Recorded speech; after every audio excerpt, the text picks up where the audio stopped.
Chapter 3951, The Past and the Dead. 3. So the creature had purpose in the beginning, but yet found itself longing for a company it knew was not good for it. To make up for this absence, the creature went to observe all the things born from the spread of its everything by the living paradox, and the closest lifeforms it enjoyed seeing, as if they were its own children, were the early creatures. Schrodinger's voice took on notes of paternal sadness as he continued. It observed them. How they were trying to find their own purpose. But they stumbled. They constantly fought with inevitabilities, for after the living paradox was locked away, inevitabilities became even more rampant throughout the earliest folds.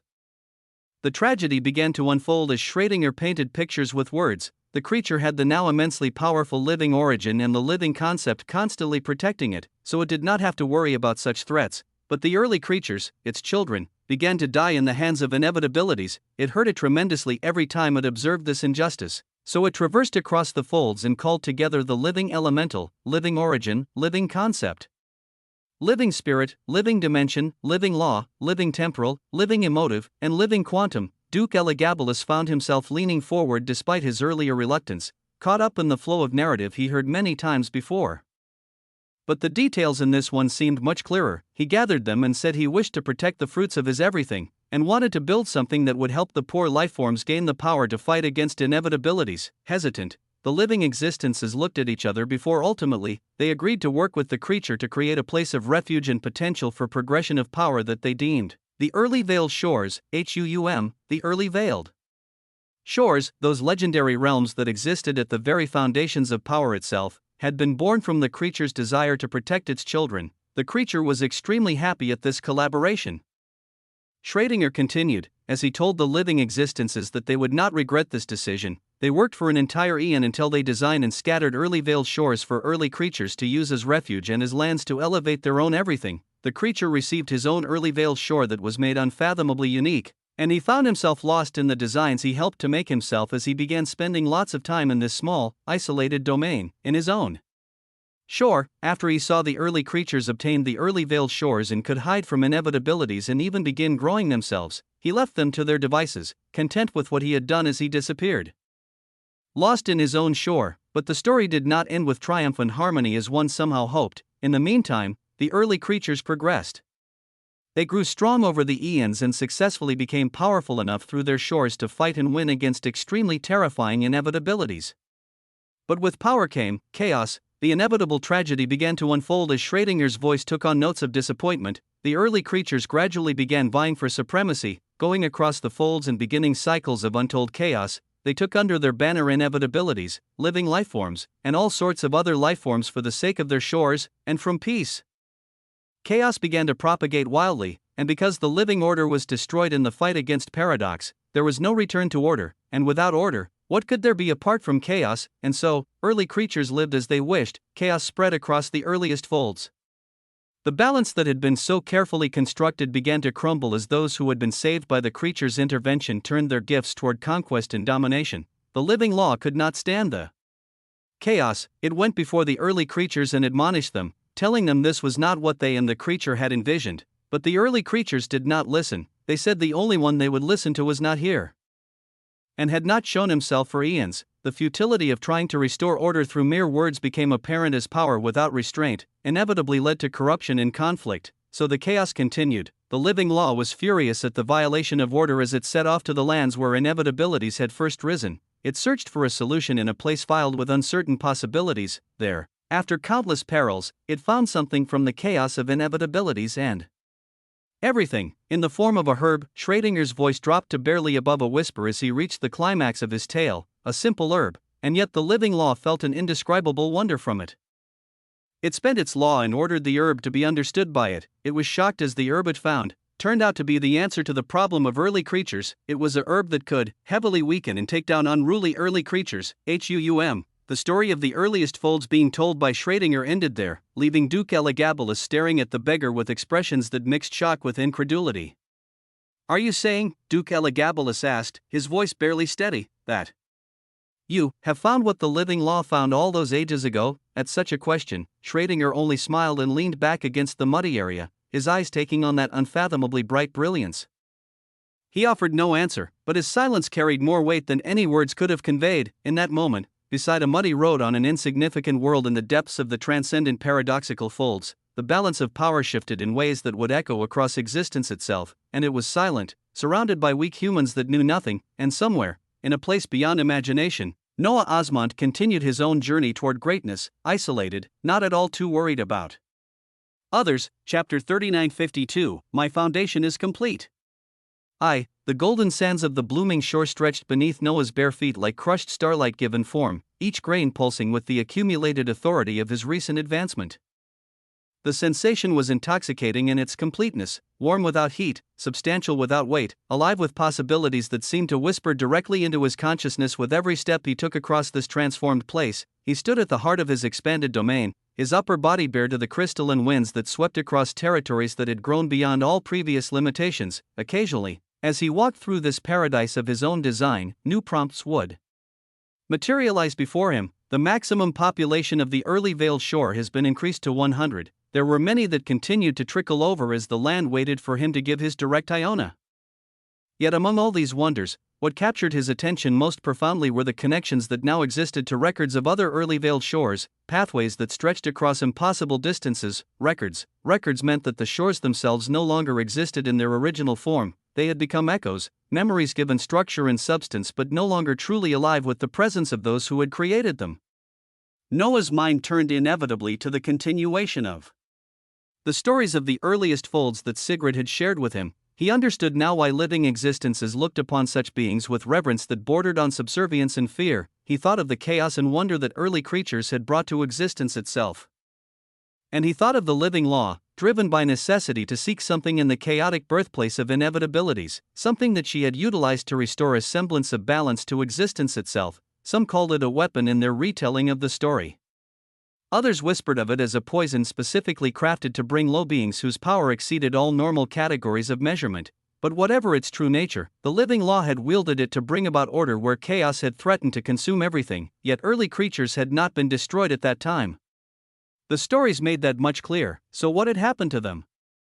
Who possessed sufficient power to erase entities whose capabilities transcended every normal limitation?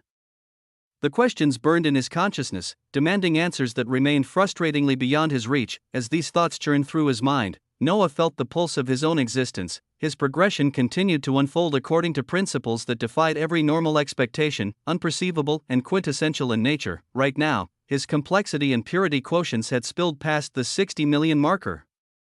But when he considered his refined and basic early living existential glyphs alongside these raw measurements, when he calculated the true scope of his collective capabilities, his actual power had already spilled past 100 million, the boundary between fold dwellers and living existences, that fundamental threshold that defined the very nature of hierarchy, had been crossed silently, without fanfare or ceremony. When it came to his CQ and PQ, he was waiting to hit 75 million before forming his first eminent early living existential glyph. But even though he had yet to reach that number, his actual power already spilled past Originus Venerant. For him, it was not even some grand achievement worthy of celebration.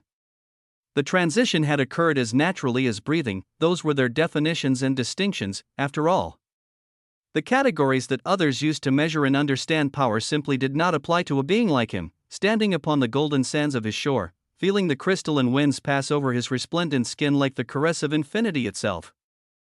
Noah spoke with calm certainty that carried across his domain like a proclamation. As of this moment, he said, his voice resonating through the shore that existed beyond normal space, my foundation could be considered complete. His foundation, everything before this moment, every trial overcome, every power gained, every impossible feat accomplished. He deemed nothing more than the laying of groundwork for what was to come. Boom. The moment these words left his lips, the very fabric of existence around him began to pulse with recognition. The early Veiled Shore itself seemed to buzz with glory. Moraine, whose eyes were still blazing from the encounter of a record of an early creature, watched on. Hydron, this glutton, had her eyes bright as she was chewing more auric vitae grass freely while she nodded her head. Golden light erupted from the crystalline sands beneath his feet, rising in spirals that wrapped around his form like coronation robes woven from pure authority. The sensation was overwhelming and gentle simultaneously.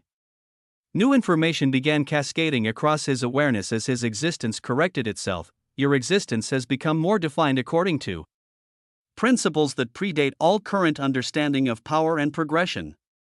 Through achievement that transcends normal categories of possibility, your own exclusive realms have now been designed. Foundation stage, the early primordial genesis, complete. This stage encompasses the fundamental building of power according to your own weavings of existence and early creature principles, establishing the basic architecture upon which all future advancement will be built. Characteristics: complete formation of first heart component, establishment of multiple sacred totems, accumulation of 100 million total collective complexity and purity source units. The next exclusive realm that will define you has been deemed by your weavings of existence as the early throne ascendancy realm. At the peak of this realm, you will attain power equivalent to a true early creature of the earliest epochs. Progression requirements: all 150 early sacred totems of Osmond advance to the 4th stage, complete all components of the heart of an early creature, and attain 10,000 Cleo's early living existential glyphs. Other requirements may arise as you learn more regarding existence. This realm marks the transition from foundation to true existential significance, the third exclusive realm, the early infinity dominion. Even your current understanding cannot grasp what lies at the peak of this realm. What awaits beyond this threshold remains shrouded in mystery that transcends current comprehension, the information settled into his consciousness, each detail finding its proper place within the greater structure of understanding that governed his unique path toward transcendence.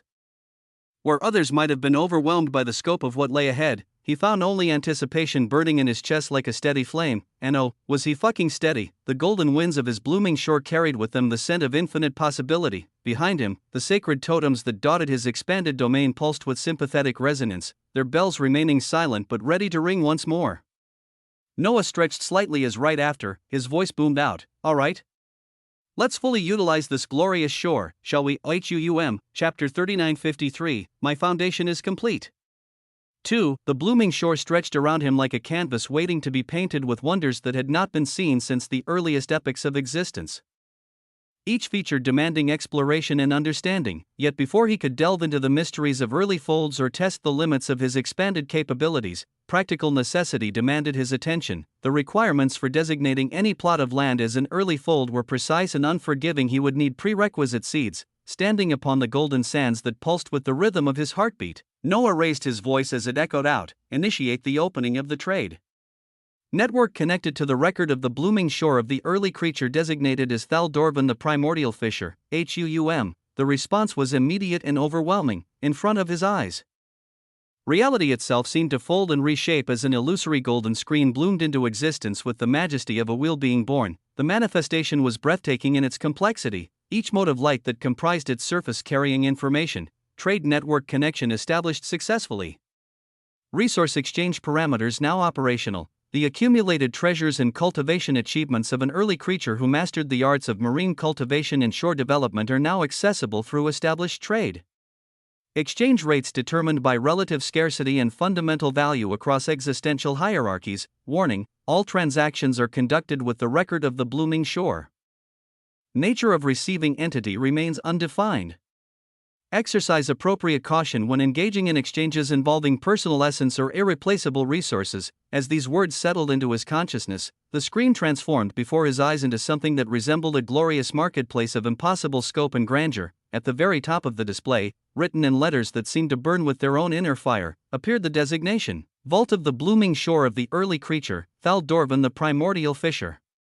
Below this header, the screen organized itself into distinct sections that pulsed with their own unique radiance, each one promising access to resources that could reshape the nature of existence itself. Noah's enhanced perception observed them with growing amazement: early sacred herbs, early sacred produce, early living marine lifeforms, early sacred tools, fold seeds, architectural blueprints. Each section glowed with a different hue, creating a symphony of light that spoke to the vast diversity of treasures that awaited his exploration. The very sight of such abundance made his chest tighten with anticipation.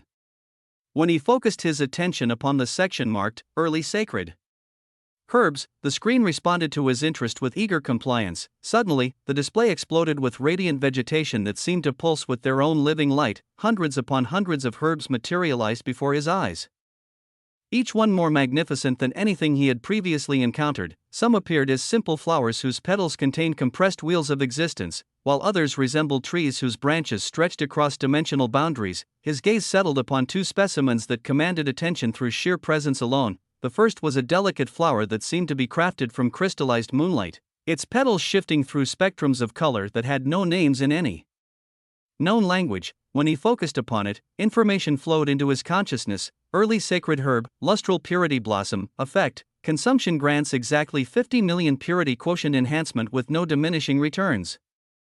Maximum consumption limit, 10 specimens per individual existence.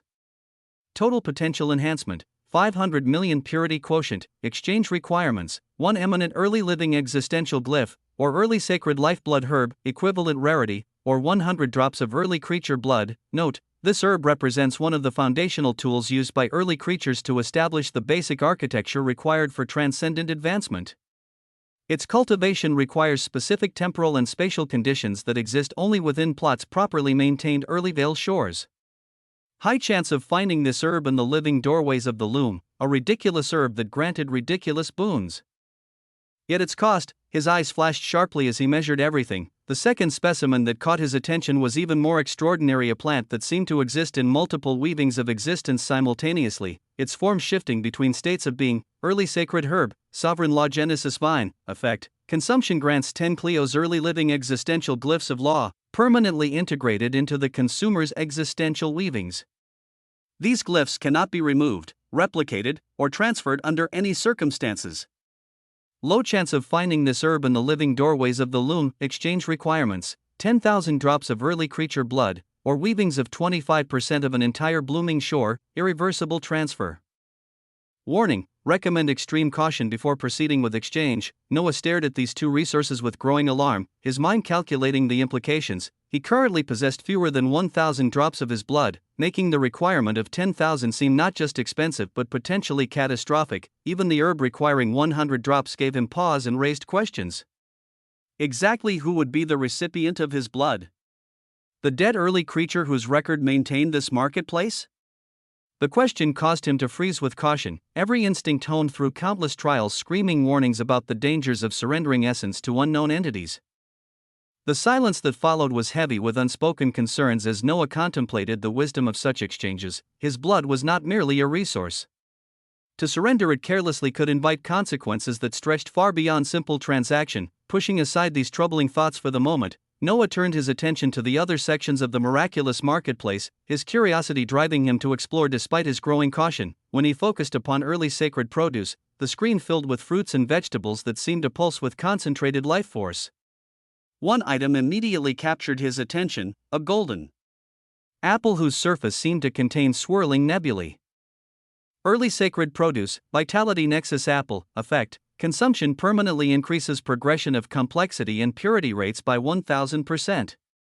Moderate chance of finding this produced seed in the living doorways of the loom. Exchange requirements, 500 drops of early creature blood, or complete architectural blueprints for third stage sacred totem construction. He looked, and turned away. The early sacred tools section revealed implements that defied normal categories of understanding. A crystalline hammer caught his eye, its surface reflecting dimensions that seemed to exist sideways to normal reality. Early sacred tool, reality forging mallet of Thaldorvan, effect, allows the wielder to directly reshape the fundamental properties of any material or energy within their shore.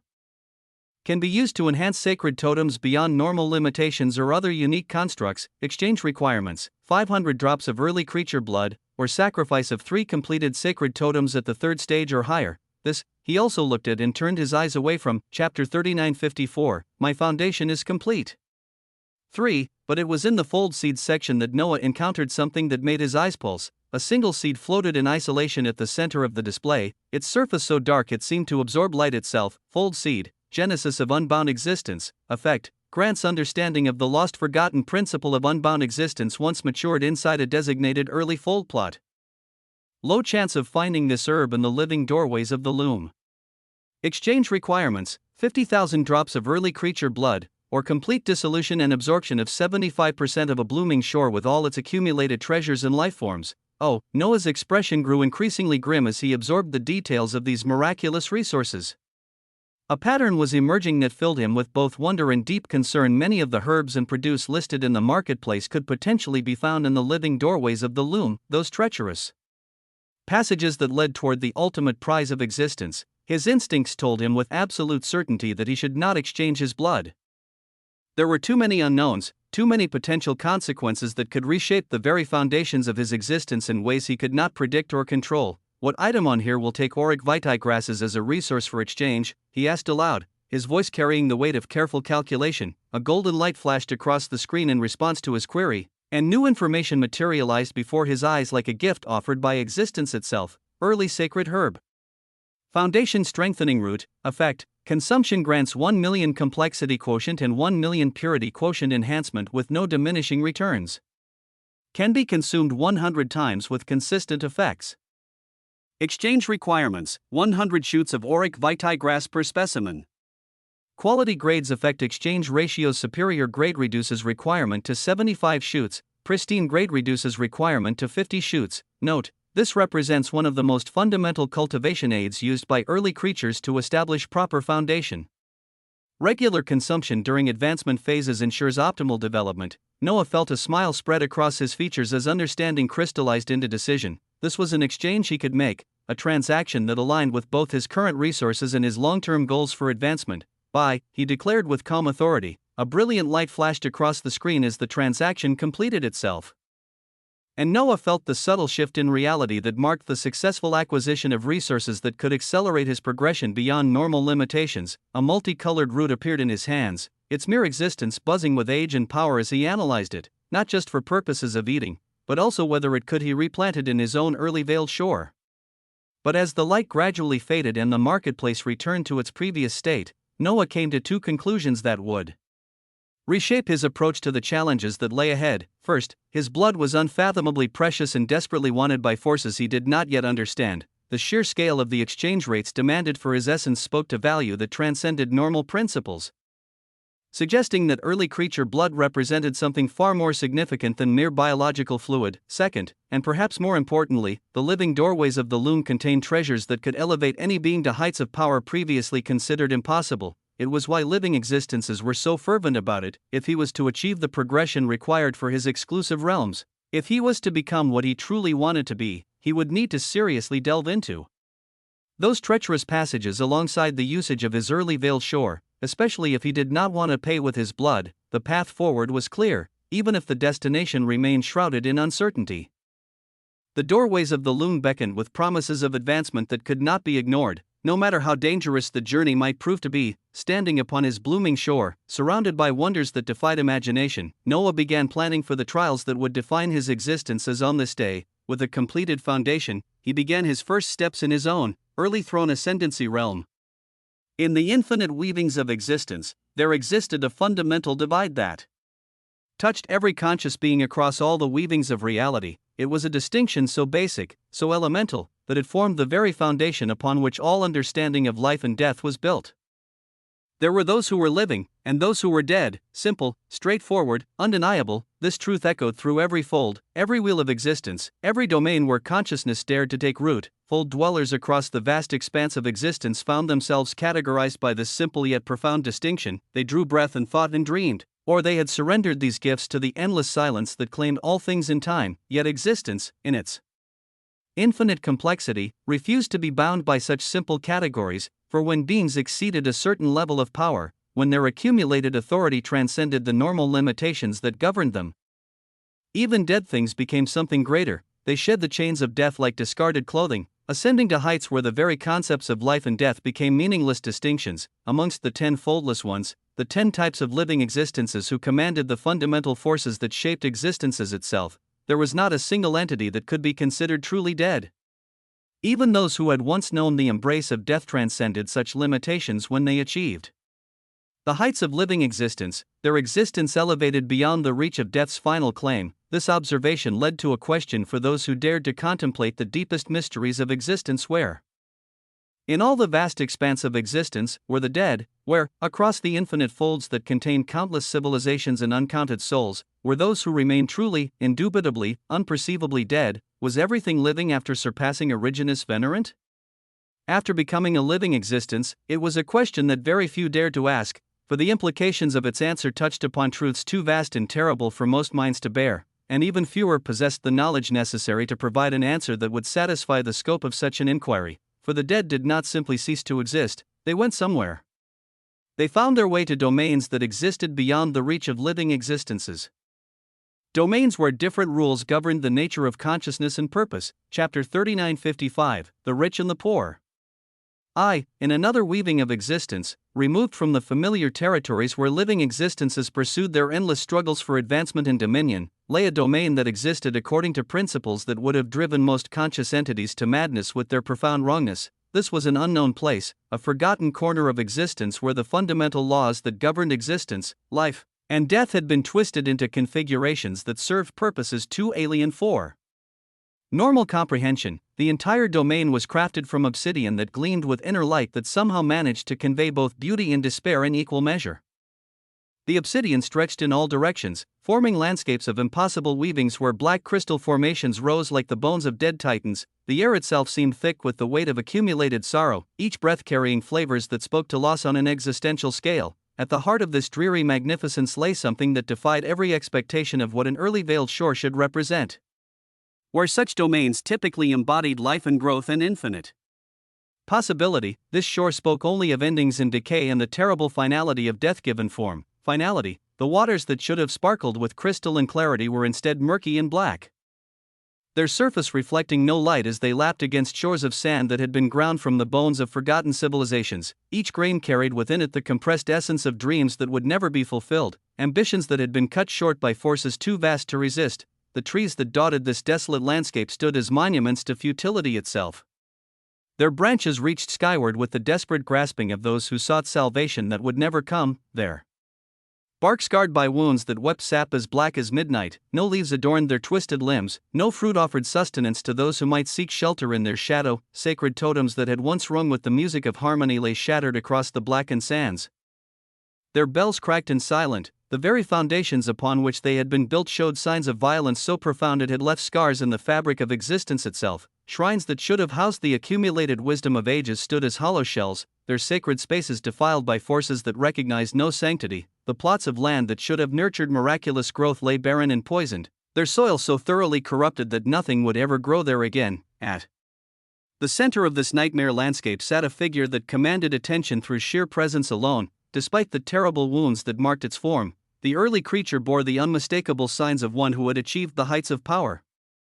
Its muscled frame speaking to strength that had once commanded the respect of living existences, its bare chest was a map of violence, each scar telling stories of battles fought against forces unperceivable to many. But it was the head that drew the eye with horrifying fascination. A massive gash split the skull nearly in half, running from the crown all the way down to the neck with surgical precision.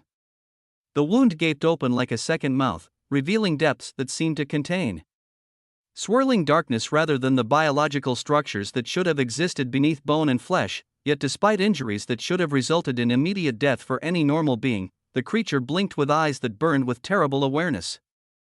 Before it floated a flickering obsidian screen that pulsed with the same dark radiance that permeated the entire realm, its surface displaying information that remained hidden from external observation. In this landscape of absolute desolation, where hope had been systematically eliminated and beauty existed only to emphasize the magnitude of loss, the early creature's voice echoed with authority that made the very foundations of reality tremble. Blood, it said, each syllable dripping with hunger that transcended normal desire. All I want is blood, HUUM. As it said so, behind him could be seen green gold grasses trying to pierce into black sand to give them some color. But the moment they did so, there was only a dim glow gained that seemed like it would be eaten up in a matter of hours. Death permeated here far too potently, and in contrast, there were other places filled with the overabundance of life. In the transcendent origin battlefront folds, where the struggle between order and chaos played out on a stage vast enough to contain the ambitions of many powers, the magnificent citadel of Eternitas Concordia rose against horizons that stretched beyond imagination. Outside this monument to cooperation between forces of living existences, contained within a bubble of golden radiance that bent light around its surface like a lens focused on infinity, Noah floated alongside beings whose combined existences were far too bright. Sigrid stood beside him with the poise of one who had never doubted her right to command the attention of the most powerful beings in existence. Altheon maintained his position behind them with the patient watchfulness. The prime living origin's luminous form pulsed with barely contained energy, ready to defend his charges against threats that might emerge from any direction. 3 honored living existences completed their immediate retinue, their presence adding layers of protection that would have made even honored living existences pause before considering aggressive action. The golden bubble that contained them existed beyond the reach of casual observation. Its surface configured to deflect even the enhanced perceptions of honored living existences, Duke Gwendolen had listened to the demands of Sigrid's with careful attention. When she had finally agreed, it was to provide protection for their journey into the living doorways of the loom, and her acquiescence had come with conditions that reflected the true magnitude of the dangers they would face. If you are to truly traverse across the doorways of the loom, she had declared, you will go with a team composed of entities I personally select to ensure your survival. Chapter 3956, The Rich and the Poor. 2. Sigrid had agreed to these terms without hesitation. Althien was one, but the identity of the others who would join their expedition remained a source of curiosity. Whap, the distinctive sound of spatial displacement announced Duke Gwendolen's return to their protective bubble, her arrival accompanied by two figures whose presence immediately shifted the balance of power within their confined space. Duke Gwendolen herself was a vision of regality that transcended normal concepts of beauty and authority. Her stellar dark hair seemed to contain entire galaxies within its depths, while her tan skin radiated warmth, the living origin authority that cascaded over her form like liquid starlight. But it was the two beings who accompanied her that caused Noah's expression to shift. The first figure resembled a titan carved from white gold radiance, its muscled frame speaking to physical power that could have crushed wheels with casual gestures. The second entity presented a study in contrasts. It appeared as a verdant fairy-like creature whose delicate features might have inspired artists across countless civilizations, yet its expression carried coldness that suggested it viewed everything in existence as fundamentally beneath its notice. Despite its seemingly fragile appearance, the power that radiated from this being made even Noah's eyes observe a level of authority that operated on the level of royal living existences. The casual indifference within its gaze was potent. Duke Gwendolen gestured toward the fairy-like entity with movements that carried the precise elegance of introduction. This is Royal Living Origin Thessaly, the weaver of reversed existence, she announced. Of all living origins, she possesses the unique capability to reverse the collapse of any existence that has occurred within a day, so long as she bears witness to the event. To possess the ability to undo death, to reverse the fundamental processes that govern the end of existence. Noah's gaze remained fixed upon this being as he spoke with calm directness. What if someone collapses her existence? Can she also reverse this? An immense silence settled over their gathering at this question. Royal Living Origin Thessaly's expression grew even colder as her attention focused upon Noah. Nobody spoke for several heartbeats, the tension building like pressure in a vessel approaching its breaking point. Then, cutting through the oppressive quiet like a blade, booming laughter erupted from the titan-like entity who stood beside Duke Gwendolen. The being exclaimed with genuine amusement, his voice carrying a unique dialect. Little brother is funny one. Very few dare talk back. His sentences were not entirely fluent as they seemed somewhat broken and simple. Duke Gwendolen's expression remained cold as she turned to introduce this final member of their expedition. In all of existence, she declared with absolute certainty, no royal or honored living existence can take down Titano. Titano, this being, whose casual manner and easy laughter suggested someone comfortable with great violence. Titano himself seemed entirely unconcerned with the gravity of his reputation, his attention already shifting to Noah with the focused interest of one who had found something genuinely intriguing. He walked forward with movements that carried no threat. I admire you, Titano declared with the sincerity of one who spoke only truth in any circumstance. His gaze shifted momentarily toward Sigrid before returning to Noah with renewed intensity. Brother, how you do it? The living order is big thing, how you wrap her around you. How are you, supposed fold dweller, talking so freely to even dukes as if equals? I really admire you for this, brother. His words missed some proper float here and there, but his muscular figure and honest eyes were genuine. Noah's eyes shone with inner light as he regarded this being whose casual manner concealed depths of capability that could crush royal living existences. Internally, he smiled at the directness of questions, but outwardly he maintained the serious expression of one prepared to address them. Duke Gwendolen and her assembled retinue observed this exchange with expressions that mixed coldness with growing incredulity. While Sigrid smiled lightly and shook her head with the patient amusement, which question do you most want an answer to? Noah asked with the gravity of one preparing to share wisdom of quintessence. Titano's gaze shifted once more toward Sigrid, his expression becoming thoughtful as he considered the relative importance of the mysteries that demanded his attention. Question relating to her, he decided with characteristic directness. How you bag her down, Noah nodded with the seriousness of one about to deliver a lesson of fundamental importance. Brother, are you rich or poor in regards to existence? The question seemed to catch Titano off guard, his expression shifting to one of genuine consideration as he processed implications that had not occurred to him. What defines rich and poor? He asked after several moments of contemplation. Someone poor in existence, Noah explained with the patience of a teacher addressing a promising but naive student, just has themselves and their power, nothing else. Someone rich has treasures. Things that can make honored ones, royal living existences, and even dukes jealous. He paused to let these words settle before continuing. Do you have anything like that? Titano's response came without hesitation, his honesty cutting through any pretense that might have clouded the issue. No, brother. I only have hands that can break bones of honored and royal living existences. Noah shook his head with the sadness of one delivering unwelcome but necessary truth. Then you are poor, brother. And the poor in existence will have to fight tooth and nail to get anything, especially a baddie like her. The lesson struck Titano with the force of heavy revelation, his terrifying eyes shining with newfound understanding as he nodded with the enthusiasm of one who had just discovered principles that could reshape his entire approach to existence. Off to the side, Duke Gwendolyn shook her head with expressions of incredulity that bordered on disbelief. Sigrid had a calm smile while Althion's gaze was cloudy, but he did not say a single thing as Titano was a terrifying weapon of the living origins even he had only heard about, and now, even this being was freely talking to the Fold Dweller. Noah Osmont, Chapter 3957, Advancement and Inevitabilities.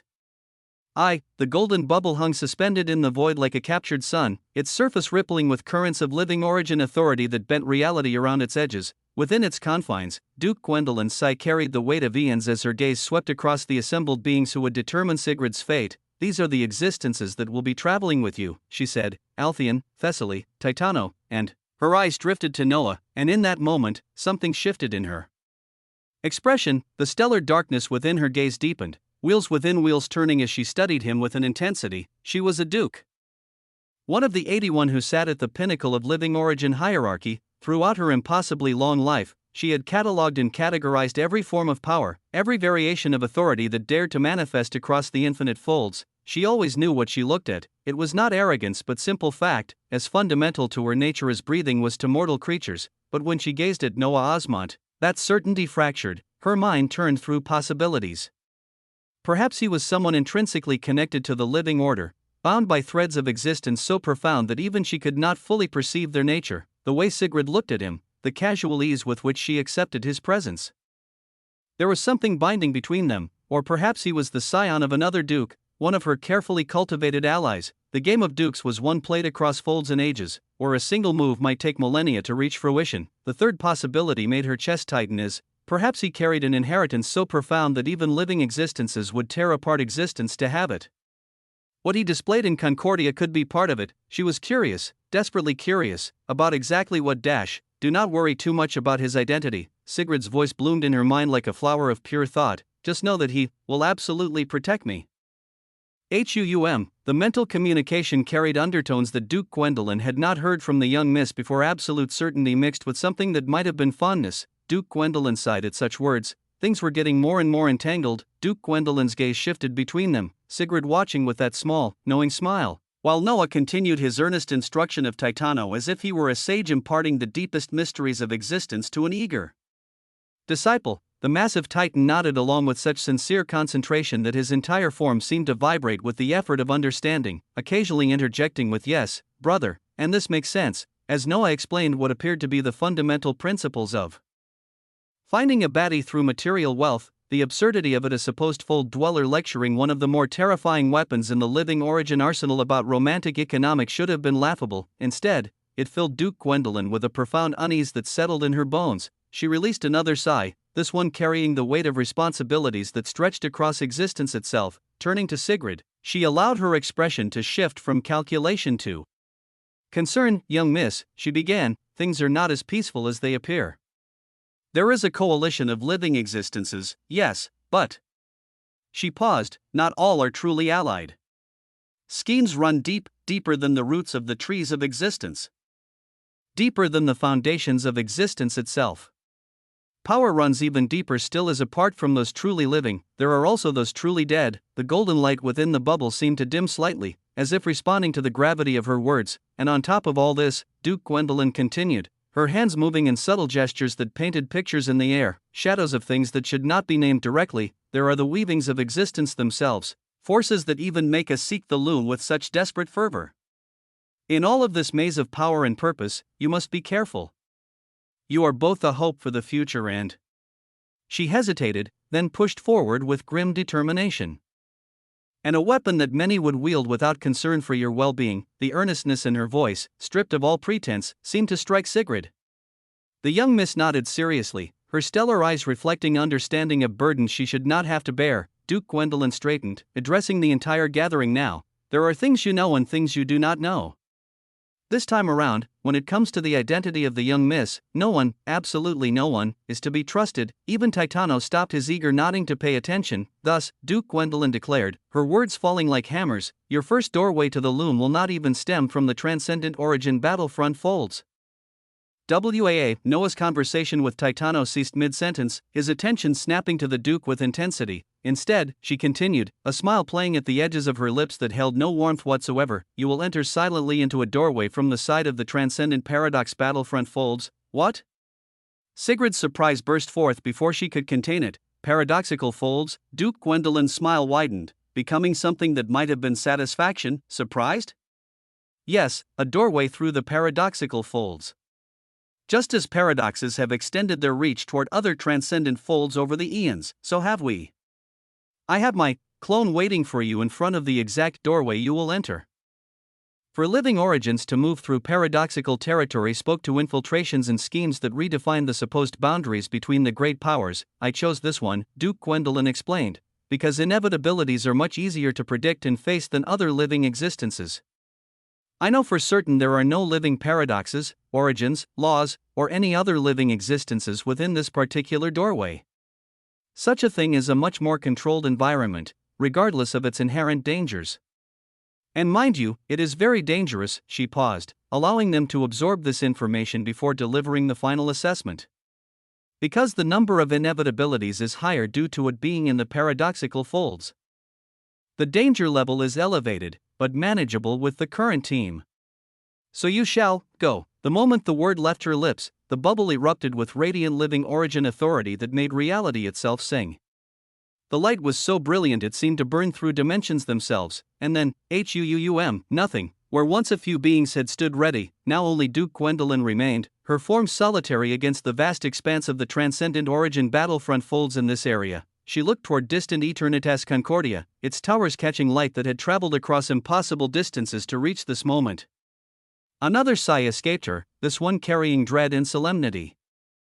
I wonder, she said to the endless expanse, how many beginnings will face destruction in this coming storm? The question hung unanswered in the space between heartbeats, between one moment and the next, as somewhere across the impossible distances of existence, Noah materialized before a doorway that should not exist, in a place where they should not be. Chapter 3958, Advancement and Inevitabilities.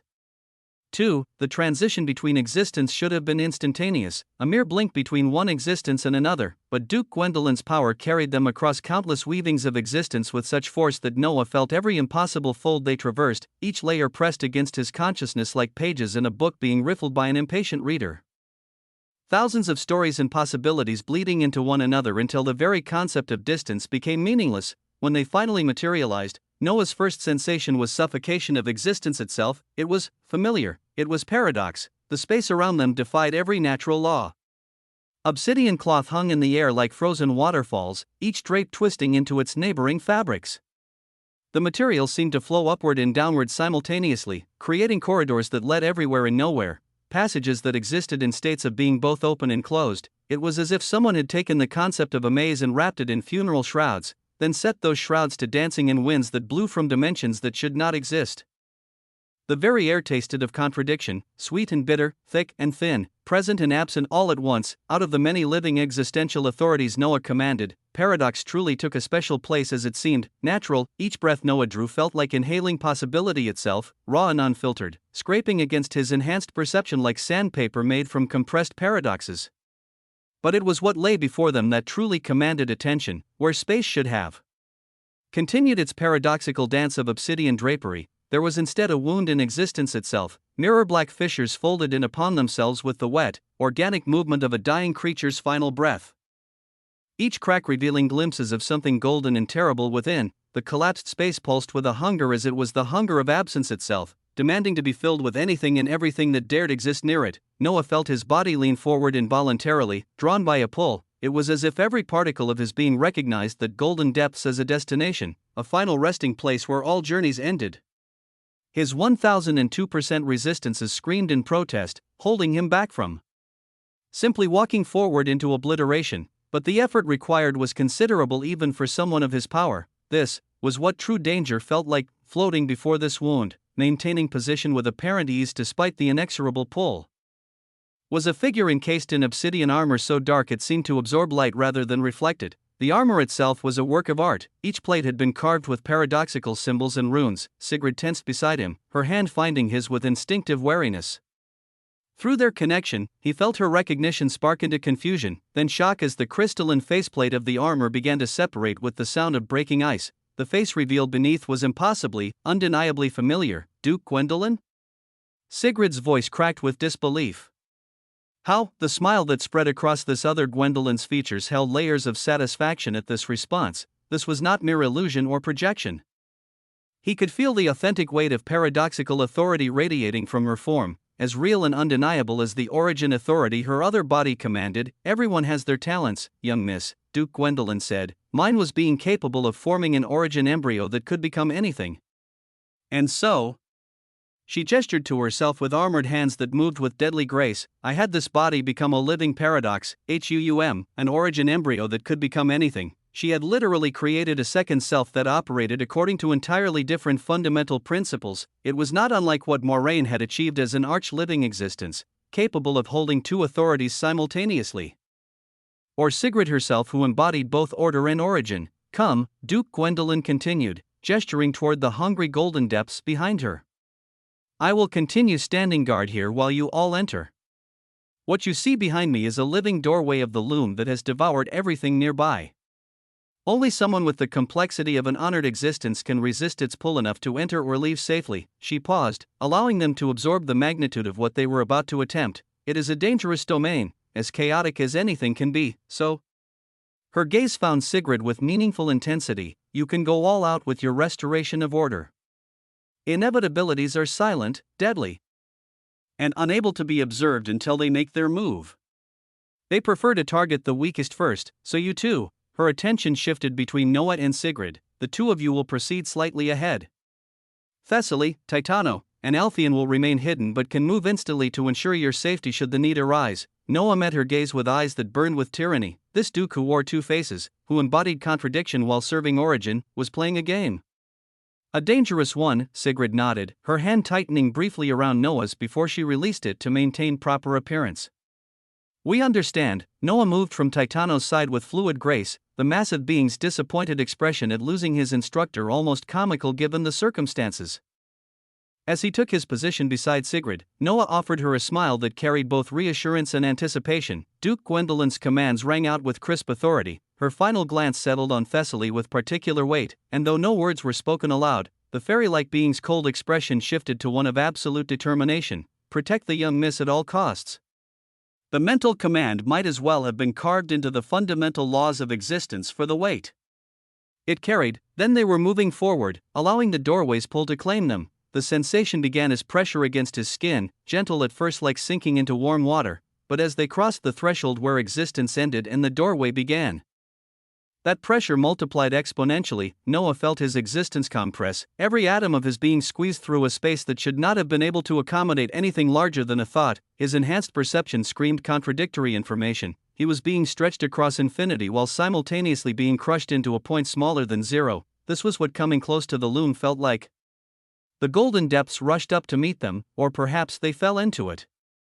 Or perhaps both states existed simultaneously in this place where paradox ruled. Noah felt his various glyphs flare with protective authority, each one fighting to maintain his coherent existence against forces that wanted nothing more than to scatter him across dimensions and reassemble him. Then, between one heartbeat and the next, they arrived. The impact of materialization in this new space hit Noah alongside prompts as he rapidly analyzed his new surroundings. You have entered the living doorway, the paradoxical executor of unmaking, all living existential authority effectiveness reduced by 50% due to paradoxical interference. The very nature of this domain rejects ordered expression of power, multiplication paradox active, all encountered lifeforms, herbs, and inevitabilities will immediately gain the effect paradoxical proliferation. Any singular entity becomes 5 identical copies upon manifestation before you. These copies, if inevitabilities or applicable lifeforms, share distributed consciousness and must be eliminated simultaneously to achieve true death. Entropic storms, periodic waves of pure dissolution will sweep through the domain at irregular intervals. These storms strip 10% of all resistances temporarily and inflict stacking deterioration. Execution pillars, massive columns of concentrated living existential authority manifest spontaneously throughout the domain. Contact results in immediate complexity reduction of 10 million source units per second of exposure. Pillars provide no warning before manifestation. Sheesh, Chapter 3959, Advancement and Inevitabilities. 3. The space they had materialized in defied common sense. Walls of flaming obsidian gold rose on all sides, left, right, above, and below, creating a cube of scorching paradox that had no true orientation. The flames themselves were wrong, burning with heat that froze and cold that seared, their light casting shadows that were somehow brighter than the surfaces they fell upon. The obsidian was not solid but liquid, not liquid but gas. Not gas but something that existed in states for which no words had been invented. Young Miss Thessaly's voice rang out from behind them, already hidden in the veils of existence alongside Altheon, their presence undetectable yet undeniably close. We are right behind and will act as soon as danger appears. Sigrid nodded. Let me act first. If I cannot handle it, then you may make your move. There was no verbal response, but Noah felt the acknowledgement silently. Beside him, the massive figure of Titano remained visible, his presence a mountain of barely contained violence that somehow managed to be reassuring rather than threatening. The being's expression had shifted to one of serious contemplation. Brother, Titano said, his voice carrying that distinctive broken cadence that somehow made his words more impactful. Can I stay and talk with you as we go? I have much to learn. Noah couldn't help but smile at this terrifying entity he had yet to fully figure out who spoke with such earnest sincerity. Sure. They began moving through the doorway, each step requiring conscious effort against the environment's attempts to unmake them. The ground beneath their feet was simultaneously solid and intangible. Titano looked down at his massive hands, flexing fingers that Noah knew could shatter the existence of powerful living existences. Brother, he said, all I know is how to break the bones and bodies of living existences and inevitabilities. How can I get rich like you? The question, delivered with such brutal honesty, made Noah's estimation of this being rise even further. He was honest when it came to this simple being that he actually liked due to his nature. It will be too hard to get rich exactly like me, Noah said, choosing his words with care. But you can use your strength to get rich. Tell me, brother, how many living existences have you killed so far? Titano's brow furrowed with the effort of recall, his lips moving slightly as he appeared to count on mental fingers. I have broken the heads and existence of 55 honored living paradoxes. He paused, continuing his mental tally. 9 honored living elementals. 7 honored living origins, another pause, then almost as an afterthought, oh, and 2 royal living origins, HUUM. The casual delivery of such a tremendous kill count made Noah's expression sharpen with newfound respect, while beside them, Sigrid actually stumbled. Her shock breaking through her composed exterior. He had killed honored and royal living origins? Why, before Titano could continue what was clearly going to be an even longer list, Thessaly materialized. Her expression had darkened to something approaching actual anger, an emotion that seemed foreign on her fairy-like features. Titano, she said, Duke Gwendolyn told you to never mention your missions to others. Titano blinked with the confusion of someone who had been following rules he didn't quite understand. But this is brother, he said, gesturing toward Noah with one massive hand. The man who bagged the young Mississippi. He is not among others, is he? OWAA, the simple logic, delivered with such straightforward certainty, made Noah laugh. Right, Noah said, wrapping an arm around Titano's shoulder in a gesture that required him to reach significantly upward. I am a close brother, so you can tell me anything. His voice took on a conspiratorial tone. Why were you ordered to kill all those living existences? Titano's response came without hesitation. They were traitors, the single word hung in the paradoxical air like a death sentence already carried out. Noah nodded thoughtfully, filing away this information about the complexities within the coalition of living existences. Okay, he said, maintaining his casual tone despite the weight of what he was learning. What did you do with their bodies? Titano blinked again, clearly puzzled by the question. Nothing? Broken bones and muscles are useless to Titano. Noah shook his head with the patient exasperation of a teacher. Brother, the corpses of your enemies are one of the best ways to get rich. It is high-quality loot. If you had given me a corpse of an honored living existence right now, I could make you very rich. The transformation in Titano's expression was immediate and profound. His eyes brightened with the fervor of someone who had just discovered a fundamental truth about existence. He nodded so vigorously that the air around him displaced invisible waves, his white gold muscular skin vibrating. What about inevitabilities? He asked with growing excitement. If you capture for me an inevitability equivalent to an honored living existence, Noah said, I'll make you just as rich. Titano's eyes blazed with purpose as he beat his chest with enough force to create thunderclaps in the paradoxical space. Titano will break all inevitabilities to get rich. His booming declaration echoed through the domain with terrifying intensity, seeming to bounce off the flaming obsidian walls in ways that multiplied and magnified the sound until it became a roar of challenge, a challenge that no entity within this space could possibly ignore. The response was immediate. SK, the sound that answered Titano's challenge was not quite a scream, not quite a roar, but something that existed in the space between, a harrowing cry that spoke of hunger so vast it had gained consciousness, of absence so profound it had learned to hate everything that dared to exist. Up ahead, where the corridor of flaming obsidian gold seemed to twist into a knot of spatial impossibility, thousands of tentacles erupted into being. They did not emerge from anywhere so much as simply decide to exist, each one a different shade of wrong. Some were transparent yet cast solid shadows, others were solid yet translucent, and still others seemed to exist in states that Noah's enhanced perception could only classify as probably there. But what made his expression sharpen with genuine interest was not the tentacles themselves, but what his prompts immediately identified. A type of inevitability has been observed, the gnawing absence of purpose, threat level, honored living existence equivalent, warning, paradoxical proliferation taking effect, before their eyes. The single mass of tentacles shimmered like heat mirages on a summer road. Then, where one horror had been, 5 identical versions materialized. Each one absolutely real, each one independently conscious yet somehow sharing a distributed intelligence that made them more dangerous than 5 separate entities could ever be. The tentacles surged toward them with the inexorable certainty of entropy itself.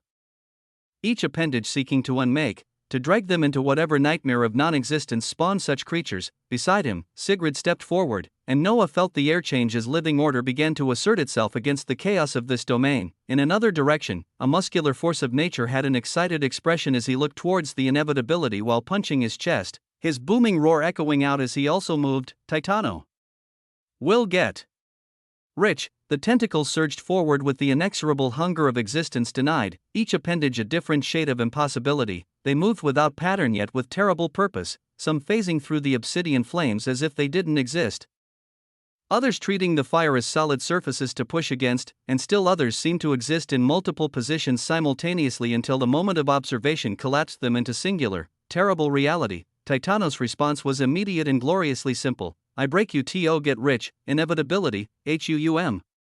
The declaration boomed through the paradoxical space with such force that the flaming walls actually flickered, as if his voice alone carried enough conviction to make even this twisted domain pay attention. Then he moved, and Noah finally understood why Duke Gwendolyn kept this being as her personal weapon and gave him missions to even kill royal living origins. There was no technique to Titano's assault. No sophisticated manipulation of living existential authority or clever application of authority. He simply reached out with hands that had broken royal living existences and grabbed the nearest cluster of tentacles with the casual certainty of someone picking flowers. The appendages, each one dense enough with paradoxical authority to crush an ordinary living existence into conceptual paste, tore like wet paper in his grip. Break!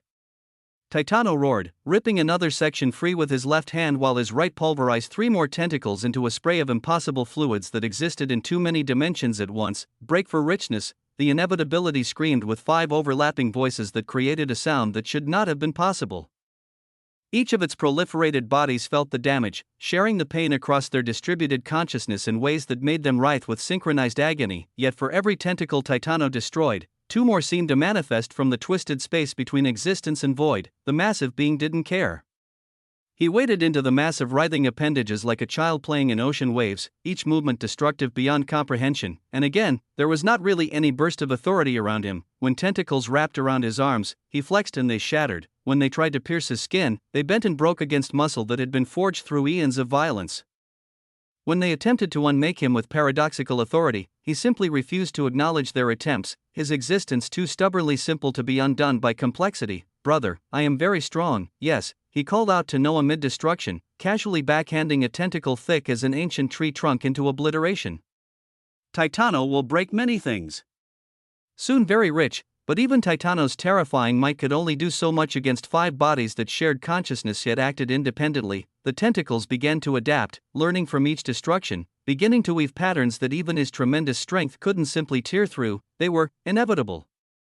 They started moving in quantum uncertainties, existing in probable positions until the moment of impact, making it impossible to grab what wasn't definitely there. It was at this moment that Sigrid stepped forward. The change in the atmosphere was immediate and absolute, where before the air had tasted of paradox and contradiction, now something else began to assert itself, something that predated the chaos, something that remembered when existence had structure and meaning and purpose.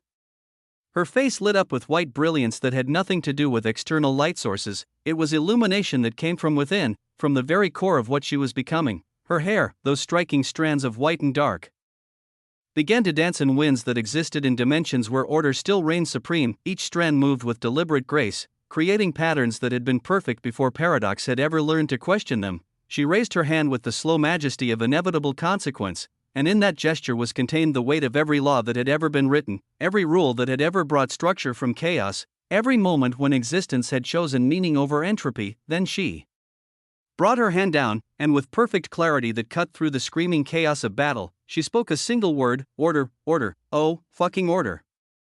Chapter 3960, Advancement and Inevitabilities. For, what is order? Order is not the mere absence of chaos, though chaos flees before its presence. Order is not simply organization, though all things organize themselves according to its will. Order is the first word spoken when the creature looked upon the void. It is the fundamental assertion that existence has meaning, that patterns have purpose, that there is a correct way for existence to unfold. It is the existential parent that looks upon the tantrums of entropy and says, with infinite patience and inexorable certainty, no, no, order does not destroy chaos, it contains it, shapes it, gives it boundaries within which it can exist without consuming everything. It is the frame that holds the painting, the banks that guide the river, the rules that make the game worth playing, and in this moment, in this place of pure paradox where impossibility had made itself king, order reasserted its primordial claim. The moment Sigrid's hand completed its descent, white brilliance erupted from her form with the patient certainty of dawn breaking over existence that had forgotten the sun existed. It didn't explode outward like lesser displays of power, it simply was, and then everything else had to accommodate its presence. The light moved like honey poured from THR skies, thick with authority that predated the very concept of authority. It flowed over the flaming obsidian walls. And suddenly the flames burned at exactly the temperature they should, no longer existing in paradoxical states of hot-cold both neither. The walls themselves straightened, their surfaces becoming uniform, their reality stabilizing into something that could be trusted to remain what it appeared to be. The environmental anomalies that had made every step an act of faith simply stopped. Gravity reasserted itself in a single, comprehensible direction. The air became air again, not a probability of atmosphere that might or might not sustain life. The ground solidified into actual ground that would support weight according to predictable laws of physics, and the inevitability. That 5-bodied horror of tentacles and hunger found itself suddenly bound by rules it had never agreed to follow. Its writhing ceased not because it chose to stop, but because order had decided that writhing was no longer permitted. Its tentacles, which had existed in multiple states and positions simultaneously, were forced to choose single, definite locations. Its 5 bodies, which had shared distributed consciousness across paradoxical space, found themselves clearly delineated. Separate yet connected in ways that order would allow. The creature's scream of rage became a whimper of confusion as it discovered that it could no longer simply decide to exist differently. It was what it was, where it was, when it was, and order would take no argument on these points. Noah was astonished. This was order. How the hell did the paradox manage to destroy it? Sigrid's eyes blazed with white fire as understanding crystallized within her. Cleansing inevitabilities will help establish my order. the declaration rang with certainty: each inevitability defeated wouldn't just be an enemy destroyed, it would be chaos transformed into structure, entropy forced to acknowledge its proper boundaries. She was not just fighting, she was imposing her fundamental nature upon a reality that had forgotten what order meant. Titano, finding his opponent suddenly stationary and incomprehensible, released a booming laugh that shook dust from the now stable ceiling. "Young miss. The baddie of brother. You make breaking much easier, HUUM." His massive hands moved with renewed purpose, no longer needing to chase probabilities or guess at quantum positions. The inevitability was simply there, bound by orders decreed to be exactly what it appeared to be. Titano's fingers splayed wide, and from them erupted something that made even Noah's eyes widen with appreciation. Solid arms of compressed existence materialized, not projections of energy or constructs of authority, but actual arms that seemed to have been carved from the concept of strength itself. Each one was the size of an ancient tree. Knuckles like boulders, fingers thick as classical pillars, they moved with Titano's will but carried their own terrible weight, as if he had reached into the place where force lived and convinced it to take shape just for him. "Now," Titano growled with satisfaction, "Titano will show why Titano breaks royal living existences." The massive arms reached out with inexorable purpose, each one grasping one of the 5 inevitability bodies with grip that would have crushed mountains into dust. The creature tried to resist, its tentacles flailing desperately, but against the combined might of Titano's strength and orders binding, it might as well have been struggling against the heat death of existence itself. With a motion that looked almost gentle despite its devastating force, Titano brought his hands together. The arms followed suit, dragging the 5 bodies of the inevitability into a single point of space. The sound that followed was not quite crushing, not quite tearing, but something that existed between: the sound of multiple realities being forced to become one, of distributed existence being compressed into singularity. The inevitability's scream cut off abruptly as its 5 bodies were crumpled together like paper in a giant's fist. The white light of order wrapped around the compressed mass, holding it in perfect stillness, preventing it from expanding back into multiplicity or dissolving into the paradoxical nothing from which it had emerged. The result was a sphere roughly the size of a small building, its surface rippling with patterns that pulsed, 5 different versions of the same creature trying to exist in the same space, held in place only by order's immutable decree that they would remain as they were. Titano grabbed this impossible sphere with both hands, lifting it above his head with the triumphant grin of a child showing off a particularly impressive catch. He bounded over to Noah with excitement that made the ground shake with each step, his eyes bright with anticipation. "Brother," he exclaimed, presenting the compressed inevitability like a trophy. "How rich can I get with this?" The massive sphere of compressed impossibility pulsed with its own malevolent light, tentacles occasionally breaking through the surface only to be immediately pulled back by orders binding. It was, Noah had to admit, one of the most unusual gifts he had ever been offered. Sigrid stood nearby, the white light still dancing in her eyes as she observed the aftermath of her intervention. The casual display of order's authority had transformed the entire battlefield, turning what should have been a desperate struggle for survival into something almost anticlimactic. Yet Noah could see the satisfaction in her expression. This was what she was meant to do, what her entire existence had been shaped to accomplish. The living doorway around them had grown quieter, as if order's presence had reminded it that there were rules even chaos had to follow. The flaming obsidian walls still burned, but they burned correctly now, providing light and heat in proportions that made sense. The path ahead remained treacherous, certainly, but it was a comprehensible danger rather than an assault on the very concept of meaning. Noah looked at the compressed inevitability, then at Titano's eager expression, and finally at Sigrid's quietly triumphant stance. Here, in this place of impossible danger, surrounded by beings whose power transcended normal understanding, he found himself genuinely amused by the sheer absurdity of it all. A being who could shatter royal living existences wanted to learn about wealth. The future living order was discovering her purpose through battle. And he, Noah Osmont, stood in a living doorway of the loom being offered compressed inevitabilities as if they were particularly interesting shells found on a beach. "Well, brother," Noah said with a smile that carried genuine warmth, "let me tell you exactly how rich this can make you." The sphere pulsed with malevolent promise, order's light keeping it stable, while somewhere in the shadows, Alpheon and Thessaly watched this situation with grim shock and coldness, shock at the power of the living order as she has yet to recover to the level of a prime living origin, rightfully grimness at the fact that Noah Osmont, this full dweller, was being gifted essentially 5 inevitabilities in one as. What could someone like him even do with it? Chapter 3961, Advancement and Inevitabilities. Noah gazed at the compressed sphere of inevitability that Titano held with such eager pride, its surface rippling with patterns of contained impossibility that would have driven lesser minds to madness. The mass pulsed with malevolent energy, tentacles occasionally breaking through only to be pulled back by orders binding. A trophy of violence worth more than most living existences could accumulate in eons of careful cultivation. With deliberate movements, Noah raised his hand and pulled. From the early Vale Shore 3 glass walks, each one emerging from dimensional space with the gentle radiance of condensed starlight. The crystalline vessels materialized in the paradoxical air of the living doorway, their contents immediately transforming the atmosphere into something glorious. Within each walk, surrounded by early sacred waters that glowed with their own inner luminescence, rested the prepared forms of early living marine lifeforms. The sight alone would have been enough to drive full dwellers to their knees in worship, but it was the scent that truly commanded attention. A fragrance so profound, so fundamentally appetizing to existence itself, that reality seemed to lean in closer just to experience it more fully. It was fucking enticing, yet even as the 3 walks hung suspended in the air, Noah felt the weight of inadequacy pressing against his consciousness as he sighed. What Titano offered him. This compressed inevitability equivalent to an honored living existence was worth far more than a few hundred basic marine lifeforms. The being before him had captured something that living existences would wage wars to possess, and Noah would not repay such generosity with insufficient compensation.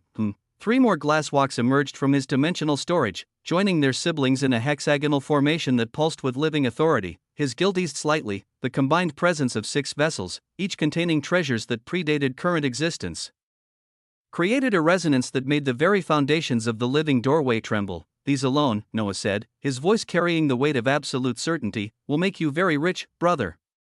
The moment the words left his lips, the surrounding weavings of existence erupted in cascading brilliance. Light didn't simply emanate from the walks. It poured forth like liquid quintessence, each photon carrying information about tastes that had been forgotten. The illumination painted everything in shades of gold and crystal, transforming the hostile environment of the living doorway into something that might have been mistaken for a pocket of paradise, but it was the aroma that truly commanded reality's attention.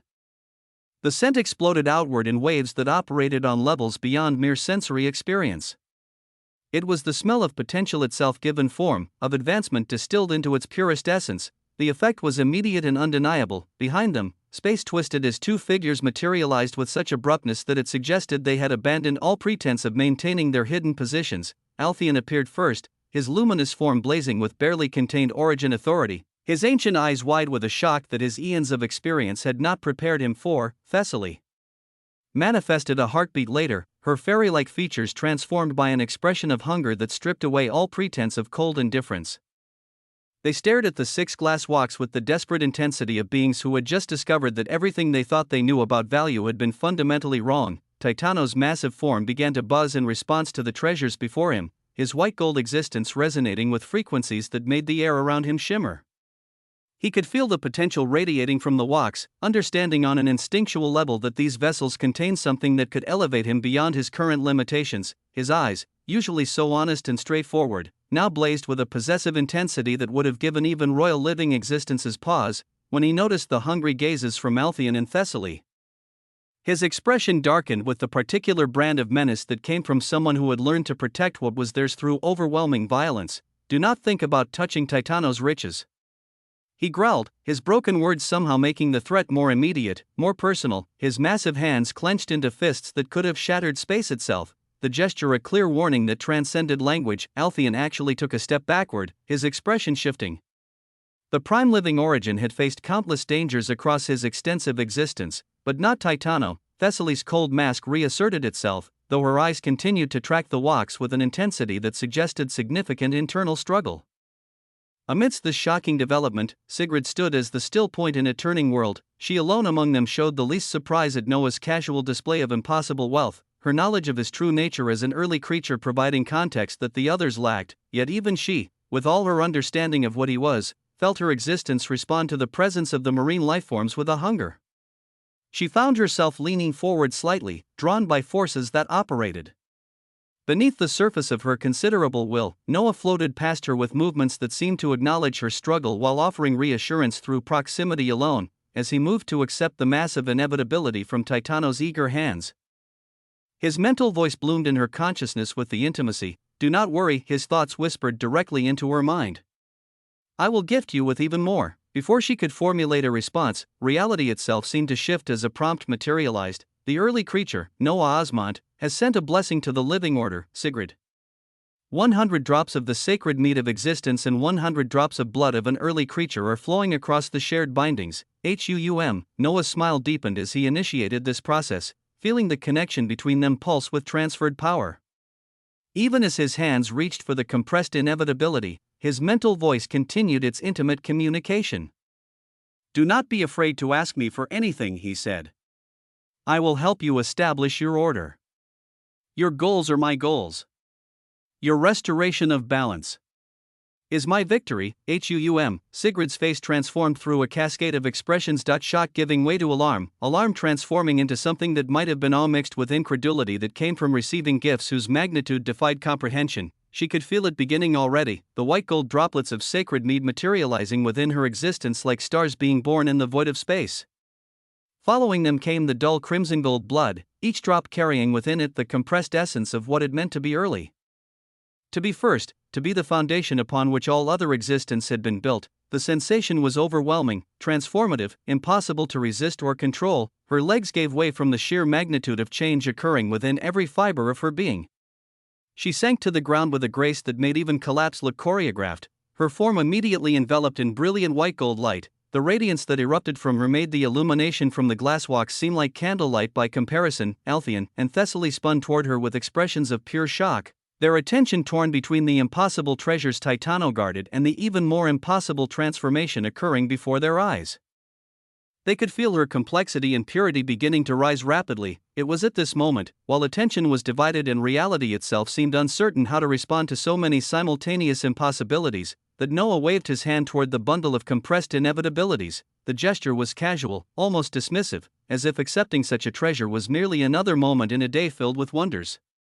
The mass of inevitability vanished into his weavings of existence with barely a whisper, leaving Titano holding air but grinning with the satisfaction of someone who had just completed the greatest trait of his existence, a useless inevitability for 6 glass walks filed with wonder? What a trade! Countless distances away, separated by layers of existence that should have been impossible to bridge instantaneously, the early veiled shore responded to its master's will. The golden sands that had been lying in perfect tranquility suddenly erupted with activity, where moments before there had been only the gentle sound of crystalline waters lapping at the shore. Now the very ground began to bubble and churn with violent purpose. Reality itself groaned as something that should not exist. In this sanctuary of growth and cultivation forced its way into being. Boom, the mass of inevitability bloomed into existence like a cancerous flower, its compressed tentacles still wrapped in order's white light but now free from the constraints of the living doorway.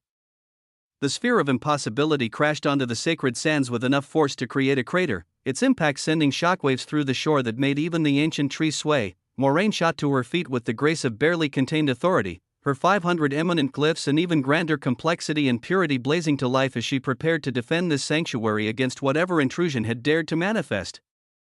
Every fiber of her transformed existence screamed danger. Her instincts honed through eons, recognizing the inevitability for what it was. A fundamental threat to everything the shore represented. In contrast, Hydrun merely looked over with interested eyes.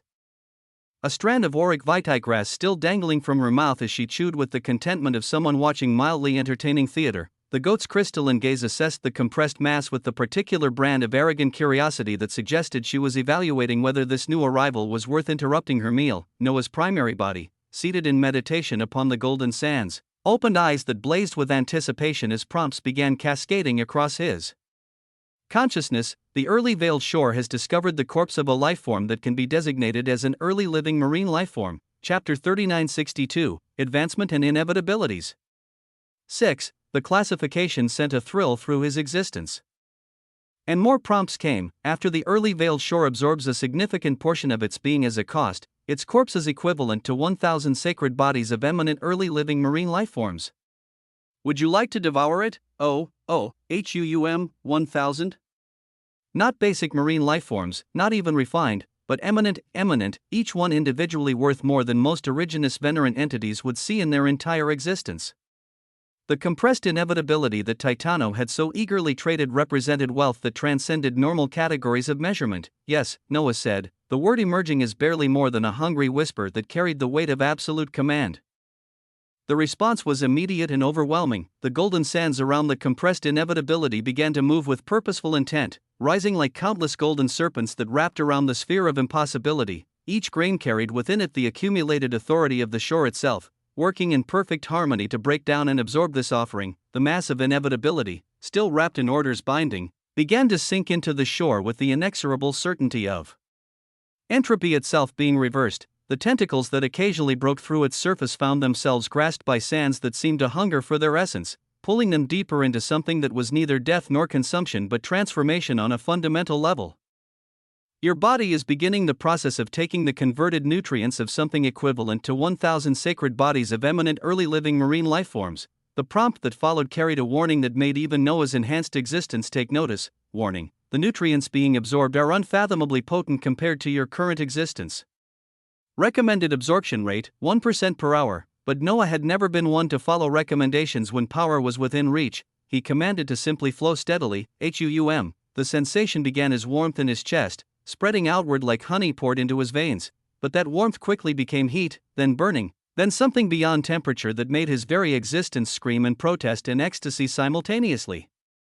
His body began to buzz with frequencies that shouldn't exist, every cell vibrating at rates that threatened to tear him apart at the molecular level. Fissures appeared on his skin like cracks in porcelain that had been heated too quickly.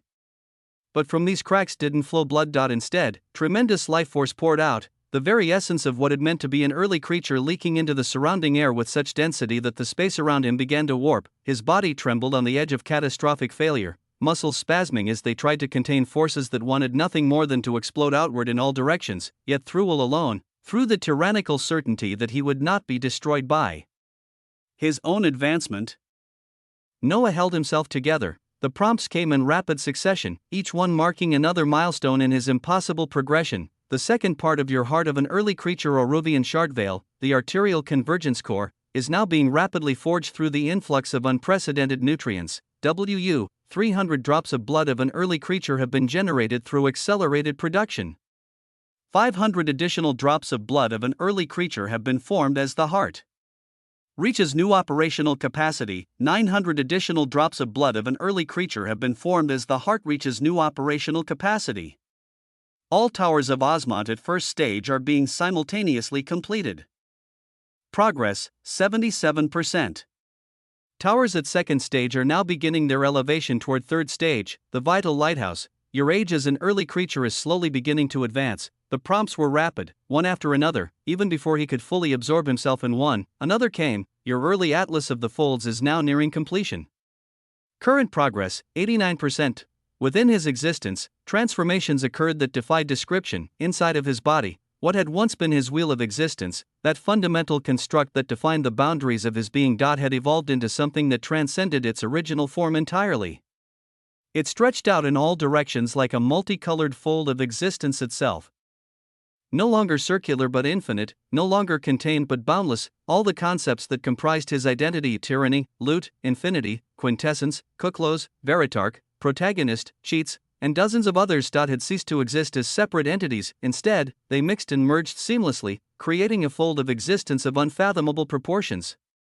It was as if someone had taken every color that existed and blended them into something that was simultaneously all colors and no color, all concepts and the absence of concept. From this impossible expanse that looked like a flat weaving of existence itself, his towers of Osmont rose like brilliant lighthouses, each one blazed with its own unique color.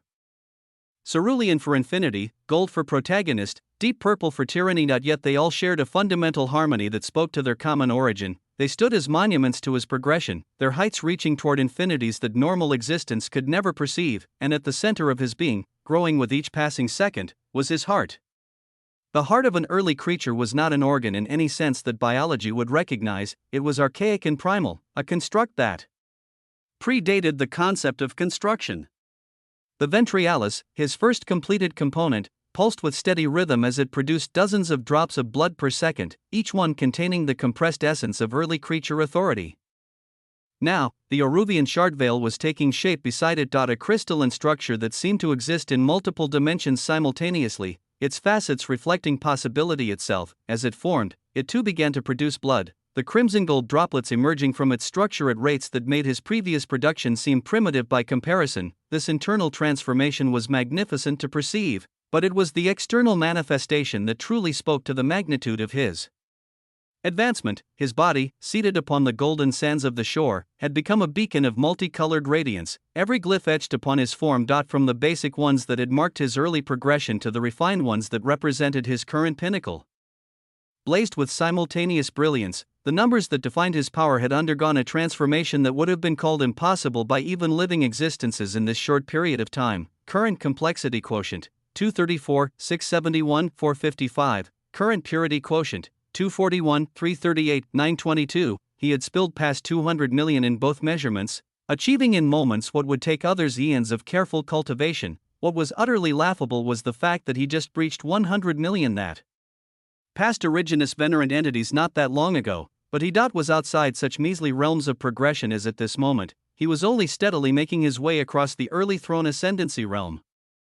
This was the advantage of being an early creature with access to resources that the current existence had forgotten existed. This was his power. Terrifying in nature and rising with such rapidity that even he sometimes wondered where the ceiling might be, if such a thing even existed for one such as him. The golden sands gradually ceased their churning as the last of the inevitability was absorbed, leaving no trace that such a thing had ever existed. Where there had been a crater, now there was only smooth beach, as if the shore itself had healed from the violent intrusion. The absorption of nutrients of the devoured lifeform will continue to be distributed. Noah's body gradually stabilized. The fissures in his skin sealing as his existence adapted to its new parameters. The life force that had been leaking into the air condensed back into his form, each mode of escaped energy returning to where it belonged. Chapter 3963, Advancement and Inevitabilities. 7. As Noah underwent these cascading transformations, his body burning with the radiance of unprecedented advancement, his mind remained crystalline in its purpose. Even as his existence threatened to tear apart from the sheer magnitude of power flowing through him, he issued commands with the calm certainty of one who had already calculated every variable. The drops of blood forming within his reconstructed heart were not merely for his own advancement. They were resources to be distributed, gifts to be granted to those he wanted, and give he did. Ruination has been granted 500 drops of blood of an early creature and 250 drops of the sacred mead of existence. The Infiniverse has been granted 500 drops of blood of an early creature and 250 drops of the sacred mead of existence. Moraine has been granted 500 drops of blood of an early creature and 250 drops of the sacred mead of existence. HUUM, the prompts materialized with the weight of heavy decree. Blood spilled from him and disappeared seamlessly. Ruination's reaction was immediate and visceral. Her form, which had been seated in meditative stillness upon the golden sands, suddenly jerked upward as if pulled by invisible strings. Her eyes snapped open with such force that the air around her cracked, revealing orbs that blazed with crimson gold fire. The shock written across her features was absolute. She who had witnessed the destruction and rebirth of countless weavings of existence had not been prepared for this magnitude of blessing. Above her head, reality began to twist and buckle as something fundamental shifted in her existence. The air itself seemed to scream as an eminent early living existential glyph of ruination began forming with violent beauty, and it was violent. The symbol emerged with the force of existence itself being unmade and reforged. Each line of the glyph carrying within it the promise of endings that preceded new beginnings. It blazed with colors that shouldn't exist. Crimson darker than blood, gold brighter than suns dying, black deeper than the space between thoughts, and on another side, the Infiniverse transformation was entirely different yet equally profound.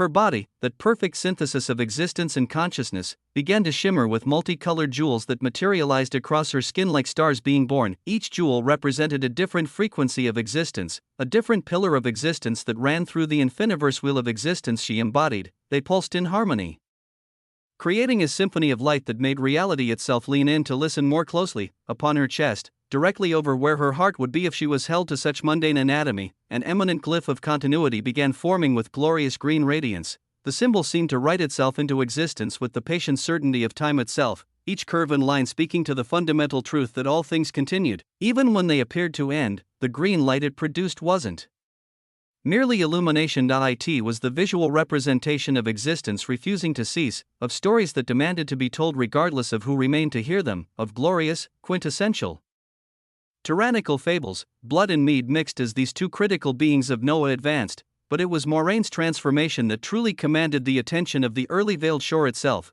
Her gorgeous figure rose from the sands, her white gold form, already radiant from previous transformations, began to pulse with glory that made the ancient trees of the shore sway in recognition. Then, with a sound like silk tearing across dimensions, her forehead split open from the vertical fissure that appeared in the center of her brow. Golden rivers began to flow.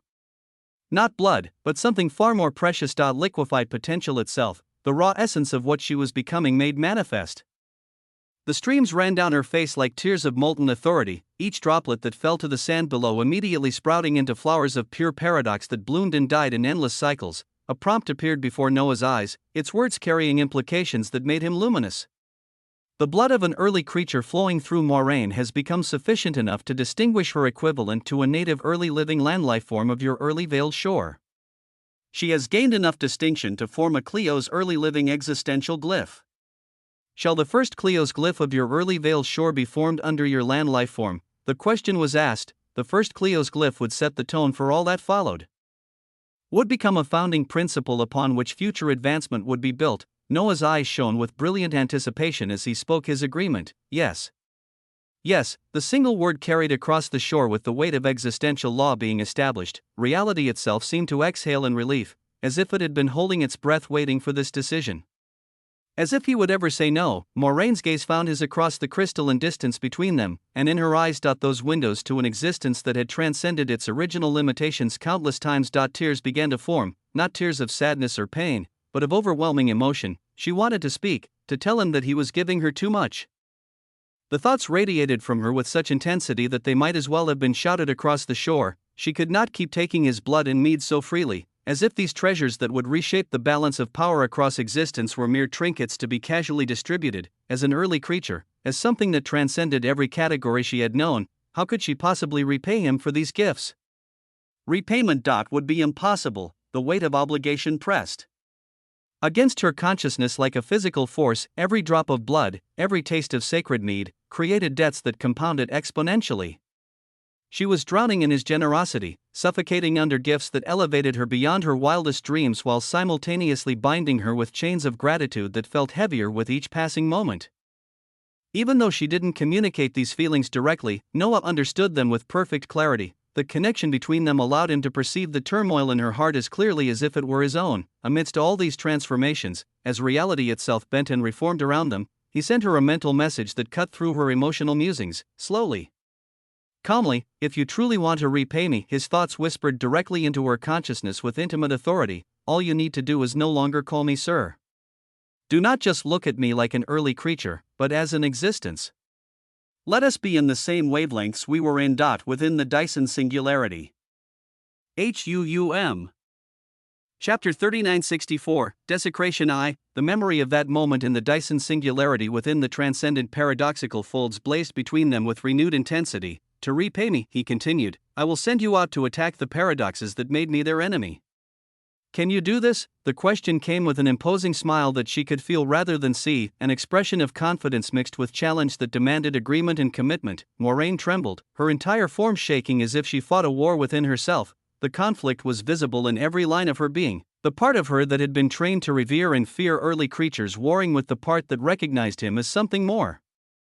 Then, with visible effort that spoke to the magnitude of the decision, she steadied herself. Her gaze found his with newfound firmness, and she bellowed in her mind, in a voice that only he could hear, that bypassed all external reality to speak directly to his consciousness. I can do this. Boom. The declaration rang with such force that it seemed to shake the foundations of her very existence. Noah's smile deepened with genuine warmth as he responded with voice that carried across the shore with crystalline clarity. Then go on. Let me see the glory of what a Cleo's glyph looks like, the permission, the challenge, the encouragement, all of it combined to catalyze something magnificent. From the split in her forehead where golden rivers continued to flow, a terrifying presence began to emerge. The Cleo's early living existential glyph of paradox started forming with majesty that made everything previous pale in comparison. But even as this ultimate expression of paradox began to manifest, another prompt appeared with stupendous timing. Sufficient conditions have been met. The arch-living existence Moraine can now attain and emerge with her second living existential authority. The chab sent shockwaves through her forming glyph, causing it to pulse with uncertainty. Then came the resolution. The living existential authority of origin blooms within the seas of paradox making up Moraine. The transformation was immediate and profound. Within her existence, where oceans of paradox had ruled supreme, islands of origin began to form. The two authorities swirled together like oil and water that had learned to love, maintaining their distinct natures while creating something beautiful in their interaction. The forming Cleo's glyph is being comprised of both paradox and origin. An astounding design of a glyph, something only possible when a Cleo's glyph is being formed, as eminent or lesser glyphs do not have the chance to achieve this level of synthesis. Oh, Noah's eyes blazed with unprecedented interest as he watched this impossible formation, even in the midst of his own glorious transformation. With his body still adjusting to power that exceeded 200 million in both complexity and purity, he focused his entire enhanced perception on Moraine's forehead where history was being written. The glyph that formed defied every expectation, every precedent that had been established. It began as pure paradox, swirling contradictions, geometries that existed in states of being both true and false simultaneously. But as origin bloomed within her, the glyph began to change. Lines of pure white brilliance began threading through the paradoxical patterns, not destroying them but giving them foundation. Where paradox said maybe, origin declared definitely. Where paradox suggested infinite possibilities, origin selected the most perfect one. The two authorities didn't fight, they danced, creating a symbol that pulsed between states of absolute certainty and infinite possibility. They gloriously danced as within himself. Noah felt the weavings of the protagonist rising with excitement and expectation as trumpets began to echo in the surroundings. Woo! Woo!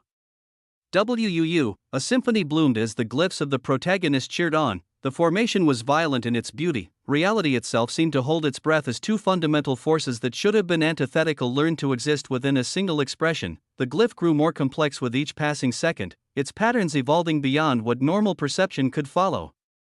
It was simultaneously the question and the answer, the problem and the solution, the beginning that paradox always avoided and the ending that origin always sought. When it finally completed, when that last line of authority connected to close the circuit of power, brilliance washed over the early veiled shore with the force of a new fold being born. The light wasn't harsh but overwhelming in its purity. It painted everything in shades of white and gold and impossible colors that existed in the space between. The ancient trees seemed to bow before its radiance, their branches swaying in winds that carried the scent of possibilities becoming certainties. The golden sands sparkled as if each grain had been transformed into a tiny star, while the crystalline waters reflected the light in patterns that wrote temporary truths across their surface. Cleo's early living existential glyph successfully formed. Paradoxical genesis, the origin of all contradictions. The name itself was a paradox, suggesting that contradictions had an origin, that chaos had a beginning, that even meaninglessness had meaning if viewed from the proper angle. But before anyone could fully appreciate what had been achieved, another prompt materialized with the weight of glory declaring itself. A unique condition has been fulfilled. The recently formed Cleo's glyph of paradoxical genesis can be sacrificed to become a shard of the seed of a lost forgotten principle. The principle of existential duality, the authority to exist in multiple contradictory states simultaneously while maintaining singular consciousness and purpose. Boom, the silence that followed was deafening. A terrifying glyph had formed, something that represented the pinnacle of what current existence could achieve. It was power that would make Moraine an astonishing honored living existence in terms of authority, an achievement that should have taken years to accomplish, and now she was being asked to sacrifice it, to lose this ultimate expression of her growth, this proof of her transcendence, in exchange for something that might be even greater, a shard of a seed that could grow into understanding of a principle that had been forgotten since the earliest folds. The golden rivers flowing from her forehead began to slow as she stared at the prompt, her enhanced consciousness processing the implications with speed that compressed eons of thought into heartbeats. To keep the glyph would make her powerful beyond measure. To sacrifice it would be to gamble everything on the promise of something that transcended current understanding entirely. For his sake, for him, her eyes found Noah's across the expanse of golden sand. The weight of the decision pressed against existence itself, demanding resolution. But was it ever truly a question? For him, she would give her everything. Chapter 3965, Desecration 2, as Moraine made a heavy choice easily, releasing her grip on ultimate power for the promise of something beyond current understanding. Others across existence also made their own choices, decisions that would echo through the weavings of reality with consequences none could fully foresee. Choices. Consider, for a moment, the butterfly, the delicate creature of radiant wings and brief existence. Dancing through a summer afternoon with no knowledge of the storms it might birth, a single flutter, left instead of right, up instead of down, disturbs the air in patterns so minute that no consciousness save that of an early creature might perceive them, yet that disturbance travels, grows, compounds upon itself with the inexorable weavings of chaos. The displaced air meets a warm current it would have otherwise missed. That current, strengthened by this tiny addition, pushes a cloud formation 3 degrees off its intended course. The cloud, now traveling a different path, releases its rain over a mountain instead of a valley. The mountain stream swells earlier than it should, washing away a bridge that a merchant would have crossed. The merchant, forced to take a different route, arrives in a different city where he speaks of opportunities in distant lands. A young dreamer hears his words and makes a choice to leave everything behind for adventure. That dreamer becomes a navigator on a vessel that discovers a new trade route. The route brings prosperity to one nation and poverty to another. Wars are fought. Philosophies are born from the suffering and triumph. Those philosophies spread across worlds, influencing how entire civilizations perceive existence itself. Galaxies align themselves according to principles that trace their origins back to interpretations of those philosophies. Universes form with fundamental laws subtly different because of the consciousness that shaped them. Cosmos dance to weavings that echo that first flutter of wings. Existential domains rise and fall based on the accumulation of infinite butterflies, infinite choices, infinite moments where left became right, where yes became no, where silence became song. Even omniverse, those vast constructs that contained all possible variations of reality, found themselves influenced by the weight of choices made by beings so small they could barely be said to exist at all. Wheels of existence, grinding through their rotations, occasionally stuttered when the accumulated weight of countless tiny decisions reached critical mass. A wing of a butterfly. A simple choice. Yet it could affect things on scales that rendered the very concept of scale meaningless. This was the truth that living existences spent eons trying to deny, that for all their accumulated power, for all their transcendent authority, they remained vulnerable to the whims of chaos born from choices they could never predict or control. A single decision from an insignificant being could collapse entire folds, could redirect the course of existence itself into channels that no amount of planning could have foreseen. On a day a few years ago, an apocalypse had descended on a blue world. A young man had become a rank F hunter from the skill book, Fireball, that was also a choice, a glorious, quintessential, unperceivable choice. The rest was history, and on this day, across the vastness of all that was and might ever be, choices were being made that would reshape the very nature of what it meant to exist, in the transcendent paradoxical folds, where reality bent and twisted according to principles that delighted in their own impossibility. A gathering of power had assembled that defied every precedent. The massive corpse of the early creature lay at the center of their formation like a monument to impossibility itself, dead yet somehow still present, ended yet refusing to fully cease. Around this grotesque majesty, beings who commanded the fundamental forces of paradox had arranged themselves with the precision of a ritual that had been planned across eons. Duke Diviticus stood at the heart of it all. Literally, she and 8 other dukes had positioned themselves within the gaping chest cavity of the corpse, where once a heart of unimaginable power had beaten with the rhythm of existence itself. The wound that marked its absence was a canyon of dried vessels and desiccated tissue that spoke to wonder so profound it had left scars in reality itself. The 9 dukes formed a perfect circle within this cavity of ancient death, their positions calculated according to unknown weavings. Each duke represented not just individual power but fundamental aspects of paradox itself, contradiction, uncertainty, probability, impossibility, and concepts that had no names because naming them would have collapsed them into definite states. From the 8 outer dukes, beams of light erupted with synchronized precision. Some blazed with obsidian darkness that seemed to devour photons themselves. Others shimmered with silver radiance that existed in multiple spectrums simultaneously. Still others poured forth golden authority that was somehow both liquid and solid. Particle and wave, present and absent, these beams converged upon Diviticus with the focused intensity of existence itself being rewritten. She stood at their intersection, her form trembling from the sheer magnitude of power flowing through her. Every cell in her body had become a conduit for forces that should have torn her apart, would have torn apart any being who hadn't been specifically prepared for this moment through the consumption of something that should never have been consumed. From her center, where that half-drop of early creature blood pulsed with its own inner radiance, tendrils of paradox began to emerge. They were not quite physical, not quite energy, but something that existed in the space between states. The manifestation of maybe given form and purpose. These tendrils, each one wrapped in the glow of that precious half-drop, reached out toward the dried vessels that had once carried the lifeblood of an early creature. The moment connection was made, the corpse began to twitch, not the random spasms of death throes, but movements that suggested something far more disturbing, purpose trying to reassert itself through flesh that had forgotten how to live. The massive form vibrated with frequencies that made reality itself uncomfortable, as if existence was being asked to accommodate something that violated its most fundamental rules. Chapter 3966, Desecration 3, far above this terrible ritual. Floating in the twisted space that served as sky in the paradoxical folds, another gathering had formed.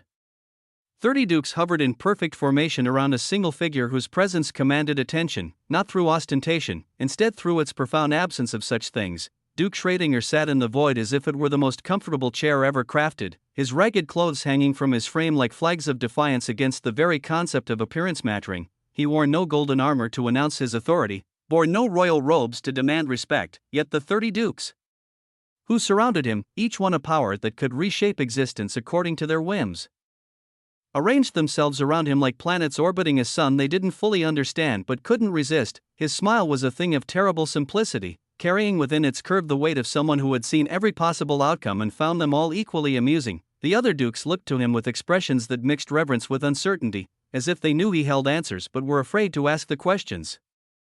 This was power in its truest form, not the ability to destroy or create, but the capacity to make others recognize your authority without ever having to demonstrate it. Schrödinger didn't need to yell or posture or threaten.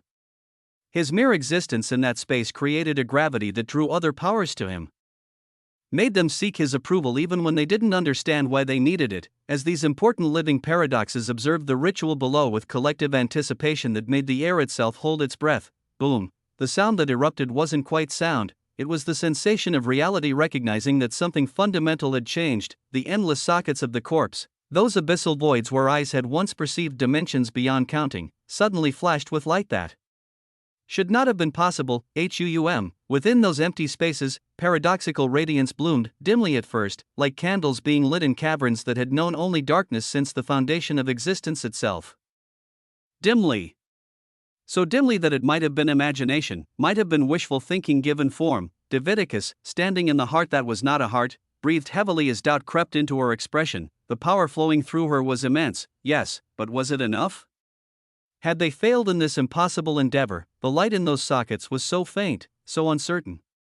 Perhaps the corpse was too far gone, too thoroughly dead to ever be brought back to even a semblance of dash. Her expression changed with the suddenness of realization becoming horror. She felt it before she understood it, authority being drawn from her with such rapidity that her very existence began to dim. Her skin, which had blazed with the healthy glow of accumulated power, began to gray like ash in rain. The glow of half-drop of blood that had made all of this possible was being consumed, burned through at rates that shouldn't have been possible. More, she screamed, the word tearing from her throat with desperation that transcended mere vocalization. Give me more, The 8 dukes responded without hesitation, their beams intensifying until the chest cavity blazed with light that would have been visible from dimensions away. They poured everything they could spare into her, and then they gave more, pushing past boundaries that sensible beings would have respected, and then, with the terrible certainty of nightmares becoming real, the abyss-looking eyes of the corpse blinked. It was a simple motion. Eyelids that shouldn't have existed anymore moving across surfaces that contained nothing but void. Yet that blink carried within it the weight of significance that made existence itself take notice. From those blinking eyes, boom, what erupted defied every category of description that language had developed. It was blast and whisper, light and darkness, beginning and ending all at once. The force that emerged was terrifying in its primordiality, archaic in ways that predated the concept of age itself. It was the visual representation of what existence had been before it learned to be anything in particular.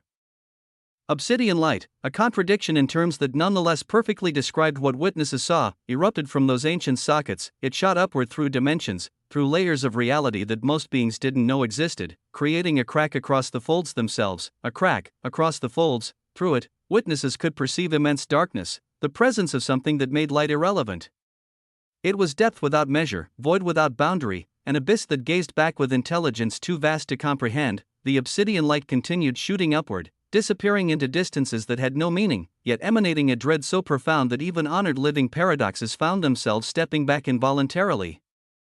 This was fear on a cellular level, the kind of terror that preceded consciousness, that existed in the space before thought. Then, in a motion that should have been impossible for dead flesh to achieve, the hand of the corpse moved. It was deliberate, purposeful, carrying intent that spoke to consciousness where none should exist. That massive appendage, each finger larger than buildings, reached up toward the rupture it had created.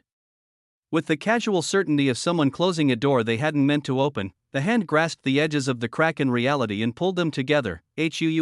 The rupture closed with the sound of existence sighing in relief, as if it too had found the glimpse beyond too terrible to endure.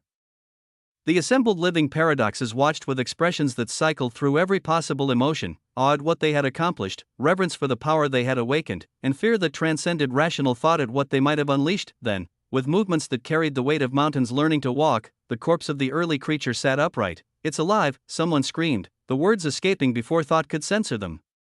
"It's alive," others bellowed with glory, their voices carrying triumph that bordered on hysteria. At the center of it all, within the chest cavity that had become a makeshift heart, Diviticus laughed with the wild abandon of someone who had gambled everything and won prizes beyond imagination.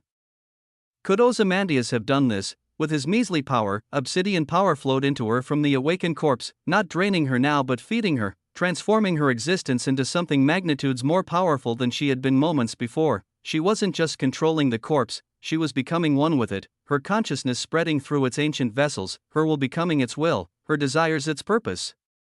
The half-drop of blood had been the key, but now she was becoming the lock itself, the mechanism through which this impossible resurrection functioned. In the distance, floating in his simple yet commanding position, Duke Schrödinger observed these shocking developments with an expression that had grown profoundly somber. When he finally spoke, his words carried the weight of philosophy. "Death," he said, each word falling like stones into still water, "is only truly defeated when we stop trying to control it. The moment we believe we command the end, we discover that the end has been commanding us all along. What rises from death's embrace carries death within it, spreading that condition to everything it touches. We have not conquered mortality today, we have simply given it legs to walk and hands to grasp."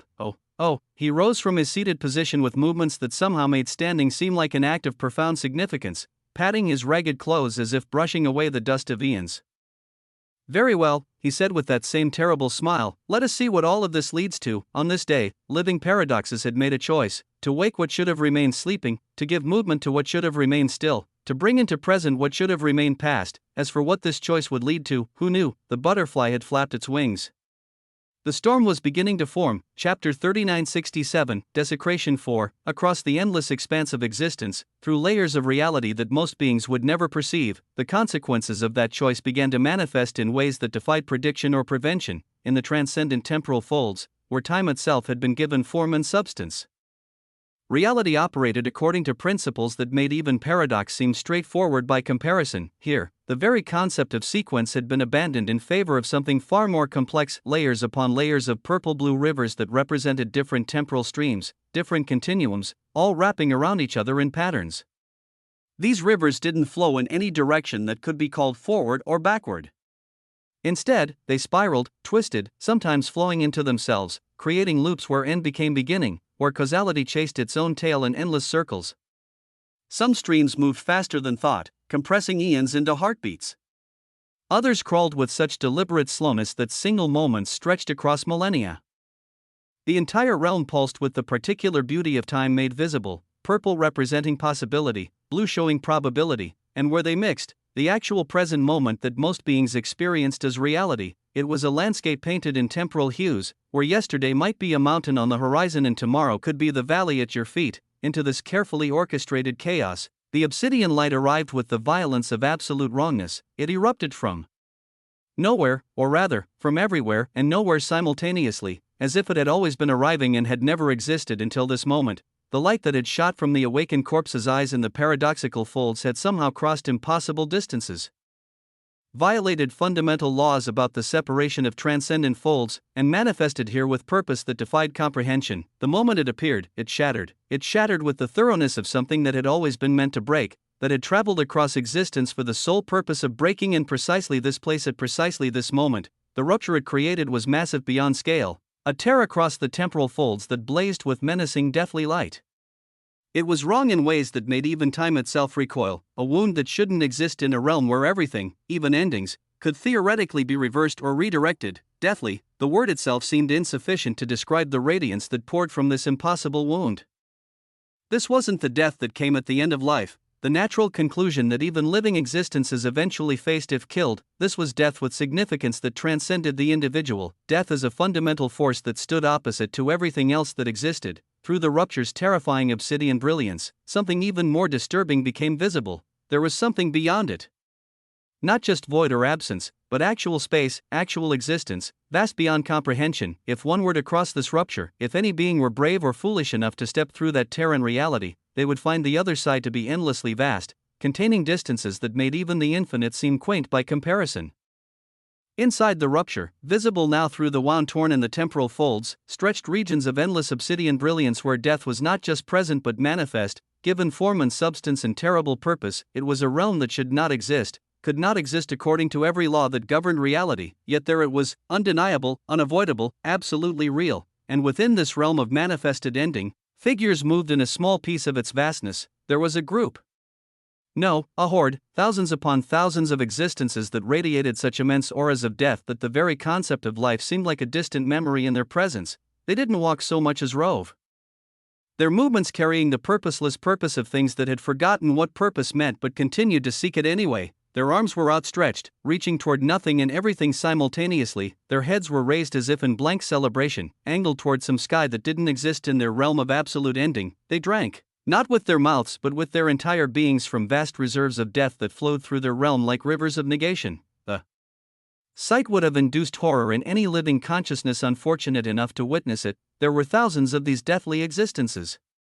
They came in all varieties, some that might once have been humanoid, others that defied any attempt at categorization. Some had been beautiful once, their forms still carrying echoes of whatever glory they had possessed before death claimed them so thoroughly that even death wasn't enough to describe their condition. But regardless of their size, their shape, their origin, they all shared certain characteristics that marked them as belonging to the same fundamental category of existence, or rather, non-existence made manifest. Their eyes, when they had eyes, were voids of obsidian darkness that didn't just absorb light but negated the very concept of illumination. Their movements carried the eerie synchronization of things that shared a common purpose without possessing individual will.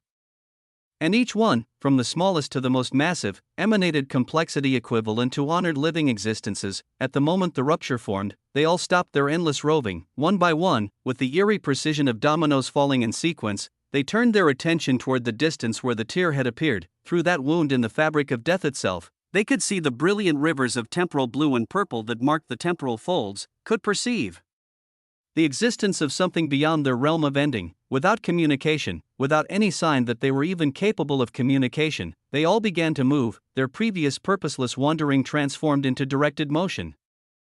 All of them traveling toward the tear with the inexorable certainty of tide coming in. Their heads kept their jaws upwards as if they had to continue this ritual as they began to move. They didn't hurry. Hurrying would have implied they understood time, which was a concept that had no meaning in their realm. They simply moved, and their movement carried within it the promise that they would arrive, that nothing could prevent their arrival, that their reaching the tear was as certain as entropy itself, because in existence, there were the living, and there were the dead, the truly dead, not the dead that could become living after accumulating enough complexity, not the dead that living existences transcended when they crossed certain thresholds of power. These were the dead existences, entities that had achieved a state of death so absolute that it had become their fundamental nature, their very reason for being despite being defined by not being. They were the inevitability of cessation, dead existences. They were carrying within their forms the quality of inevitability that made even true inevitabilities seem negotiable by comparison. Where inevitabilities were paradoxes that demanded resolution, dead existences were resolutions that demanded nothing because they had already ended everything that could make demands. They were the antithetical enemy of everything that drew breath, everything that thought, everything that dared to exist in defiance of entropy's final victory. They stood opposite to living existences not as rivals but as negation itself, the absolute denial of what living existences represented. They were even more fundamentally opposed to early creatures, those beings who had been first. Dead existences were the argument that nothing was the natural state, that existence itself was the aberration that needed correction, for eons beyond counting, for time periods that predated the current understanding of time itself. The living and the dead had been separated, not by walls or barriers or even by conscious effort, but by the fundamental incompatibility of their natures. They existed in different aspects of reality, unable to interact because interaction required both parties to exist in ways the other could recognize. For the most part, this separation had held. For the most part, very rarely had it been violated in the past. For the most part, but no longer. The awakening of the early creature's corpse, that impossible resurrection powered by paradox and a stolen half-drop of blood, had created consequences that rippled across every layer of existence. It had been a violation so profound that existence itself had cracked, creating wounds that connected weavings that should never touch. No longer would the dead remain in their weavings of ending, no longer would the living be able to ignore what waited beyond the boundaries of existence. The tear in the temporal folds pulsed with malevolent promises. Thousands of dead existences approached it from one side, while on the other, living temporals began to notice that something had gone terribly, impossibly wrong. A choice had been made in the paradoxical folds. A corpse had been given motion, and now, across all the vast expanse of existence, everyone would have to live, or cease, with the consequences of that choice. The butterfly's wings had caused their storm, and the storm had torn holes in the very fabric of what separated existence from its absolute opposite. Chapter 3968, Desecration v. The silver threads of living law authority swept through the relocated null-vein gravewake folds like an endless tide searching for something it could not name. Each pulse of power carried with it the weight of scrutiny that could pierce through the veils of entire wheels of existence. It found nothing but emptiness where answers should have been. In the vast stretches of these folds, now forcibly transplanted into the domain of living laws, dozens of living origins and living laws moved with the patient thoroughness of those who knew something significant had occurred but could not grasp its shape. Their forms blazed with authority as they searched every fold of space, every hidden pocket of reality where the truth might have concealed itself. Nothing, a living law murmured to her companion, her silver robes rippling with frustration as another sweep revealed only vacant space. How can there be nothing? The questions hung in the crystalline air like accusations. Where had the paradox that did not produce inevitabilities originated? Why had the second part of their treasured relic been discovered here, of all places? And most disturbing of all, why had an honored living paradox and his legions been present here in what should have been an insignificant corner of existence? They searched with increasing desperation, their combined authorities creating waves of pressure that made reality itself groan under the weight of their scrutiny. Yet for all their power, for all their accumulated wisdom spanning eons, they found absolutely nothing. The infiniverse wheel of existence, hidden at the heart of these folds with the early veiled shore nestled at its center, remained perfectly concealed. Its presence was so fundamentally different from what they sought that their perceptions slid past it like water over glass, never catching hold, never recognizing what lay just beyond their reach. In a forgotten corner of these same folds, where darkness gathered in pools of simulated death, the great usurper existed as he always had, not quite present, not quite absent. His consciousness writhed through the forms of Melodras and the other fold dwellers who had taken the name of dead things, wearing the title like children playing with concepts they could never truly understand. They called themselves dead, these beings, yet they drew breath.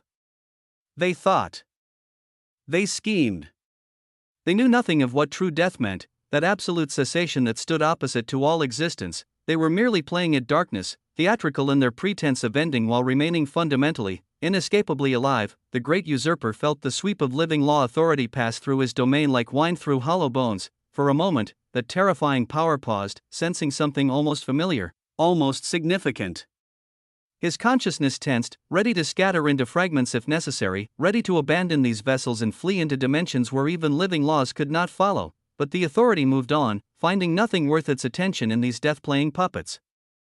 To the living law, they were merely another curiosity in a fold full of peculiarities, unusual perhaps, but not the answer to the questions that burned in their minds. As the pressure of that scrutiny faded, leaving behind only the faint afterimage of silver light, something stirred within the predatory consciousness of the great usurper. A prompt materialized in his awareness from the system that had been his companion through countless schemes and usurpations. Your idle gaming system has absorbed the living seed of existence and mutated to grant you the living existential authority that most closely matches your existence. The words pulsed with possibility, each syllable carrying implications that made his distributed consciousness quiver with anticipation. The seed of existence, that gift from the true emperor of quintessence, had finally completed its integration while THR Festival of Existence WSS ongoing. A connection to the transcendent spiritual folds has been deemed viable as a place to attain living existential authority compatible with your existence, the transcendent spiritual folds. A place where consciousness itself took precedence over physical form, where the boundaries between thought and reality blurred into meaninglessness. It was perfect for one such as him, who existed more as idea than flesh, more as intent than substance. Shall the transfer to the transcendent spiritual folds proceed? The functionality of the idle gaming system will even further expanded with living spiritual authority. The great usurper's consciousness coiled through his various vessels, gathering itself, through the twisted passages of his borrowed bodies. He gazed out at the blankness of the null vein gravewake folds, this space that had been both prison and kingdom, both limitation and opportunity. His thoughts turned inevitably to Osmond. A sigh rippled through his collective consciousness, as with deliberate care, he sent a mental message across the impossible distances that separated them. I will be stepping out for a bit. The message was simple, almost casual, yet it carried within it the weight of a farewell that might be permanent. After all, who knew what existence had in store for all of them? Without further hesitation, the great usurper embraced the prompt's offer. Whap! The sound of displacement echoed through multiple weavings as he and all those under his control simply ceased to exist in that space. One moment they were there, a network of consciousness wearing bodies like masks, and the next, nothing remained but the faint afterimage of their presence. The instant they vanished, space itself seemed to scream in recognition of what had just occurred. Multiple living laws and origins materialized in that exact location with such speed that reality cracked under the pressure of their arrival. Boom, silver and white authority blazed as they searched frantically for any trace of what had just been there. What was that? One of them demanded, her voice carrying the sharp edge of frustration. I felt something, a displacement, a transfer of significant power. They scoured the area with increasing desperation, their combined might turning over every particle of space, examining every thread of causality that might explain what they had sensed. But there was nothing. No trace, no trail, no evidence that anything had ever been there at all. The great usurper was gone, and with him, any answers they might have found. Chapter 3969, The Second Land Lifeform. In the early veiled shore, where golden sands stretched beneath skies of crystalline perfection, Noah raised his head with a movement so subtle it might have been missed by any observer. His eyes, those windows to an existence that transcended normal understanding, gazed out as if they could pierce through the countless layers of space and time that separated him from where Eckert, the great usurper, had just been. A light smile played across his features, carrying within it understanding. And perhaps a touch of fondness. Everyone had their own journey to walk, their own destiny to forge through choices that would echo across existence. Eckert had chosen his path, and Noah would not begrudge him that freedom. After all, his flow of existence had always encompassed the flow of all other pertinent beings. As he made himself the center of attention, his attention shifted, drawn by movement in his immediate vicinity. Before him on the golden sands stood Moraine, her transformed presence radiating the kind of power that made existence itself pay attention. Her hands were extended toward him, cradled within them a shard of white gold light that pulsed with significance beyond measure. This was her sacrifice, her Cleo's glyph, that ultimate expression of power that she had achieved through his gifts, now transformed into something else entirely.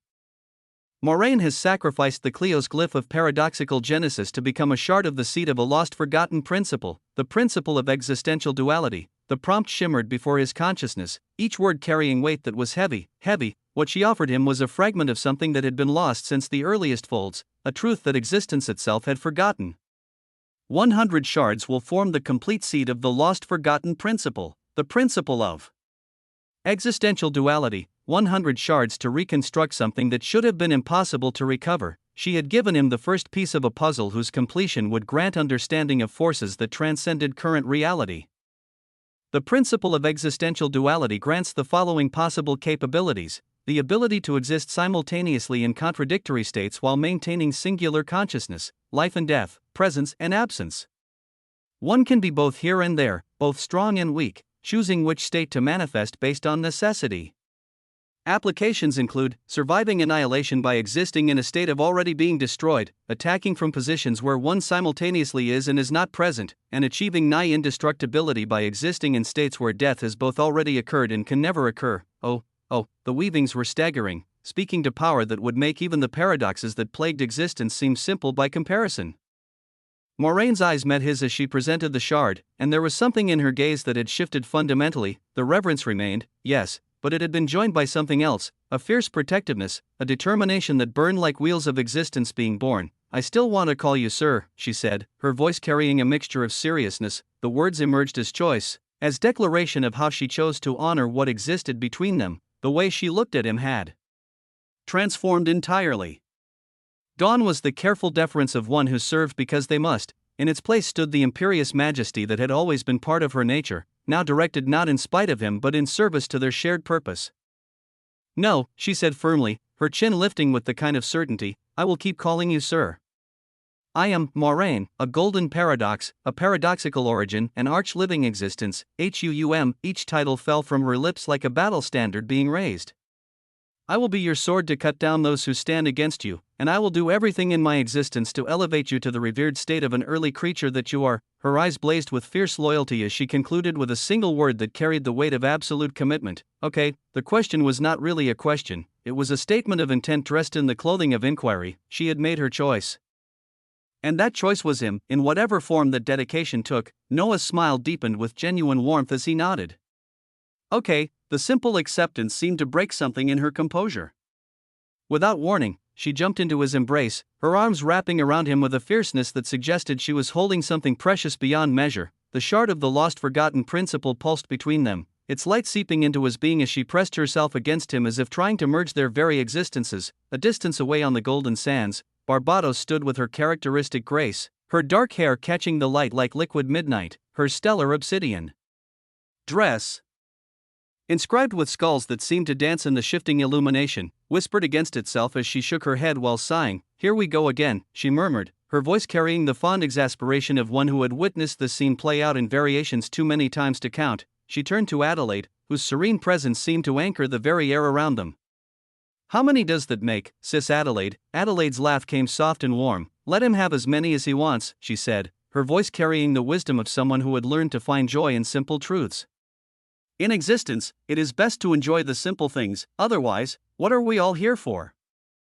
If not for moments like this, moments of connection, of choice, of simple human emotion despite their transcendent nature, then what was the point of all their power?" Such scenes of serenity bloomed across the early veiled shore, here, in this space that existed beyond the reach of living existences, beyond the schemes of paradoxes and origins. Peace reigned with the gentle authority of glory.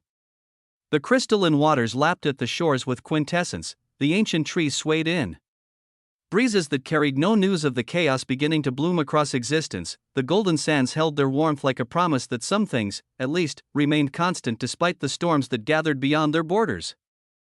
And in this moment, this perfect, crystallized moment, there was only peace, only the simple joy of beings who had found each other across impossible odds. The chaos would come. The storms would break. The very fabric of existence would soon tremble under the weight of choices made and unmade, but not yet, not in this moment. In this moment, there was only the early veiled shore. Chapter 3970, the second land lifeform. 2. In the early veiled shore, Moraine emerged from Noah's embrace with fluid grace, her form straightening as she reclaimed the imperious majesty that had always been her birthright. Yet something fundamental had shifted in how she carried herself, no longer the careful deference of a servant. "Sir," she said, and the word carried a fondness this time, "I will continue forming more Cleo's glyphs of paradoxical genesis so you can obtain more shards of that seed. The required complexity and purity seems to be a bit more than a billion since it is a mixture of both paradox and origin." The way she said "sir" now, it was different. It held warmth beneath its formality, affection wrapped in respect, as if the title had become her personal way of expressing something. Noah's gaze settled upon her with calm authority, his voice carrying the weight of absolute command. "You would essentially be sacrificing more than the power of an honored existence to obtain all the shards. Do not deplete all your power for it, as I will replenish you with the sacred mead of existence. Once you have recovered the cost of a sacrificed glyph, only then can you proceed to make another one again." His tone brooked no argument, each word delivered with the certainty. This was a decree wrapped in care, protection disguised as command. Moraine's smile bloomed with genuine warmth as she responded with a simple the sound carrying within it acceptance, understanding, and contentment. Noah turned his attention to the bucket of sacred mead of existence that sat upon the golden sands, its contents still substantial but depleting with each use. They would need more, and soon. If they were to maintain their unprecedented rate of advancement. His gaze traveled across the early veiled shore to where Hydron lounged in the distance, the arrogant goat currently snacking on auric vitae grasses with the casual indulgence of royalty sampling delicacies. The moment his attention touched upon her, her crystalline head snapped up, instantly straightening to her full, proud height. Her entire posture screamed defensive innocence, saying, "What? I have been good in eating moderately." As if she could deflect his scrutiny through sheer force of imperial bearing, Noah's smile deepened with genuine amusement as he pointed toward the bucket of mead. Heidrun's intelligent eyes followed the gesture, understanding blooming instantly in their crystalline depths. She looked down at herself as if performing some internal assessment, and a moment later, a prompt materialized before Noah's consciousness. Heidrun states that she will be ready to produce more sacred mead of existence in approximately 5 hours. If provided with delicacies at the level of auric vitae grasses or higher, this process will accelerate significantly. Noah nodded at the information, filing it away as his attention shifted to the multiple sacred totems that dotted his expanded domain. Their bells hung silent, waiting, ready to ring out their call to existence itself. "It is time for the second land life form," he declared, his voice carrying across the shore. As the words left his lips, new prompts began cascading across his consciousness, each one marking another milestone in his impossible progression. 159 early sacred towers of Osmond have been successfully constructed at the first stage. Nutrients from the devoured lifeform will continue to be distributed in efforts to elevate towers of the first stage towards the second stage. From the collective 159 towers of Osmond, a total of 79,500,000 has been contributed to your current complexity and purity quotients. Your forming heart of an early creature and early atlas of the folds are consuming significant quantities of nutrients for their continued development. The early veiled shore is absorbing residual nutrients for environmental enrichment and potential future developments. Noah smiled at the flood of information, his gaze settling upon the 11 towers of Osmond that had achieved the second stage, the sacred totems that stood ready to call forth wonders from beyond the boundaries of normal existence. In the next moment, his body began to pulse with radiant authority. The air around him shimmered as reality accommodated something that should have been impossible, his singular form dividing with perfect precision. 1 became 2, 2 became 4, and the multiplication continued until 11 bodies stood upon the golden sands. Each one unfathomably glorious in its own right, each body was perfect, complete, carrying within it the full weight of his accumulated power. They moved with synchronized grace as extensions of a singular will that had simply chosen to express itself through multiple vessels. The sight was breathtaking, 11 versions of transcendent authority, each one radiating the unmistakable presence of an early creature. Without hesitation, these bodies began walking toward the sacred totems, their movements creating a choreography of purpose that seemed rehearsed by existence itself. Each one approached a different tower, and as they began their ascent, the very air seemed to hold its breath in anticipation.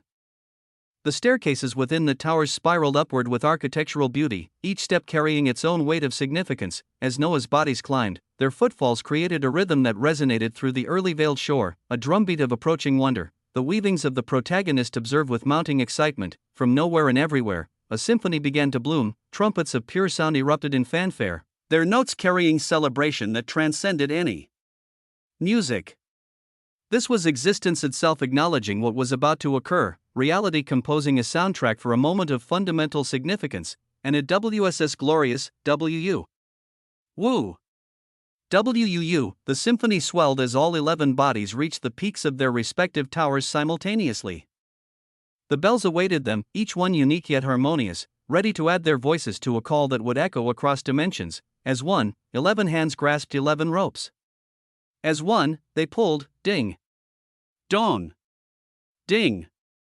Dong! Bells rang, each bell rang with its own unique tone, yet together they created a harmony that made reality weep with its beauty. The sound waves were visible as ripples of gold and silver in colors that had no names, spreading outward from each tower in expanding circles that merged and multiplied. The sacred bells of multiple sacred totems have been rung simultaneously for the first time. This unprecedented achievement has created a resonance that transcends normal parameters. Chapter 3971, The Second Land Lifeform. 3. The ringing of the bell was heavy, and the results were pronounced. All beings who hear the unified tolling, regardless of their power or complexity, will enter a profound state of epiphany. During this state, they may form eminent early living existential glyphs or lesser glyphs with only 75% of the required cost. Moraine's eyes fluttered closed as the sound washed over her, her entire being resonating around her, every conscious entity on the shore, from the transformed members of Noah's family to the magnificent Hydron, felt their consciousness expand as understanding bloomed within them. The tolling of the bells has been deemed unfathomably quintessential. The very shore itself seemed to pulse with approval, the golden sands humming with glory that would continue to echo for hours to come, and then, boom, the gray clouds at the periphery of the early veiled shore began to churn with violence that spoke to something vast approaching. The mist split apart with the sound of reality tearing, creating a gap 10 times larger than when Hydron had made her grand entrance. Many were jolted from their meditative stupor by a sense of dread that crept across the shore like frost over glass. Even Noah's expression grew stern, his 11 bodies turning in unison toward the massive tear in their sanctuary's boundary. From that impossible gap emerged something that made reality itself recoil. An obsidian spider of impossible proportions pushed through the opening, her body gleaming with darkness so pure it seemed to absorb light rather than reflect it. 8 legs, each one the size of an ancient tree, moved with terrifying grace as she entered the early veiled shore. Grace. Unbound grace, her magnificent form was both beautiful and horrifying, a perfect predator scaled to mythical proportions. 8 eyes arranged across her head burned with gorgeous pupils that held depths of ancient knowledge and hunger. Each eye was a different shade of crimson, from the deep red of spilled blood to the bright scarlet of fresh wounds. All of them focusing with terrible intelligence on the beings before her. Her body was segmented with natural armor that looked like obsidian plates fused with organic mesh, while patterns of deep purple and gold traced all over her form. The calls of multiple sacred totems have been answered by Joragumo, a Quasicleo's early living land lifeform, HUUM. The prompt blazed across Noah's consciousness as the massive spider regarded them all with those 8 terrible eyes. Then, with fluidity that defied her enormous size, her form began to shift. The transformation was mesmerizing and disturbing all at once. Her 8 legs folded and merged, her massive body compressing and reshaping. Until where a mythical spider had stood, there was now a young woman of devastating beauty. She was tall and slender and curvaceous all at once, with dark hair that fell like liquid midnight to her waist. Her skin was pale as moonlight, creating a striking contrast with her crimson eyes that had retained their terrible depth despite the change in form. She wore robes of black silk that seemed to move of their own accord, occasionally revealing patterns that suggested her true nature. Her name whispered across the shore as if existence itself was announcing her. Yashinami, Yashinami. She surveyed those present with cold, majestic emotion, her gaze carrying the weight of eons spent in patient waiting. When that gaze fell upon Moiraine, the arch-living existence felt her very existence pulse with shock and a sudden, sharp awareness of her own mortality. When Yashinami's attention found Hydron, surprise flickered across her perfect features, followed by a smile that carried genuine amusement. The goat, for her part, raised her head with characteristic arrogance, though anyone watching closely could see her legs trembling slightly. Even in the face of fear, Hydron would not abandon her. Imperial bearing, Yashinami's smile deepened at this display of stubborn pride, a sound like silk over steel escaping her lips, not quite laughter, but acknowledgement of an existence of arrogance. Finally, her gaze found Noah. She looked at each of his 11 bodies with methodical precision before correctly identifying his primary form. Her approach was deliberate, each step creating tiny fractures in the golden sand that sealed themselves moments after she passed. When she stood before him, her smile transformed into something cold, one carrying the promise of power and brutality that transcended normal violence. She nodded lightly, a gesture that somehow managed to convey both acknowledgement and warning. Noah met her gaze without flinching, and as he did, her full details materialized before his consciousness. Name, Yashinami. Designation, Quasicleo's early living land lifeform. Rarity, Quasicleo's. Lineage, the cursed weaver of forgotten threads. Joragumo. Lore, in the darkest epochs of the earliest folds, when early creatures hunted for sport, Yashinami and her kind were revered as the ultimate guardians that could protect against early creatures. Born from the nightmares of existence itself, she carries within her form the accumulated curses of 1,000 fallen races prevalent in those times. Her silk, spun from the essence of causality itself, can bind existence as easily as flesh. The most terrifying aspect of her nature is her ability to become a living crown, wrapping around her master's head as a circlet of protection that makes collapse impossible. Primary boon, crown of inevitable retribution. Once bonded, Yashinami can transform into a cursed crown worn by her master. Once per day, any being who attacks her master will be struck by an early curse of inevitability that brings true death, completely annihilating their existence across all dimensions and possibilities. This curse cannot be resisted or avoided by any being who has not grasped the power of an early creature or mastered a lost forgotten principle. Secondary boon threads of twisted existence can weave temporary alterations to causality within the early veiled shore, creating zones where cause and effect operate according to her master's desires. Passive boon ancient spider's wisdom provides her master with instinctive knowledge of all poisons, venoms, races, herbs, and curses that exist since THR earliest folds the moment they are observed. Disposition cold, calculating, and utterly brutal to enemies. Shows respect only to those who have earned it through power or cunning. Absolutely loyal once bonded, with loyalty expressed through merciless protection rather than affection. Noah's eyes widened with genuine astonishment as he absorbed the implications of what had answered his call, a quasi-Cleos entity, something that stood just below the absolute pinnacle of what land lifeforms could achieve. And her primary ability, true death delivered to any who dared strike at him with lethal intent, not mere death, but the complete erasure of existence itself. Something that even living existences feared above all else. He had called for a second land lifeform. The shore had delivered him a living weapon of absolute protection, wrapped in the form of an ancient terror that wore beauty like a mask. The symphony that had accompanied the bells tolling shifted to something darker, more complex, as if acknowledging that the early veiled shore had just become infinitely more dangerous to any who might threaten its master. Oh, Chapter 3972, the second. Land Lifeform. 4. The symphony of bells began to fade into whispered echoes, but the weight of what had transpired continued to press against reality itself. Noah's 11 bodies stood motionless for a heartbeat, each one a perfect mirror of transcendent authority. Before they began to move with synchronized precision and began coming together, the convergence was both beautiful and terrifying to witness. Bodies of crystalline perfection flowed toward each other like streams of liquid starlight, merging with seamless grace until only one remained. Noah's singular form pulsed with accumulated power. The golden sands beneath his feet responded to his presence, glowing with deeper intensity as if recognizing the return of their master's complete attention. Without hesitation, he stepped to the edge of the sacred totem's peak and leaped. Noah descended like a force of nature given form, his body cutting through space with the precision of inevitability itself.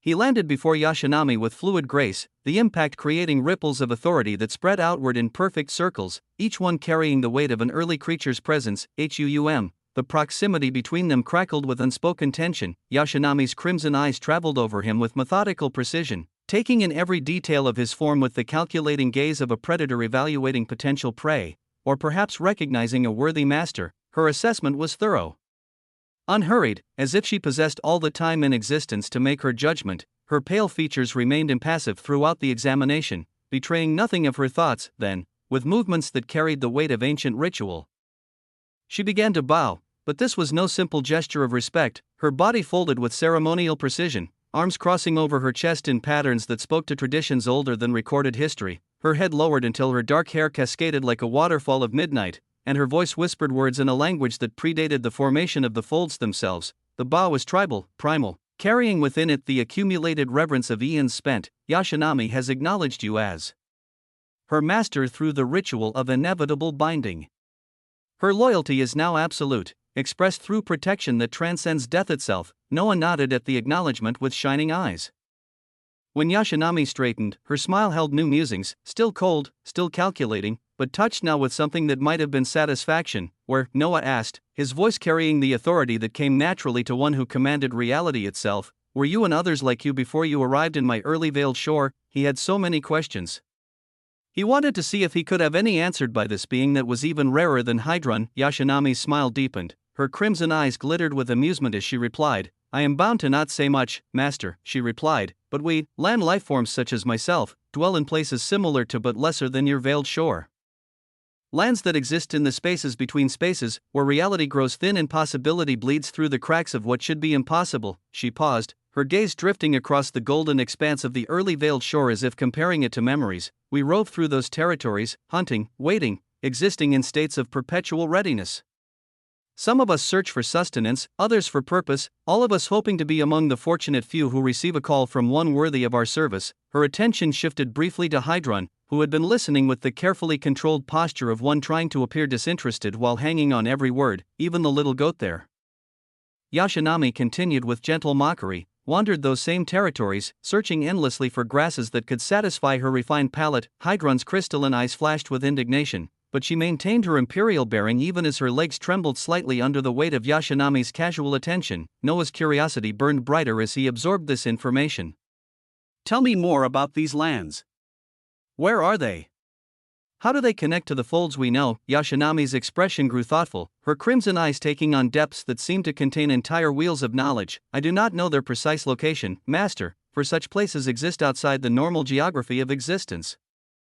They are the wandering territories, domains that drift through the spaces between folds like islands of possibility and oceans of void.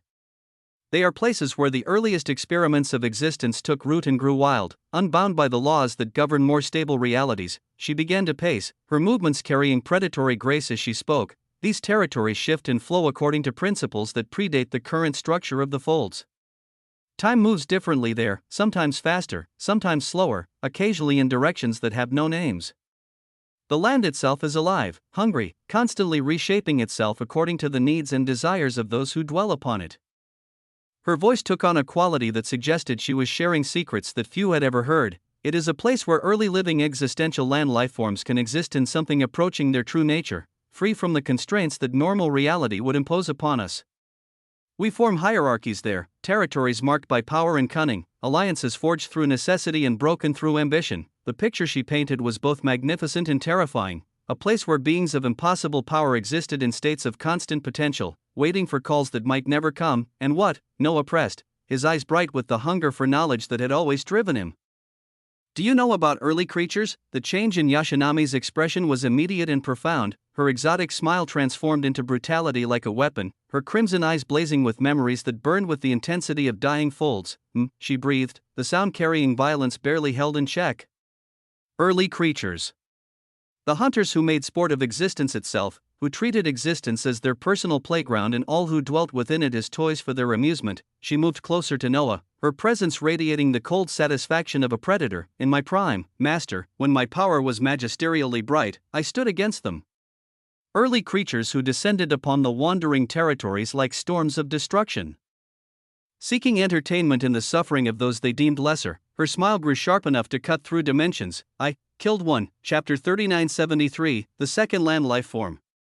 The words dropped into the space between them like stones into still water, creating ripples of shock that spread outward through every consciousness present. Even Moraine, who had been listening with the careful attention of one trying to absorb knowledge far beyond her usual scope, felt her existence pulse with disbelief. Noah's eyes widened with genuine astonishment. You killed an early creature, indeed, Yashinami confirmed, her voice carrying the cold satisfaction of absolute certainty. It was a being who called itself the Harvester of Delights, one who took pleasure in collecting the screams of the dying. It had come to the wandering territories seeking new forms of entertainment, and it chose poorly when it decided to make sport of those under my protection. She paused, her expression growing distant as she accessed memories carved in blood and shadow. The battle lasted for what you might consider years, though time itself became meaningless within the scope of our conflict. Reality warped and twisted around us as we fought, entire regions of the wandering territories reshaped. Noah found himself leaning forward, drawn by the magnitude of what she was describing. In the end, Yashinami continued, I bound it in threads spun from its own hubris, weaving its destruction from the very arrogance that had brought it to my domain. Its death scream echoed across folds, warning others of its kind that the wandering territories were not undefended playgrounds, for there were many like me, and some even more radiant than me. The silence that followed her words was heavy with the weight of impossible achievement. To kill an early creature was something that should have been beyond possibility. What happened to your power from then? Noah asked, his voice carrying gentle curiosity. Yashinami's smile took on a different quality, touched now with something that might have been regret. This, Master, I cannot say. Not because I choose to withhold the information, but because it was carved from my memory by forces I no longer recall. I know that I was once far more than I am now, but the details of my diminishment have been sealed away by methods that transcend my understanding. She touched her temple with one pale finger, her expression growing contemplative. There are gaps in my consciousness, spaces where knowledge and power once resided. I suspect that my reduction from true Cleo's status to quasi-Cleo's was the price paid for survival, though I cannot recall the circumstances that necessitated such sacrifice. Noah nodded, understanding the frustration that such enforced ignorance must bring to a being of her intelligence and power. Not all early creatures are the same, Yashinami continued. The Harvester of Delights was a creature of pure malice, but there was another, her expression softened almost imperceptibly, coldness giving way to something that might have been fondness, though it remained wrapped in layers of protective ice. She called herself the architect of sanctuaries, and she was everything the harvester was not. Where he brought destruction, she offered protection. Where he sought to dominate, she chose to nurture. Yashinami's crimson eyes grew distant as she accessed memories that clearly held deep significance, when the harvester's death brought retribution from others of his kind. When early creatures descended upon the wandering territories seeking vengeance for their fallen peer, she intervened. The architect appeared, placing herself between us and destruction. Her voice carried reverence at this moment. She was injured, saving us, grievously wounded by forces that should have been beyond resistance. Yet even diminished, even bleeding essence that could have reformed entire folds, she opened her early veiled shore to us. Land lifeforms, living existences, refugees from across the folds and wandering territories, all of us found sanctuary within her domain. And her shore was gloriously vast. The picture she painted was one of impossible nobility. An early creature who had chosen protection over power. For years that felt like eons, we dwelt within her shore while others of her kind pressed against its boundaries like storms seeking entry. They could not breach her defenses, but they could make the attempts costly. Each attack weakened her further, each defense drained reserves that could never be fully replenished. Yashinami's expression grew solemn. In the end, she made a choice that I still do not fully understand. She sent us away. She returned us to the wandering territories with blessings that protected us from immediate retribution, and then, she was gone. Just gone. The silence that followed was heavy, unbearably so. Noah absorbed this information with the careful attention. The idea of an early creature who chose sacrifice over dominance, protection over power, challenged many of the assumptions he had formed about beings of such magnitude. Why, he asked, his curiosity driving him to seek understanding of every detail, is your distinction quasi-Cleo's rather than true Cleo's? Yashinami's smile returned, though it carried rueful acknowledgement. Cleo's designation requires not just power, master, but completeness. My forced memory loss, the gaps in my consciousness, these diminishments prevent me from achieving the perfect unity that true Cleo's status demands. I am powerful, yes, but I am also incomplete. She gestured to herself with elegant precision. Think of it as a masterwork sculpture with crucial pieces missing. The overall form remains beautiful and functional, but the perfection that would elevate it to true artistry has been compromised by forces beyond the artist's control. Noah found the words both illuminating and tragic as he nodded and moved on to something else. What do you know about lost forgotten principles? He pressed, his hunger for knowledge driving him to explore every avenue of understanding. Yashinami's expression grew sharp with interest. She said, her voice carrying dangerous excitement. Lost forgotten principles were the ultimate tools that early creatures cultivated within their shores. Seeds of impossibility that they nurtured until they bloomed into forces capable of cutting down any enemy. My power may potentially stem from such a principle. She began to pace again, her movements carrying the rhythm of someone lost in memories of incredible significance. These principles were not mere powers or authorities, master. They were fundamental alterations to the very structure of existence itself. Each one represented a pathway to victory that transcended normal conflict, ways of ensuring that battles were won before they were even fought. Early creatures would plant these seeds within the soil of their domains, nurturing them with the essence of conquered enemies. The blood of fallen creatures, inevitability, living existences, the crystallized screens of dying folds. They required patience measured in eons and resources that could erase entire folds. But the results were weapons that could unmake the very concept of defeat. Chapter 3974, The Second Land Lifeform. 6. She stopped pacing, turning to face Noah with an intensity that made the air between them crackle. A lost forgotten principle might allow its wielder to attack their enemy's past, unmaking their victories before they occurred. Another might grant the power to steal defeat itself, transforming any loss into triumph through methods that defied comprehension. Still others could reach across dimensions to strike at the very idea of their target's existence. Why are they called lost forgotten? Noah asked, his mind racing. Yashinami's smile grew cold with bitter amusement. Because, master, the early creatures who created them are gone. The knowledge of their cultivation has been scattered across existence like seeds on barren ground.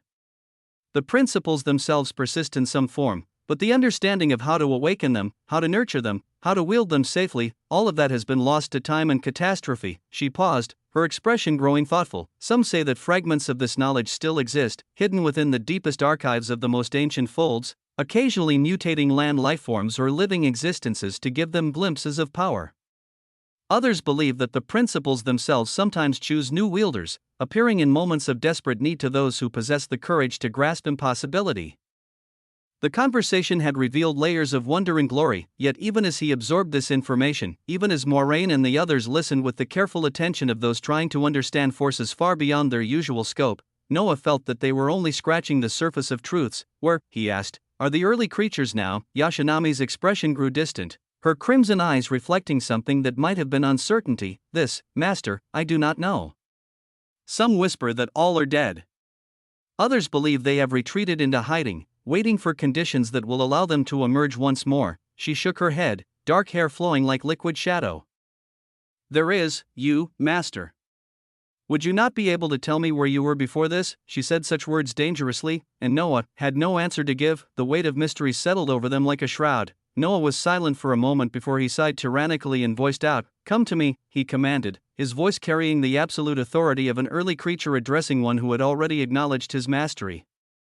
Yashinami's smile grew cold with satisfaction, her crimson eyes blazing with approval at his direct approach. "As you will it, Master," she replied. Her transformation began with a smile that held promises of protection and violence. Her human form began to dissolve with the fluid grace of water finding its natural level.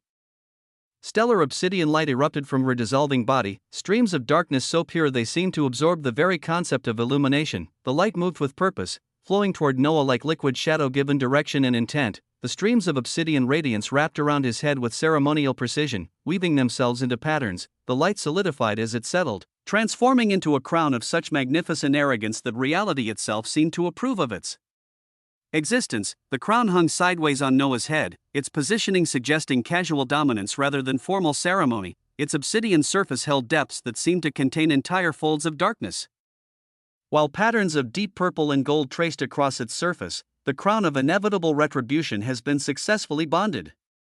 You are now protected against any single attack from anything lesser than an early creature or a force wielding a lost forgotten principle once in the next 24 hours.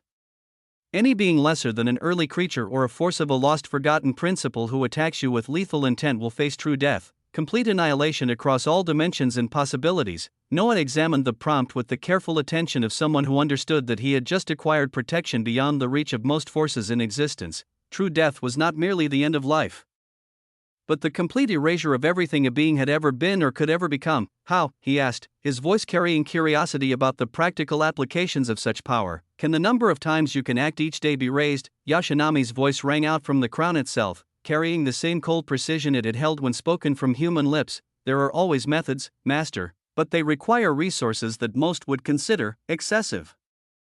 I need materials that can restore what is expended in delivering true death to those foolish enough to challenge you. Her tone grew contemplative. Early sacred herbs would suffice, their essence refined enough to replenish what is lost in each application of my power.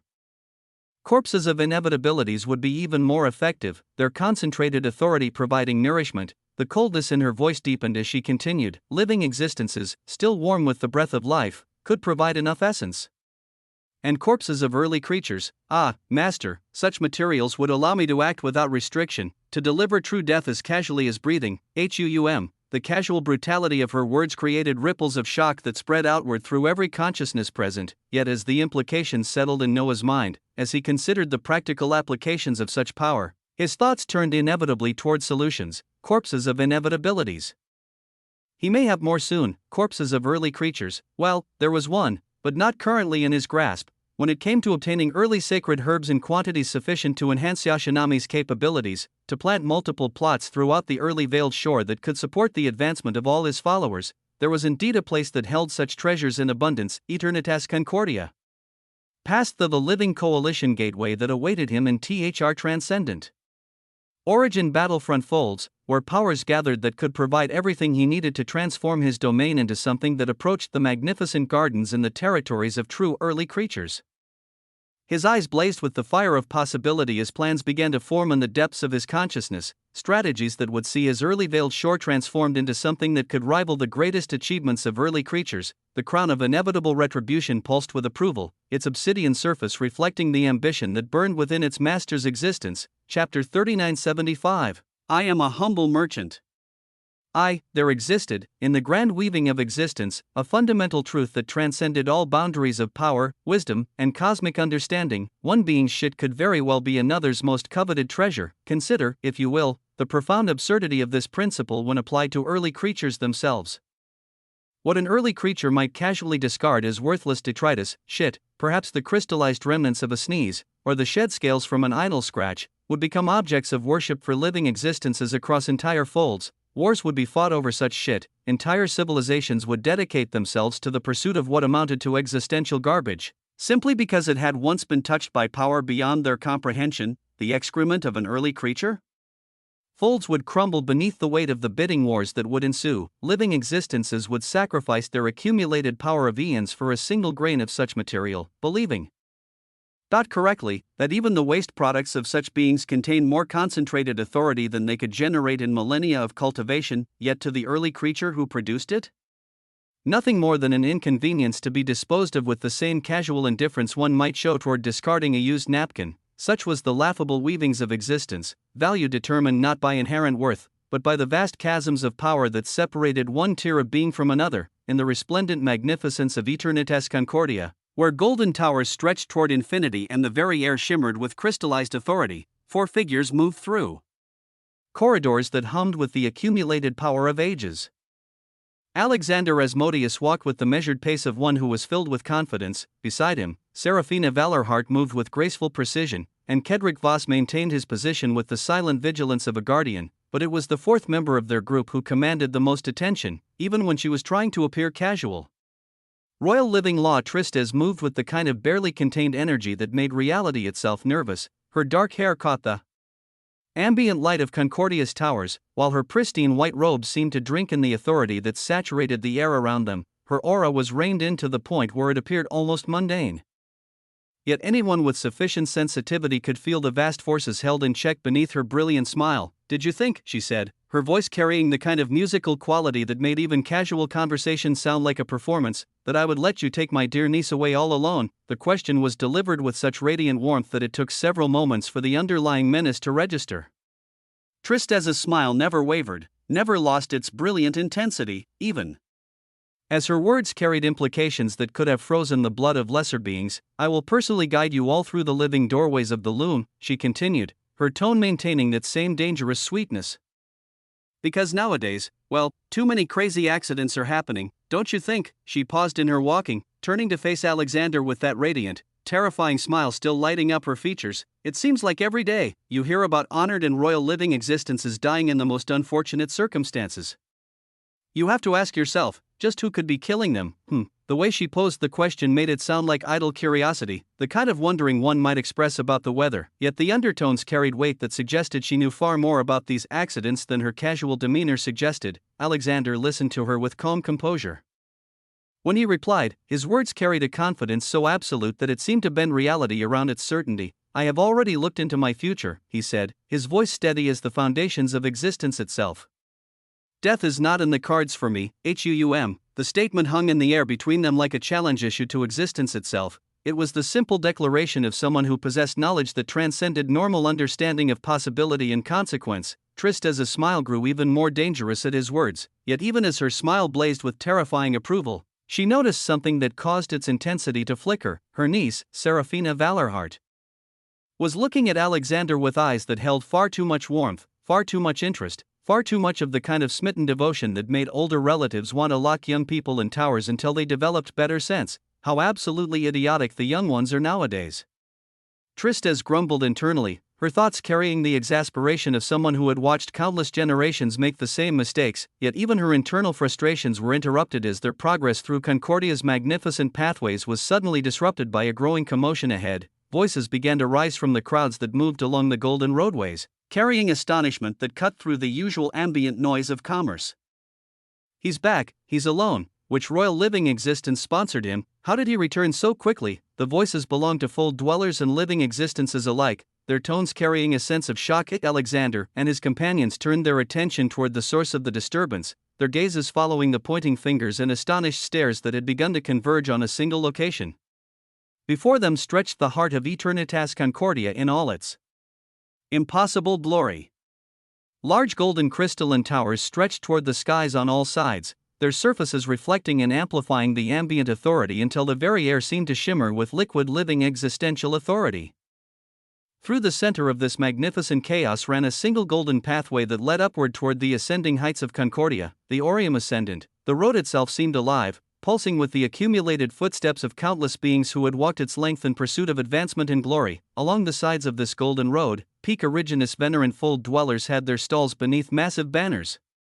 If one ascended the golden road with sufficient attention, the transition became clear. The stalls of fold dwellers gradually gave way to the towers of living existences. It was at this junction, at the precise point where fold dweller ambition met living existence authority, that Alexander and those around him found themselves staring in astonishment at a figure that should not have existed in this place. Noah Osmond walked here in magnificent repose, adorned in a golden robe that seemed to drink in the ambient light of Concordia itself.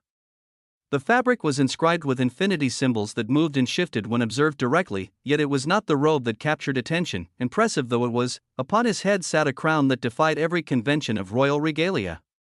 The stellar obsidian circlet hung at an arrogant angle, its positioning suggesting casual dominance rather than formal ceremony. The crown's surface held depths that seemed to contain entire folds of darkness. Seraphina's voice cut through the stunned silence, her words carrying shock that bordered on disbelief. Isn't that your friend who was escorted away by an honored living existence? Chapter 3976, I am a humble merchant. 2. Alexander's face remained calm as he looked ahead, his expression betraying nothing of whatever thoughts might be churning beneath his composed exterior. Yet before he could respond, Tristez's voice cut through the moment with dangerous precision. What? She said, her tone still maintaining that brilliant, terrifying sweetness. His friend? Someone from the same null-vein gravewake folds as him. Her smile grew sharper, taking on edges that could have cut through dimensions. Because nobody can get in or out of those folds, we have locked them down and we've been searching through them and finding nothing. So who exactly could this possibly be? They observed in growing amazement as Noah, seemingly oblivious to the attention he was drawing, calmly and regally waved his hand. Reality responded to his gesture with eager compliance, causing a tyrannical purple throne to materialize from crystallized authority and ambient power. The throne was a masterwork of arrogant design, its form suggesting comfort and dominance. Noah settled onto it with the grace of one who had never doubted his right to command the very fabric of existence, yet even this display paled beside what followed. Noah waved his hands again, and reality bent to accommodate his will once more.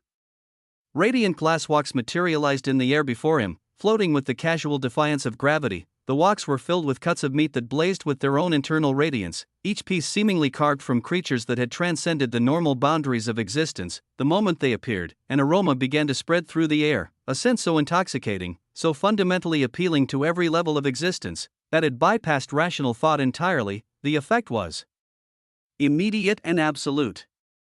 Every entity present felt their very existences begin to throb with desperate need, as if the deepest parts of their beings had suddenly awakened to the realization that they would never be complete without whatever treasures rested within those floating vessels. Fold dwellers found themselves taking involuntary steps forward. Living existences who had transcended normal appetites felt ancient hungers stirring to life within them. Royal Law Tristez's eyes became sharp. A fold dweller from null-vein gravewake folds, she said, her voice carrying the kind of skepticism that could have withered flowers. Yes, he's a fold dweller. She turned her attention to Alexander with predatory intensity, her smile never wavering even as her words carried the weight of authority. Little Asmodeus. Little Alexander, why don't you tell me about this friend of yours? Apart from you, he seems to be another anomaly from those supposedly empty folds. The request was delivered with such sweet reasonableness that it took several moments for the underlying command to register. This was Royal Living Law Tristez demanding information with the kind of gentle insistence. Alexander, however, simply shook his head, his expression remaining calm even in the face of such focused attention. His refusal to answer was delivered without explanation, without justification, with the simple certainty of someone who understood that some secrets should not be mentioned. Tristez's smile grew even more brilliant at his refusal. All right, she said, her voice carrying musical notes that spoke to darker harmonies. We'll do it the hard way then. Let's see what your friend is selling. At the junction of the Golden Road running across Concordia, precisely at the boundary between the domain of fold dwellers and the territory of living existences, Noah sat upon his purple throne magisterially. The 3 radiant walks floated before him like offerings presented to an emperor, their contents continuing to emit that intoxicating aroma that had begun to draw crowds from across the entire district. Multiple golden bowls appeared in neat stacks beside his throne. The arrangement had the appearance of someone preparing to feed the poor, yet the quality of what was being offered spoke to resources that could have purchased entire folds. Noah sensed the many auras surging in his direction, each one carrying its own mixture of desperation, curiosity, and barely contained greed. He had already gone through all the unique herbs mentioned in the trade screen that Thaldorvin the primordial fisher had shared with him, cross-referencing their properties against his own needs and the requirements of his expanding domain. He knew exactly what he was looking for. Like a mere merchant or peddler setting up shop in the greatest marketplace of existential commerce, he voiced out his offer with the kind of laid-back confidence that suggested he was utterly unconcerned by the magnitude of attention he was drawing, selling bowls of quintessential soup for herbs and other treasures found in the doorways of the loom. His voice carried across the gathered crowd with effortless projection, reaching every ear present regardless of their position or the ambient noise that filled Concordia's pathways. Acceptable herbs include. He continued, his tone maintaining that same casual authority as he began listing names that caused visible reactions among his audience. Transcendent veil moss, harvested only from the deepest chambers of doorways where existence grows thin. Chronos petrichor, found where time itself has crystallized into physical form in doorways. Infinity's breath orchids, which bloom only in the presence of dead inevitabilities. Paradox root, grown in space watered by contradictions of inevitabilities that have achieved physical manifestation. Each name he spoke caused ripples of power. These were not common treasures, they were materials that existed only within the doorways of the loom, herbs that required expeditions into places where the very concept of survival became negotiable. One would not even know what they were called or named, nor from which doorway they would be found in, so how the fuck did a fold dweller speak about them as if they were grass everyone knew about? Void heart chrysanthemums, cultivated in doorways where existence meets collapse. Echo sage, which grows only where the screams of dying temporal inevitabilities have taken root. And for those seeking truly exceptional exchanges.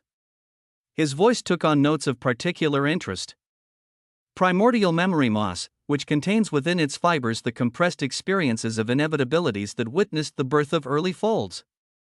Other treasures found in the doorways of the loom are also accepted. Multiple presences began moving toward him.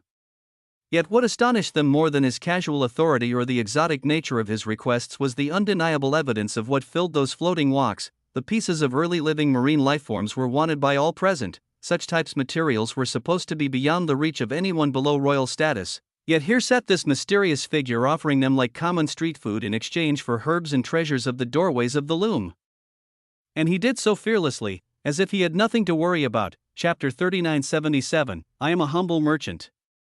3. The atmosphere had grown thick with anticipation and barely restrained greed after Noah finished listing his requirements. More and more beings gathered around his impromptu marketplace, drawn by the astonishing scent of the early living marine lifeforms that filled his radiant walks. Fold dwellers who had achieved the pinnacle of their limitations found themselves pressed forward by desires they couldn't name.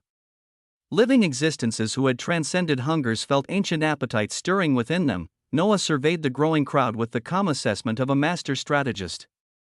Each face that turned toward him carried its own mixture of desperation, calculation, and poorly concealed avarice. He could read their intentions like open books, their desires painted across their expressions. As the murmurs of the crowd began to crescendo into something approaching chaos, Noah raised his voice once again, his words cutting through the ambient noise with effortless authority. Oh, and a little about myself, he began. I am but a humble merchant known as the Weaver of Existence, Huum. Noah's smile deepened as he continued, his words delivered with the laid-back demeanor of an emperor, just to make sure that there aren't any delays and possible accidents and misunderstandings.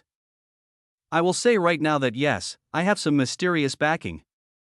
And no, I do not care whether you are a fold dweller, a prime living existence, an honored living existence, or even a royal living existence. The casual way he dismissed hierarchies sent ripples of shock through the assembled crowd. Nobody here needs to come and begin flaring their power and authority, however important they think they are, to begin causing any unneeded conflicts. We are here on business. So let's simply do business and go on our way, okay? Oh, the warning was delivered with such nonchalant confidence that it took several moments for its full implications to register. Now, he concluded, his eyes scanning the crowd with predatory interest. Do we have someone that has any of the herbs or treasures that I mentioned among those here? His laid-back demeanor, his unfathomably calm words, and the sheer audacity of his entire presentation made those watching and listening feel as though they were witnessing something that should not have been possible. At that moment, a voice cut through the many powerful forces that were beginning to gather around him, a voice that carried musical notes wrapped in barely concealed danger. Mine, came the sweet tones of Royal Lautrist as she approached with that brilliant, terrifying smile lighting up her features. Alexander, Serafina, and Kedrick followed in her wake. What an interesting little marketplace we have here. She moved with the fluid grace of a predator that had spotted particularly intriguing prey, her white robes flowing like liquid authority as she navigated through the crowd that parted before her instinctively, her power coming out as an honored living existence. I happen to have one of the herbs you mentioned, she said. Transcendent veil moss, harvested from the deepest chambers where reality grows thin. Quite fresh, actually. I acquired it just a year ago from an expedition that cost me 3 honored living existences and a prime. Noah's eyes lit up with genuine interest as he processed this information. But when his gaze moved past Tristez to settle on the calm figure of Alexander standing behind her, his smile became even wider. For you, he said, I will even apply the friends and family discount, since you've got the peacemaker behind you there. Let's see. Noah maintained his sly smile as he proceeded to take one of the golden bowls, its surface gleaming with authority. He scooped into one of the woks floating before him, the ladle moving through radiant meat that pulsed with its own internal light. The portion he retrieved was generous, yet represented only a fraction of what the single wok contained. He raised the bowl as if ready to make the trade, the motion causing ripples of anticipation to spread through the gathered crowd. The figure of Royal Lautrist felt the pull of that single bowl, a gravitational force that seemed to be drawing every atom of her existence toward the treasure he held, yet she maintained her composure. Her smile grew even brighter as she spoke. I will actually only take half of that bowl, she said, her tone maintaining that same dangerous sweetness, and you can keep the other half if you simply answer a few of my questions regarding you and your friend. Noah's expression shifted, his smile fading into something that could have been disappointment or annoyance. When he spoke, his words carried the flat finality of someone who had no interest in negotiation. I'm only here to trade resources, not information. Either make the trade or move aside. Boom. The silence that followed his words was deafening. The casual dismissal of a royal living law's request, delivered with the kind of authority that sought no argument, sent shockwaves through every consciousness present. Many in the crowd were astonished, though they did not yet know that Tristez held royal status. They simply assumed she was an honored living existence, which made Noah's casual dismissal impressive enough. Tristez's smile grew dangerous in ways that made the surrounding air shimmer, yet when she spoke, her voice maintained that same musical quality, though it now carried tones that spoke to darker purposes. Why, of course, she said. Business is business, after all. She waved her hands with elegant precision, causing reality to bend around her will. An incandescent herb materialized in the space between them, its form enclosed in a protective bundle that floated toward Noah with stately grace. The transcendent veil moss blazed with its own internal radiance. Its very presence made the air around it shimmer with possibility, carrying within its fibers the accumulated essence of places where reality itself had grown thin. Noah's eyes lit up with genuine appreciation as the bowl in his hands floated forward in response, the two treasures crossing the space between them with ceremonial precision. The moment the exchange was completed, Noah smiled brilliantly, his expression carrying satisfaction. Thank you for the trade, he said, though he knew with absolute certainty that he had just given away something unfathomably cheap compared to what he had received. Transcendent veil moss properties. When planted in early veiled shore soil, this herb will mature in 72 hours, producing fronds that can be harvested every 24 hours thereafter. Each frond contains concentrated essence capable of advancing complexity and purity by 100,000 points when properly prepared. Special quality, when grown in domains touched by early creature authority, produces secondary shoots that carry fragments of temporal manipulation properties. Planting requirements, requires soil blessed by early creatures. Benefits significantly from proximity to sacred totems or similar authority-enhancing structures. The information blazed across Noah's consciousness like a gift from existence itself, each detail more valuable than the last. This single herb would accelerate the advancement of everyone within his early veiled shore if planted and utilized right, and if Yashinami liked it enough.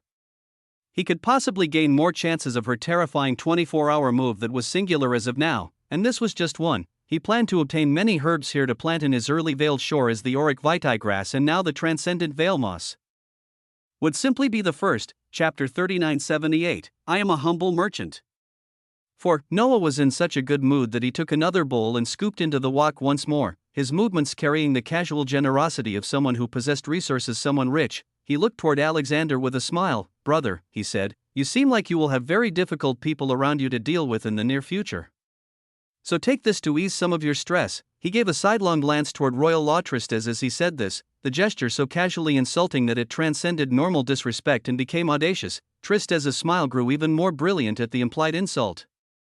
She laughed. Ha, you arrogant fuck, she said, her voice maintaining that same dangerous sweetness. Man, what is going on these days? She shook her head while breathing in and out with the careful rhythm of someone trying to control themselves. Every exhale carried with it the promise of destruction held back by will alone. Alexander moved forward to accept the bowl that Noah offered.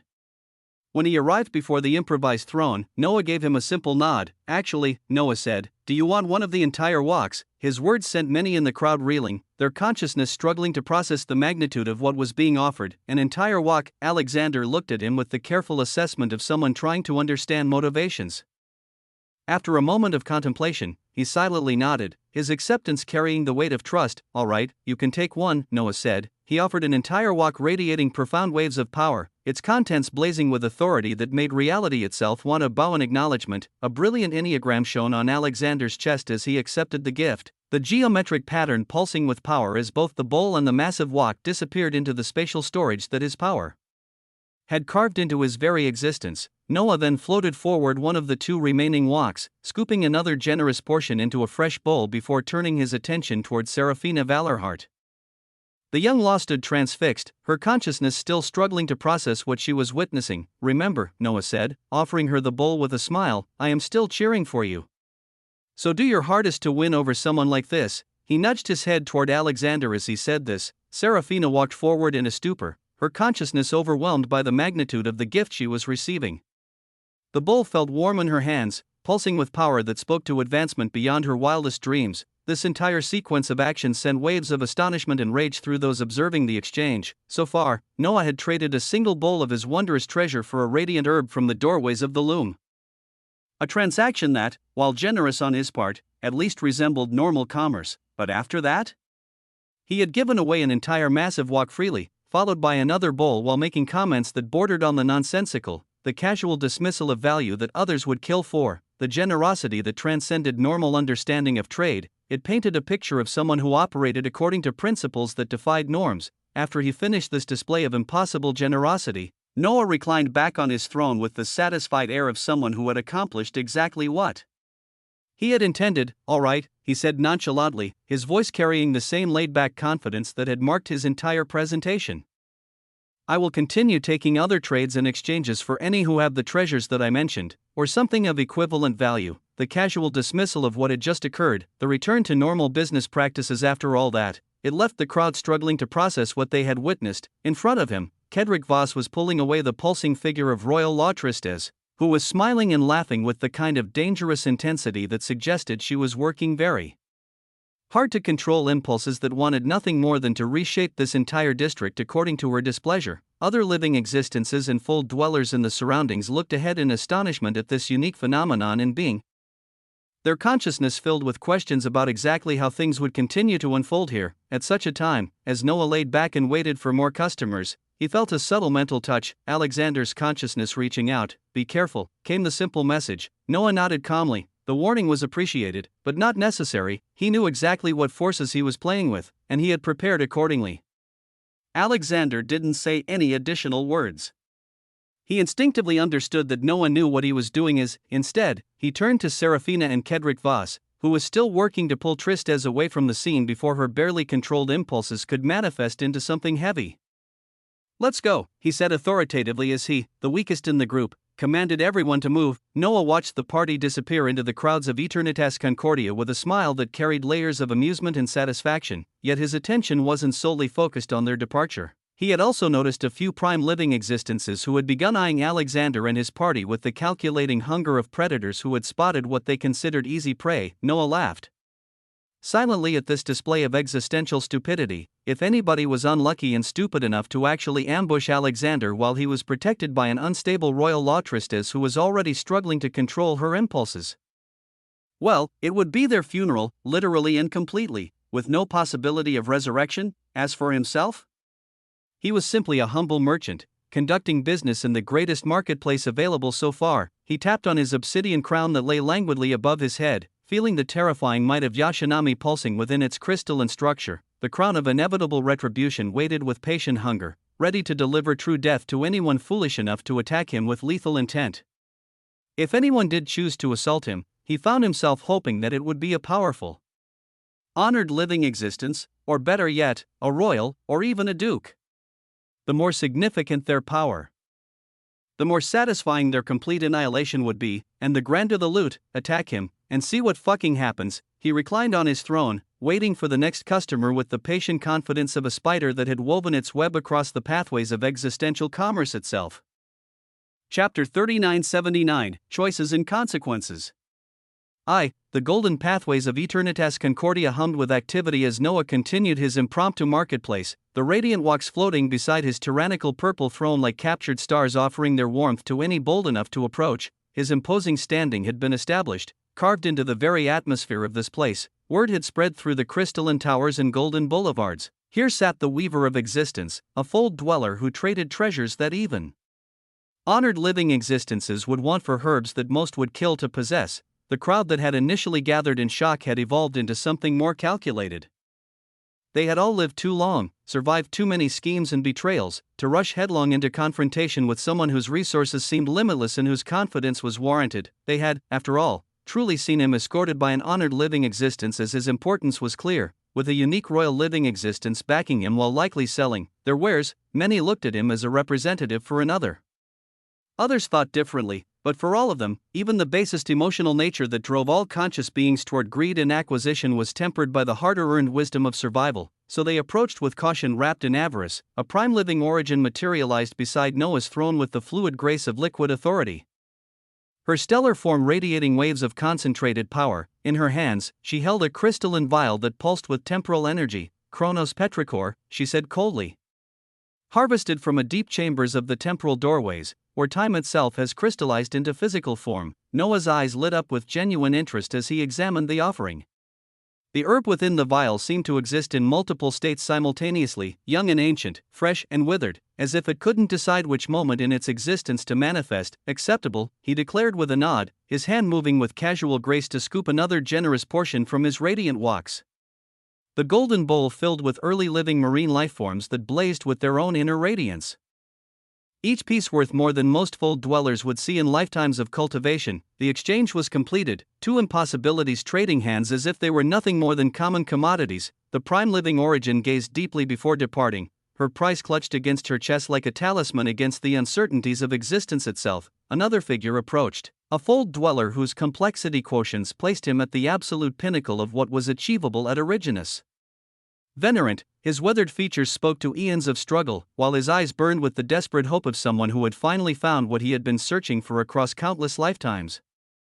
Void heart chrysanthemums, he said, his voice trembling with barely contained emotion. 3 specimens, cultivated in a doorway where existence meets collapse. I watched my entire expedition die to harvest these. Even observing living existences were surprised. This old fold dweller actually had such treasures. The flowers he presented were beautiful in the way that endings could be beautiful. Their petals seemed to absorb light rather than reflect it, creating voids in reality, yet Noah could feel the concentrated authority they contained. He looked at the old man with pity, as since he was feeling a bit generous. 3 bowls, Noah replied without hesitation. Recognizing the sacrifice that had been made to obtain it, the fold dweller's eyes trembled and filled with tears as he accepted the trade, his hands shaking as he received enough of this sacred treasure to potentially elevate him beyond the limitations of Originus Venerant, and his own existence was telling him this. From a distance, many eyes watched this unprecedented display of commerce across Concordia, in towers that stretched toward infinity and corridors that hummed with accumulated authority. Honored living existences observed, reports flowed through channels of communication, the workings of the weaver of existence being noted by some powerful entities, as Noah conducted another trade. Infinity's breath orchids for 2 bowls of radiant soup. His eyes shone with bright enthusiasm. Each exchange brought him closer to his goals, each rare herb another step toward transforming his early veiled shore into something that could rival the greatest achievements of the earliest folds. Yet even as he smiled at a nervous living spirit, Noah felt something shift in the fabric of reality around him. A voice entered his mind, carrying with it the unmistakable authority of absolute power. Who are you, really? Huum. The mental touch was gentle yet irresistible. Duke Gwendolyn. Noah's eyes flashed with recognition as he felt a part of his mental existence being tugged into a different frequency of reality. The sensation was like being invited to step through a doorway that existed only in the spaces between thoughts, a threshold that led to conversations that could never be overheard. He could have resisted.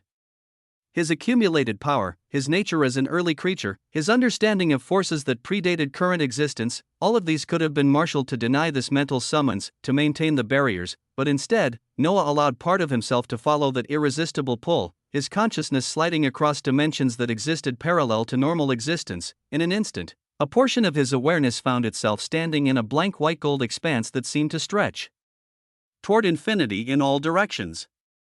The space was neither warm nor cold, neither bright nor dark, but something that existed in the perfect balance between all extremes, a place where conversations could occur without fear of observation or interruption. Duke Gwendolyn stood before him in this neutral ground, her stellar dark hair containing entire galaxies within its depths, her tan skin radiating warmth that spoke to living origin authority refined to its purest essence, but it was her eyes that commanded attention.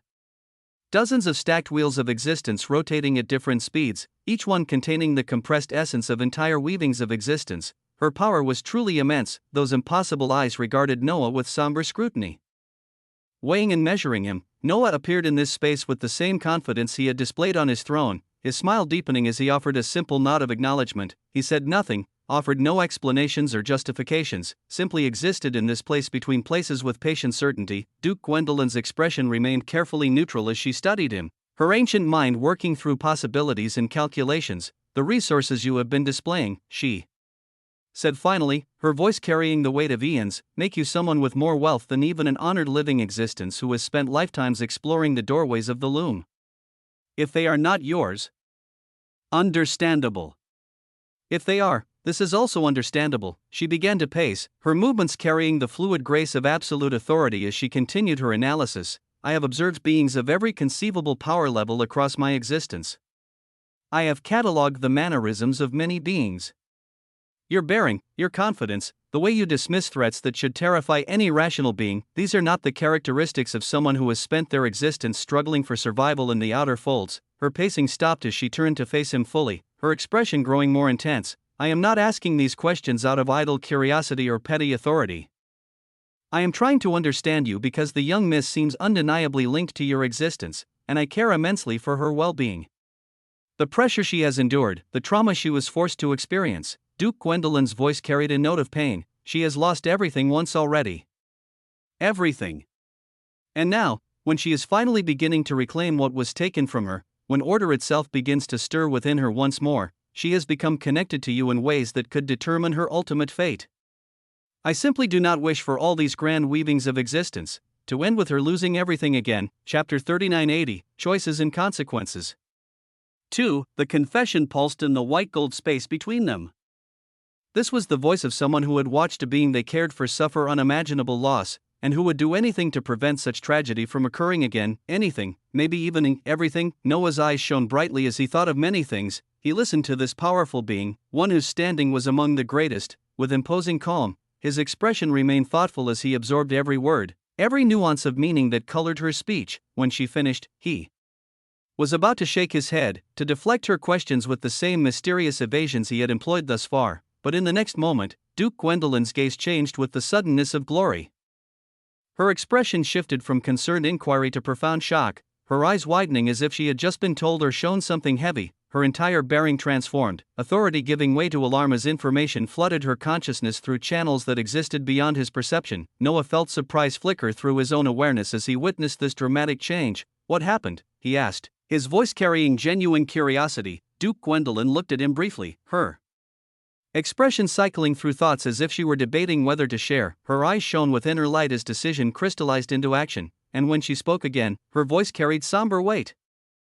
The reason I am so cautious about every variable, every unknown factor that enters our calculations, she said, her words measured with careful precision, is because so many unprecedented events have been occurring over the last few hundred years.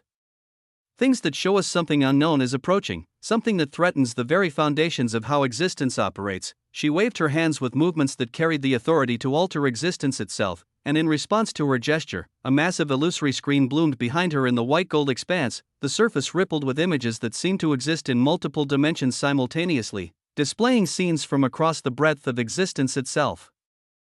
Living existences are dying at rates that would have been unthinkable in previous eras, she continued. More inevitabilities manifest with each passing day, their numbers growing exponentially as if something is deliberately feeding the chaos and paradox that spawns them.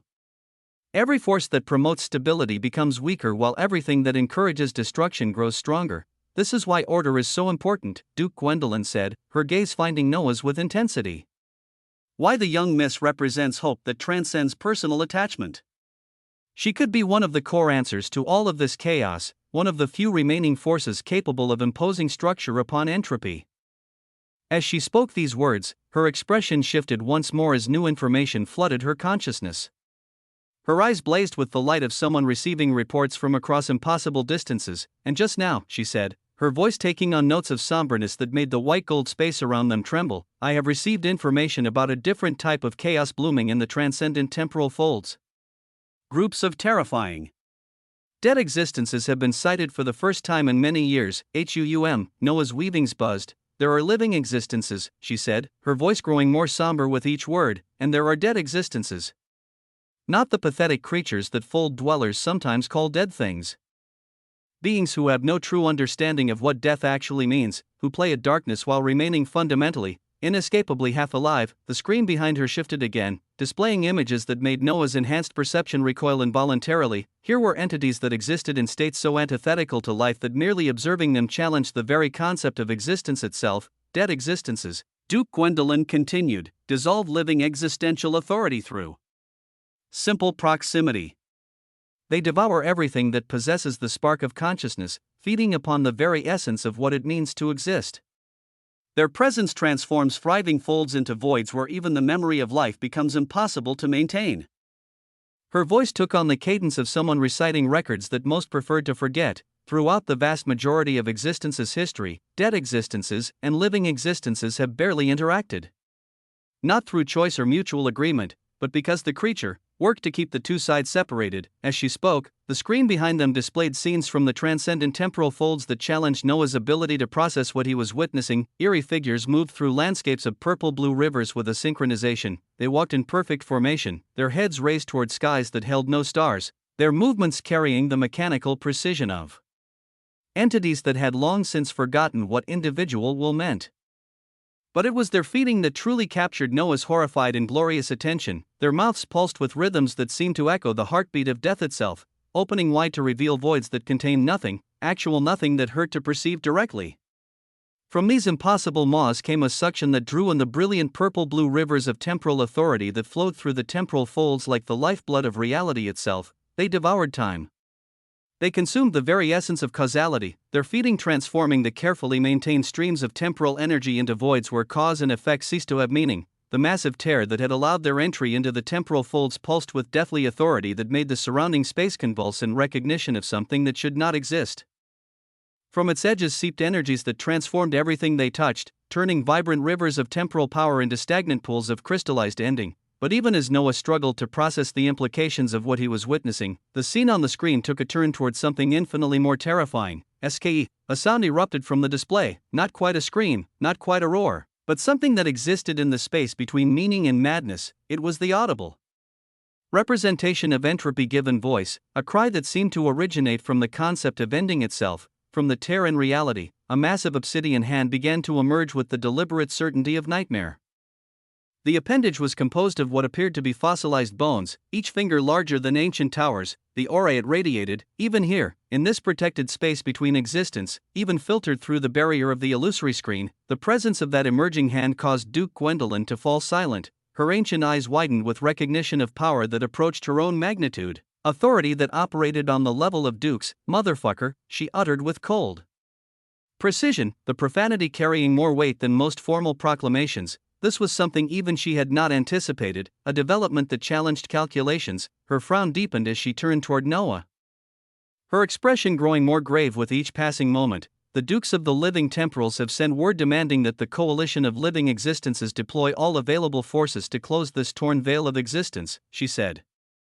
Every free, honored, and prime living existences must converge on the temporal folds before this breach expands beyond our ability to contain it. Noah blinked, his mind working through the implications. Why did they not send honored and royal living temporals the moment they discovered the breach? He asked. Why allow things to escalate to this point when immediate action might have prevented the situation from becoming dire?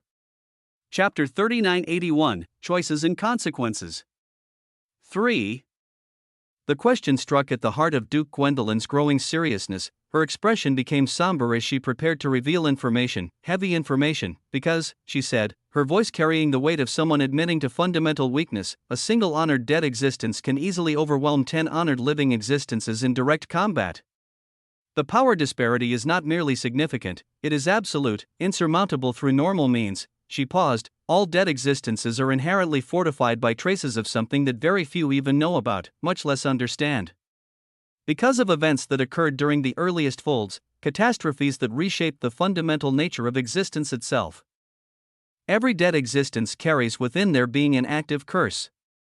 This curse makes their existence unbearable, transforms every moment of their awareness into agony beyond description, but it also elevates their power far beyond what any living existence can achieve. Noah's eyes visibly shone as he absorbed this information, though he carefully kept his excitement from showing on his features. The mention of a curse that operated on such a fundamental level, that could reshape the basic parameters of existence itself. This curse, Duke Gwendolyn continued, her voice dropping to barely above a whisper, stems from something called a lost forgotten principle.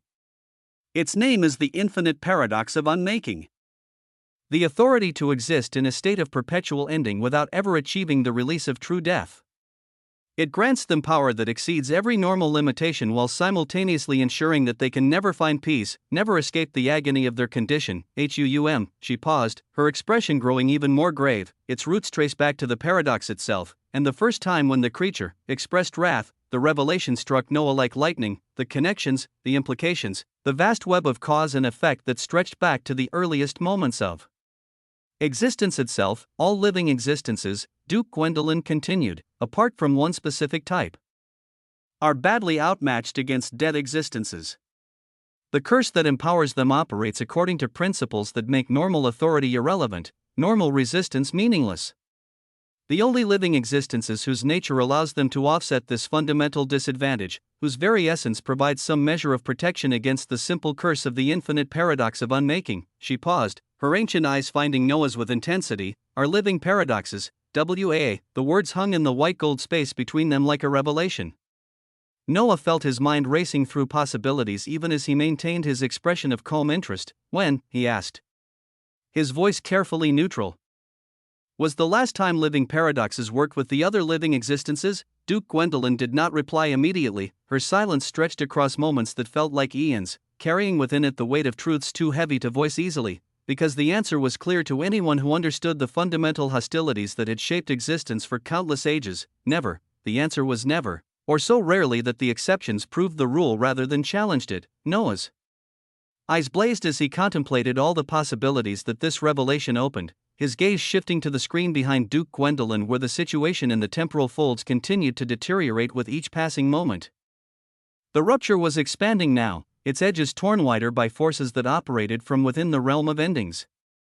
Through the growing breach, more of that terrifying presence began to emerge, not just the massive obsidian hand, but hints of what lay beyond it. A skull began to peek through the widening tear, its ancient and terrifying stature emanating eons of existence spent in states that challenged every definition of consciousness. Empty sockets gazed out from bone that seemed to have been carved from crystallized despair, while flames burned within those voids, the cold illumination that spoke to light that had learned to hate its own existence. The skull was massive, dwarfing even the obsidian hand that had preceded it.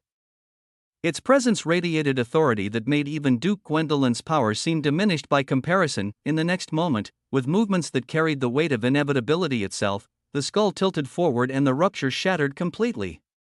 Reality tore like fabric being ripped by hands that possessed the strength to unmake the fundamental structure of existence itself. the massive form that stepped through the breach defied every attempt at description. It was skeleton and void, ancient bone and crystallized ending, intelligence and entropy given shape and purpose. Its power seemed utterly horrific as it eclipsed that of even a normal Duke, operating on levels that challenged the folds themselves. Duke Gwendolyn gazed upon this manifestation of ultimate ending with expressions that cycled through shock, alarm, and calculation. That torn veil of existence needs to be closed before any more truly powerful dead existences emerge, she said, her voice carrying the urgency of someone who understood that failure here would mean catastrophe. Noah looked at the screen, at the impossible being that had emerged from a place where ending was not conclusion but ongoing state, and felt understanding crystallize into opportunity, glorious fucking opportunity. If paradoxes are ideal when fighting against these entities, he said, his eyes shining with possibilities that stretched toward horizons Duke Gwendolyn could not yet perceive. Then I could provide an honored living paradox to help with this situation, even if a little. Duke Gwendolyn's eyes flashed sharply at these words, her ancient mind immediately focusing on implications about every assumption she had made about Noah's true nature and resources. Noah scoffed at her expression, his voice carrying amusement mixed with gentle reproach. You possess another body that operates as a living paradox, he pointed out with casual logic, yet you find it impossible to believe that I might have an honored living paradox under my employ. The challenge was delivered with such matter-of-fact certainty that it forced Duke Gwendolyn to confront the contradictions in her own thinking. She stared at Noah with stern intensity, her voice carrying weight. You're supposed to be a mere fold dweller, she said, each word carefully measured and heavy. Noah's smile deepened, his understanding bloomed between them. I am, he said, a particularly strong, rich, and well-connected fold dweller. He paused, allowing this redefinition to settle before continuing with words that carried the weight of genuine offer. Give me the location where this catastrophe is unfolding in the temporal folds, and I will send my honored living paradox there immediately. You can even deploy your disguised second body alongside mine and claim that both of them operate under your direct control. I'm certain that living existences have captured and enslaved paradoxes for their own purposes over the years. Yes, Duke Gwendolyn considered this proposal with the careful attention of someone weighing variables. Her ancient mind worked through possibilities and consequences, calculating risks against potential benefits. After a moment that felt like eternity compressed into heartbeats, she spoke, okay. A simple word.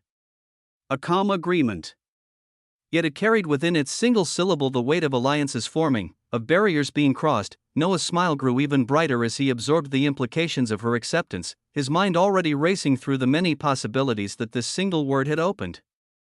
Many more opportunities had just presented themselves, pathways toward advancement and understanding that stretched toward horizons he was only beginning to perceive. In the white-gold space between existence, two beings of immense power had just forged an understanding, and in the distance, through tears and reality itself, dead existences continued their advance into the transcendent temporal folds. Chapter 3982.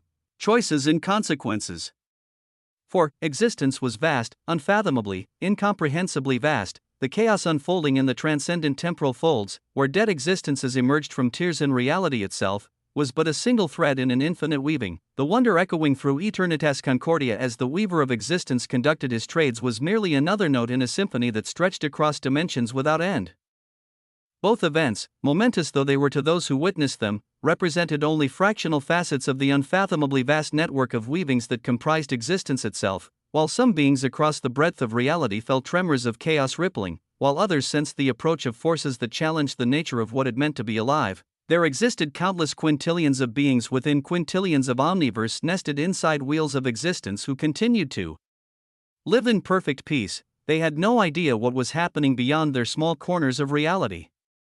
To them, existence remained stable, predictable, safe. They loved and laughed and dreamed and died according to patterns that had governed their ancestors for eons. Blissfully unaware that the very foundations of order trembled beneath forces too vast for their comprehension. Then there were those who knew exactly what was happening across the breadth of existence, who understood the magnitude of the chaos, who perceived the approaching storms, and yet still lived in a manner that would be the envy of living existences. Such beings could be found in the early veiled shore, here, where golden sands stretched beneath skies of crystalline perfection. The very concept of worry seemed alien and unwelcome. The shore had evolved far beyond its original budding state, transforming into something that approached the mythical gardens spoken of in the stories of the earliest folds.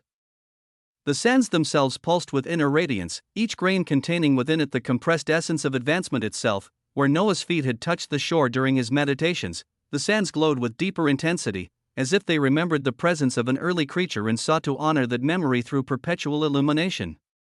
9 ancient trees dotted the landscape with spacing that suggested careful planning rather than random growth. Their trunks rose toward the sky. The branches that spread from these magnificent giants seemed almost ready to bear fruit, produce that pulsed with its own inner authority. Between the trees and the golden sands, the radiant white-blue waters of the early sacred waters struck the shores in waves. Each surge and retreat created music that resonated throughout, the sound of crystalline purity meeting primal earth resounding. Throughout this paradise, sacred totems rose like monuments to impossible achievement. Each structure blazed with its own unique radiance: cerulean for infinity, gold for protagonist, deep purple for tyranny, their crystalline surfaces reflecting and amplifying the ambient authority until the very air seemed thick with liquid living existential authority. At the edges of this impossible realm, mist wrapped around the vast shore itself like protective veils woven from compressed possibility. Through this barrier, nothing could pass without invitation. A boundary that protected this sanctuary from the chaos that raged across the breadth of existence. Everything about the early veiled shore spoke to pristine perfection. It was in this setting of impossible tranquility that Noah opened his eyes and rose from his seated position upon the golden sands. Ancient pulses of archaic power erupted from his body with each step, waves of authority so concentrated they created visible distortions in the air around him. The golden sands beneath his feet glowed brighter in response to his movement, while the crystalline waters seemed to lean toward the shore as if drawn by gravitational forces around him. His bare upper body bore the accumulated markings of his advancement. Early living existential glyphs that pulsed with their own inner radiance, the continued devouring of nutrients from the compressed inevitability through the early veiled shore's mystical processes had caused his power to scale exponentially, each passing moment bringing new heights of capability. His bearing was becoming explosive in its intensity. He felt his resistances coursing through his being like liquid starlight flowing through crystalline channels. The percentage of total collective resistances had exceeded 1000%, yet this felt like only the beginning of, though he possessed the ability to form his own resistance, a gift granted by the first part of his heart of an early creature. He waited with patient anticipation. He wanted a resistance based not on normal principles or conventional understanding, but upon a lost forgotten principle itself. Such a foundation would grant him protection that transcended every normal category of defense, making him nearly invulnerable, but he did not yet possess a shred of a lost forgotten principle. He could not forge a resistance from nothing, could not base ultimate protection upon concepts that remained incomplete within his understanding, so he waited, and continued walking across the glorious sands with steps that left glowing impressions in his wake. At this moment, his collective power had crossed 450 million in both complexity and purity quotients. Achievements that placed him firmly within the beginning tides of the early throne ascendancy realm of his own exclusive progression. Yet even now, he refrained from using his accumulated CQ and PQ to form an eminent early living existential glyph. The temptation was considerable. Such power would grant him capabilities that could challenge living existences, but he waited. He was saving his resources for a single, glorious expenditure, the formation of a Kleos glyph. Because Kleos was truly astonishing in ways that eminent could never match, representing perfection of concept given form and purpose. His feet came to a stop before a figure that commanded attention through sheer presence alone. Moraine sat upon the vibrant sands in meditative stillness, yet every line of her form spoke to barely contained majesty. 9 winged halos rotated around her head with subtle movements, yet even these marvels paled beside the true testament to her advancement. In addition to the more than 400 eminent early living existential glyphs of paradox that adorned her form like constellations of compressed authority, she now bore 10 Kleos glyphs of paradoxical genesis across her body. 10. These ultimate expressions of power appeared as tribal tattoos that made her look simultaneously wild and royal, primal and refined. Each Kleos glyph was a masterwork of existential artistry. They blazed with authority that made the surrounding air tremble. The first glyph spiraled around her left arm like a serpent of compressed paradox, its coils containing within them the essence of contradiction itself. The second traced patterns across her shoulder blades that resembled wings made from crystallized impossibility, while the third created a crown of authority around her brow that spoke to dominion over forces that defied comprehension. Each marking told its own story of transcendence, yet together they formed a symphony of power. They made her appear as something that had stepped from the earliest epochs of existence, when power flowed according to principles that current reality had forgotten. Her eyes opened as Noah approached, revealing orbs that blazed with the accumulated light of paradox refined into perfect harmony. When she looked at him, her gaze carried warmth wrapped in respect, affection disguised as formality. "I have 10 formed," she said, "and I can dash." Before she could continue, Noah raised his hand with a gesture that carried the weight of absolute command. "Save them all for now," he said, "as it seems you will need all the power you can gather for your first outing." The words struck Moraine with the force of revelation, her eyes widening as understanding bloomed within her consciousness. She rose from her meditative position with fluid grace, her movements causing the Clio's glyphs to pulse with synchronized brilliance as anticipation flooded through her being. Would he finally have her make a move? Would she at last be permitted to demonstrate the full extent of her accumulated power? Who would he have her eliminate? Paradoxes who had dared to oppose him? Origins who had failed to show proper respect? Her eyes shone with enthusiasm that bordered on bloodlust as she awaited his command. Chapter 3983, Choices and Consequences. Toward her gaze filled with eager anticipation, Noah smiled with an expression that carried layers of meaning she was only beginning to perceive. "You may actually die if you aren't careful," he said, his words delivered with calm certainty that sent chills through her enhanced consciousness, "as the place you are going already has an enemy that multiple dukes may have to stand together against. So, I will come with you." The statement struck Moraine heavily, alarm flooding through her features as she shook her head with incredulous disbelief. Her mind raced through possibilities, each one more disturbing than the last as she struggled to process what he was suggesting. "What place is this?" she demanded, "and sir, you are much weaker than me, you know? Maybe stay here, and I will brave everything myself." Her words were straightforward and majestic, carrying within them genuine concern that transcended every protocol of respect or deference. She was no longer afraid of speaking her mind when his safety was at stake, her loyalty expressing itself through protective instincts that overrode every other consideration. She thought of him first before anything else, prioritizing his well-being over her own advancement or the completion of whatever mission he might have in mind. Noah's smile deepened at her response. Yet his decision remained unchanged, crystallized through calculations that took into account variables she could not yet perceive. "I want to see as well," he said, "so get as powerful as possible to protect me. We will leave shortly." With those words hanging in the crystalline air between them, Noah turned away from her position and moved across the golden sands toward the cultivation plots where seeds had been planted with careful precision. Behind him, Moraine settled back onto the vibrant sands with stern determination written across her features. If he insisted on placing himself in danger, then she would forge at least one more Clio's glyph of paradoxical genesis before they departed. Every additional layer of protection she could provide might mean the difference between his survival and catastrophe.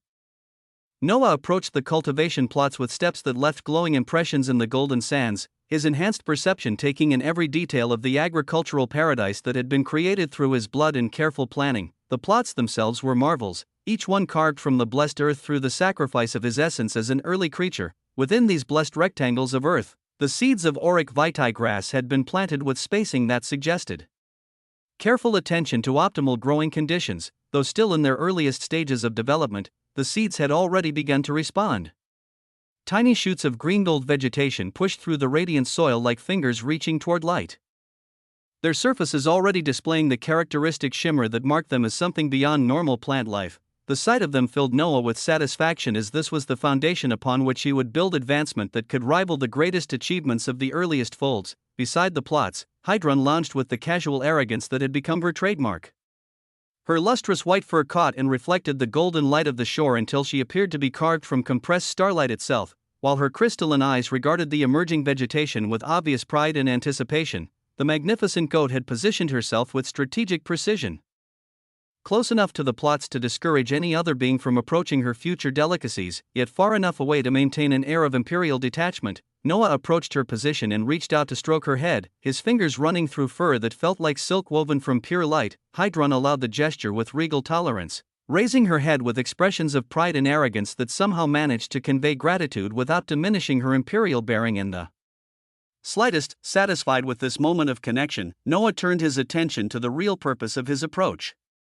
He waved his hands with movements that carried the authority to reshape reality itself, calling forth treasures that had been acquired through careful trade in the markets of Eternitas Concordia. The herbs materialized in the space before him like offerings presented to existence itself, each one blazing with its own unique signature of power and potential. The moment these precious specimens entered the atmosphere of the early veiled shore, reality itself seemed to take notice of their presence.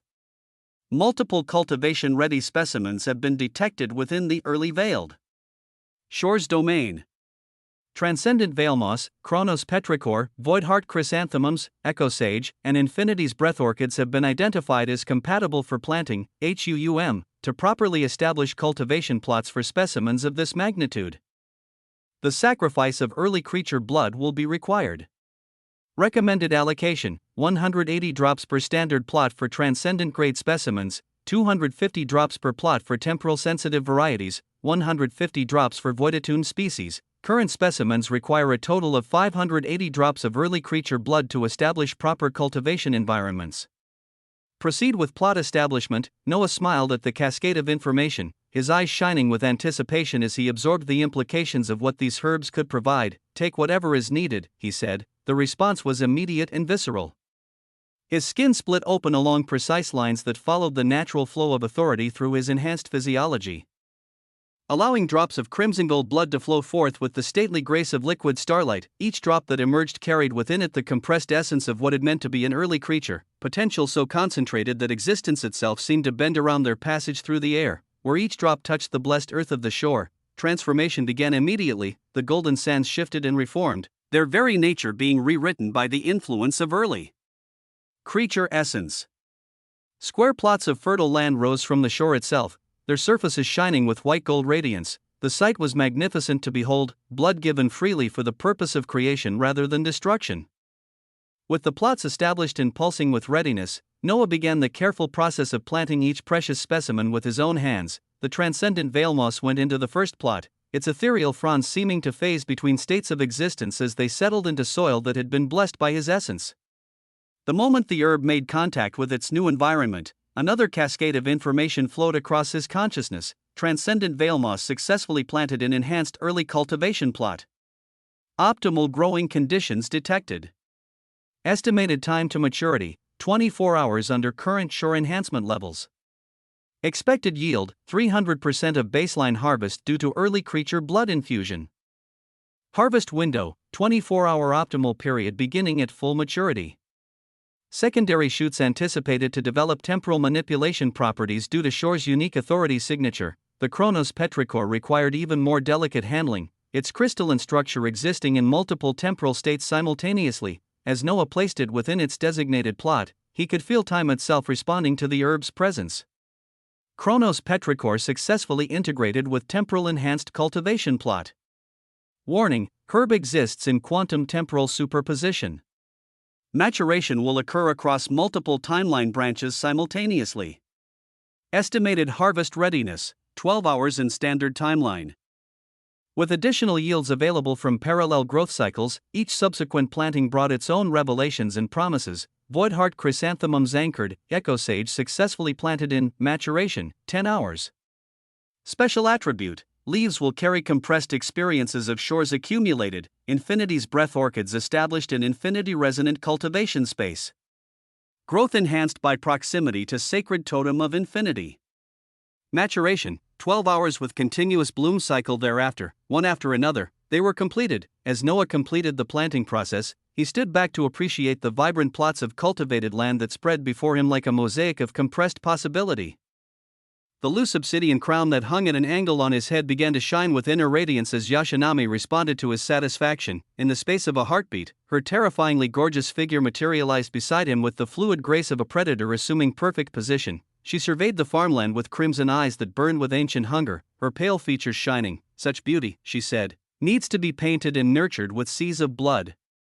Gardens flourish when watered with the essence of enemies, when fertilized with the compressed authority of those foolish enough to oppose their cultivator. Her gaze shifted to Noah with predatory intensity, crimson orbs blazing with anticipation of violence yet to come. Master, she continued, her words dripping with honeyed malice, whose blood will you have me spill? My threads are ready to bind and collapse existence itself. My webs hunger for prey worthy of their attention. The crimson eyes of Yashinami flashed dangerously as she spoke, each word carrying within it the promise of true death delivered to any who dared threaten what her master had built. Noah smiled at her bloodthirsty enthusiasm and reached out to pat her head, his fingers running through dark hair that seemed to contain shadows deeper than the space between stars. You would scare the shit out of me if I had not bound you to my service, he said with genuine amusement. But yes, through you, we will indeed spill blood. The threads of existence themselves will run crimson before we are finished. In the distance, Hydrun observed this exchange with arrogant eyes that had grown wide with caution. The magnificent goat began to slowly edge away from their position, her imperial bearing intact but clearly motivated by self-preservation instincts that warned her against remaining near two existences who she deemed a bit mental. With the agricultural projects established and his deadly companion properly motivated, Noah turned his attention toward the distant figure of Moraine. She sat in meditative stillness upon the golden sands, her form blazing with the accumulated light of Cleo's glyphs as she worked to forge additional protections. "All right," Noah called across the shore, his voice carrying with crystalline clarity, "let us make our way toward the transcendent temporal folds." As he spoke these words, his body began to divide with the precision of perfect symmetry. One became two, each form complete and perfect in its own right, carrying within it the full weight of his accumulated authority. One body remained upon the shore, ready to continue overseeing and increasing in power. The other prepared for departure to realms where dead existences challenged everything. The departing body tapped upon the obsidian crown that adorned his head, causing Yashinami's figure to vanish with the fluid grace of shadow returning to its source. The crown responded to this action by flashing with inner radiance, its simple circlet form beginning to expand and transform with the sound of crystallizing possibility. The obsidian material flowed across his body, covering him from head to toe in armor that emanated a dreadfully silent aura of power. The transformation was both beautiful and terrifying to witness, each piece of the growing protection fitting into place. The armor itself was archaic and ancient in its design. The obsidian surface held depths that seemed to contain entire folds of darkness, while patterns of deep purple and gold traced across its structure in designs. The helm that covered his head allowed only his vibrant eyes to remain visible. Around the visor, the glyph of a spider had been inscribed with masterwork precision, its lines pulsing with the promise of webs that could bind existence itself. With such an imposing demeanor established, this armored body of Noah appeared near Moraine's position. She had already formed a second body of her own, her Cleo's and eminent early living existential glyphs shining with brilliant radiance as she prepared to display the terrifying scope of her newfound power. The early veiled shore pulsed with anticipation as, in the next moment, they disappeared entirely. In the distance, the sacred totem towers hummed with sympathetic resonance, while the crystalline waters continued their dance against shores that had been blessed by the blood of an early creature. And in the cultivation plots where precious herbs grew in soil enriched by sacrifice and determination, the future continued to take root as all these resources would only empower and elevate Noah's existence in the near future. Chapter 3984, Choices and Consequences. 6. As the bodies of Noah and Moraine moved across the weavings of existence, their forms sliding through dimensions that existed parallel to normal existence, Noah maintained contact with Duke Gwendolyn. Her guidance flowed through existence, directing their passage toward the transcendent temporal folds where chaos bloomed like a flower of ending. Yet even as this momentous convergence unfolded, another weaving of existence bloomed elsewhere. In the transcendent spiritual folds, where consciousness itself had been given form and substance, here, massive archaic white pillars rose from foundations that existed in multiple dimensions simultaneously. These monumental structures stretched in all directions, up and down, left and right, forward and backward. Between these impossible monuments, white tendrils of light swirled. The very air seemed thick with compressed awareness, each breath containing fragments of memories that belonged to no single entity yet somehow felt familiar to anyone who dared to inhale them. This was the place where spirits dwelt, where the essence of consciousness could exist independent of physical form, where thoughts themselves could take on lives of their own. At this moment, near a swirling stellar cluster of light, the ethereal figure of a man could be seen floating with the grace of someone who had finally found his natural element. The figure was composed of pure radiance given human shape, his form shifting between states of existence with each heartbeat. Yet despite this ethereal nature, his features remained recognizable. Pure light connected him to a few hundred other bodies that rotated around him like stars in a constellation dedicated to consciousness itself. The man was none other than Eckhart, the great usurper. At this moment, his ethereal body burned with living spiritual authority that flowed through his essence gloriously.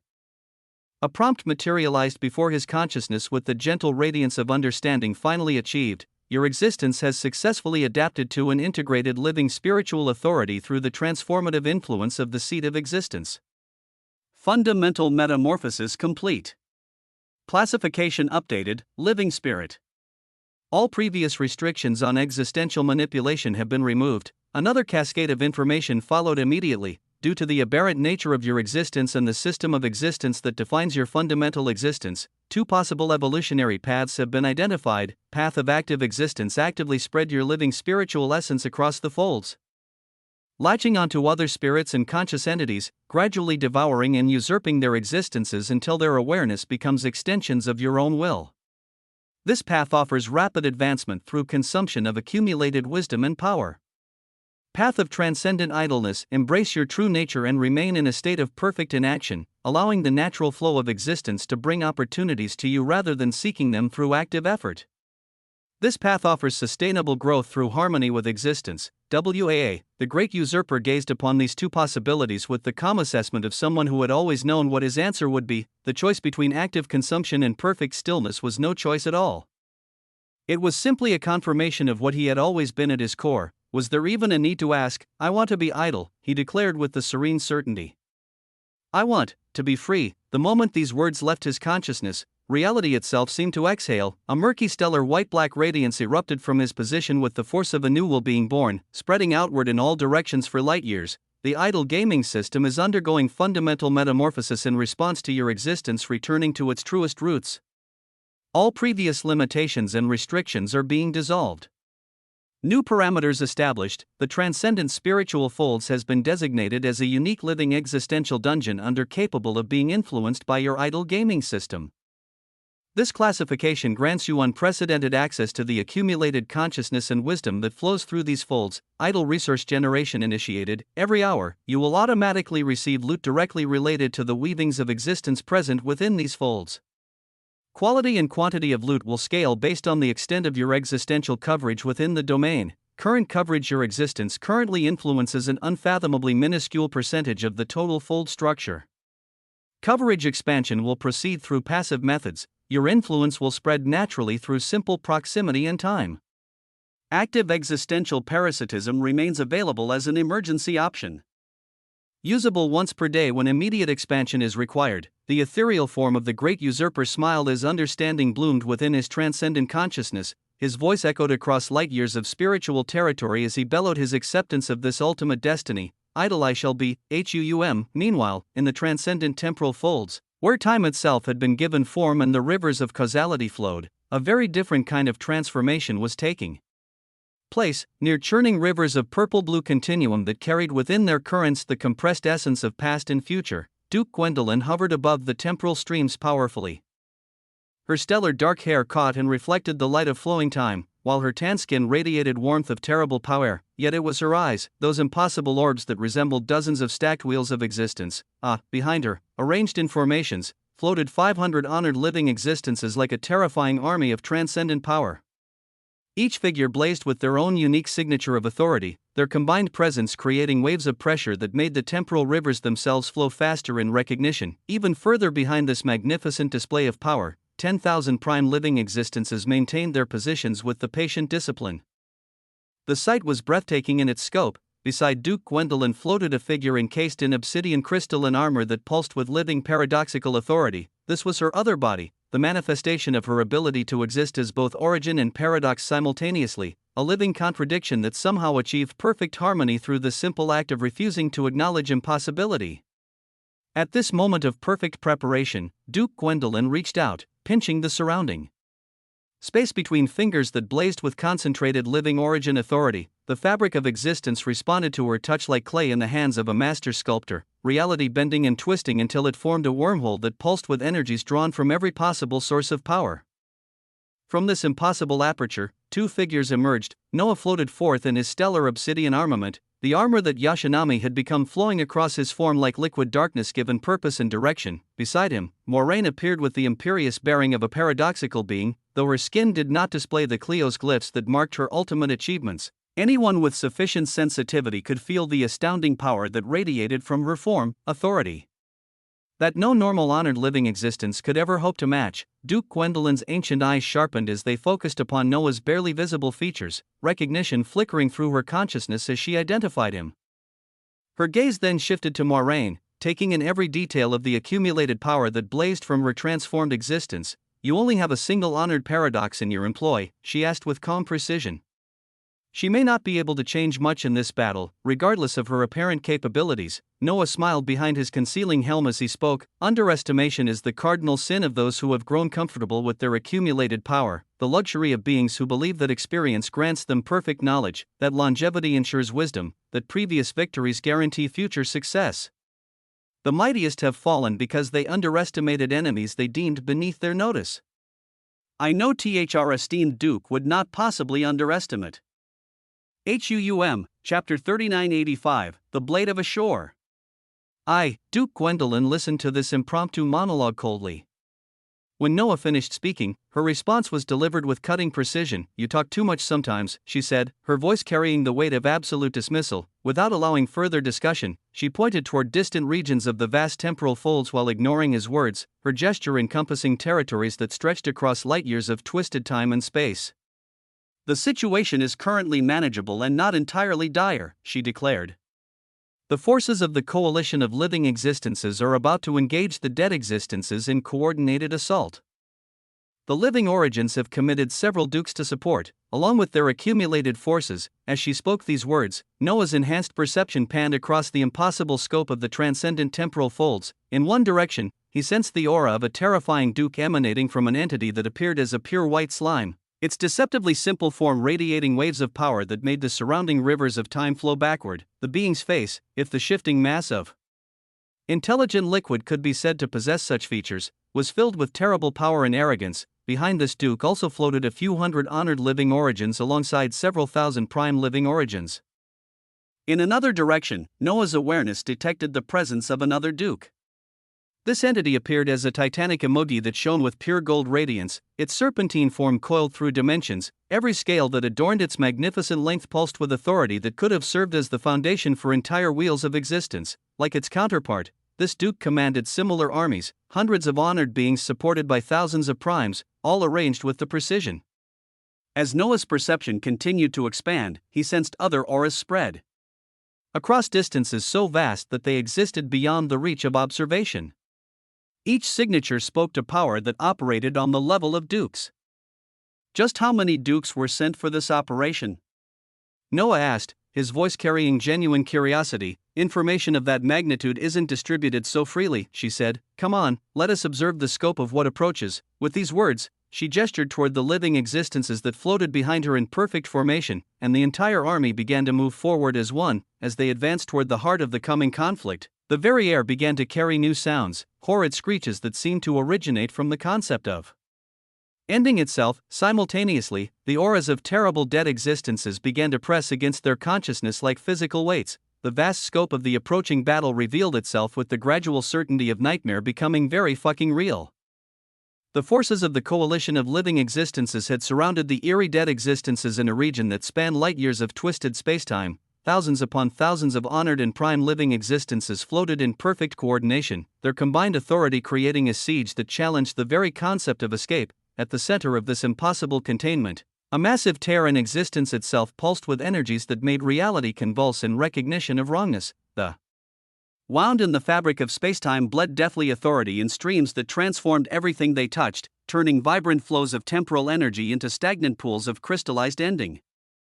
Near this fundamental violation of order stood the massive skeleton that had emerged most recently. The entity's presence emanated a terrible aura that seemed to exceed even that of normal dukes, yet despite the overwhelming superiority of the forces arrayed against it, the skeleton remained perfectly still, its empty sockets gazing across light years of space with the patient attention of someone evaluating prey rather than assessing threat. The dukes from different factions of living existences had positioned themselves around this region of the temporal folds, each one commanding their own forces while maintaining careful distance from the others, yet none had made any grand moves. All waiting for some signal or development that would trigger the beginning of systematic violence. Noah gazed upon all of this immensity, and despite the magnitude of the forces involved, despite the significance of what was about to occur, he couldn't help but feel a profound sense of exhilaration. The possibilities were boundless. Here was conflict on a scale unfounded, opportunities for advancement and understanding that stretched toward horizons he was only beginning to perceive. As he absorbed had such thoughts, Warren moved closer to his position and sent a mental message. "Master," her mental voice whispered with urgency, "what is this? I sense immense danger from that obsidian skeleton." It could likely collapse my existence with a casual tap and unmake everything I have become through the simple act of noticing my presence. She spoke these words with the straightforward honesty of someone who had assessed her capabilities against those of the enemy and found the comparison lacking in every conceivable way. Noah smiled at her concern, the expression hidden behind his helm yet somehow conveying reassurance. "That skeleton won't be your concern," he said with calm certainty. "Trust me." With these words, he reached out to tap her head lightly, the gesture carrying with it a flood of information that flowed directly into her consciousness. Details about the current situation. The forces involved, all of it transferred through their connection with the speed of thought itself. Moraine absorbed this knowledge, and as understanding bloomed within her awareness, she nodded with stern determination. Her hidden Cleos glyphs pulsed with renewed radiance as she prepared herself for whatever role she would be called upon to play in the terrible wonder that was about to unfold. Near them, Duke Gwendolyn released a sigh that carried the weight of eons. Too many will die in the battle to come, and when any die under the hands of dead existences, they join them forever, she said, her voice carrying genuine regret for the casualties that would inevitably result from the coming violence. Once the Dukes commit to action, the goal becomes swift elimination of that primordial Death Duke. She gestured toward the skeleton whose presence commanded such careful attention, followed by immediate closure of the tear in the folds. Living spirits, temporals, dimensionals, and quantums will work in concert to seal the breach before any additional terrors can pass through. Her gaze shifted between her own paradoxical body and Moraine as she continued her tactical assessment. This paradox in my employ, along with the one under your direction, will move to mitigate the damage our forces will inevitably receive since they are somewhat immune to the power of dead existences.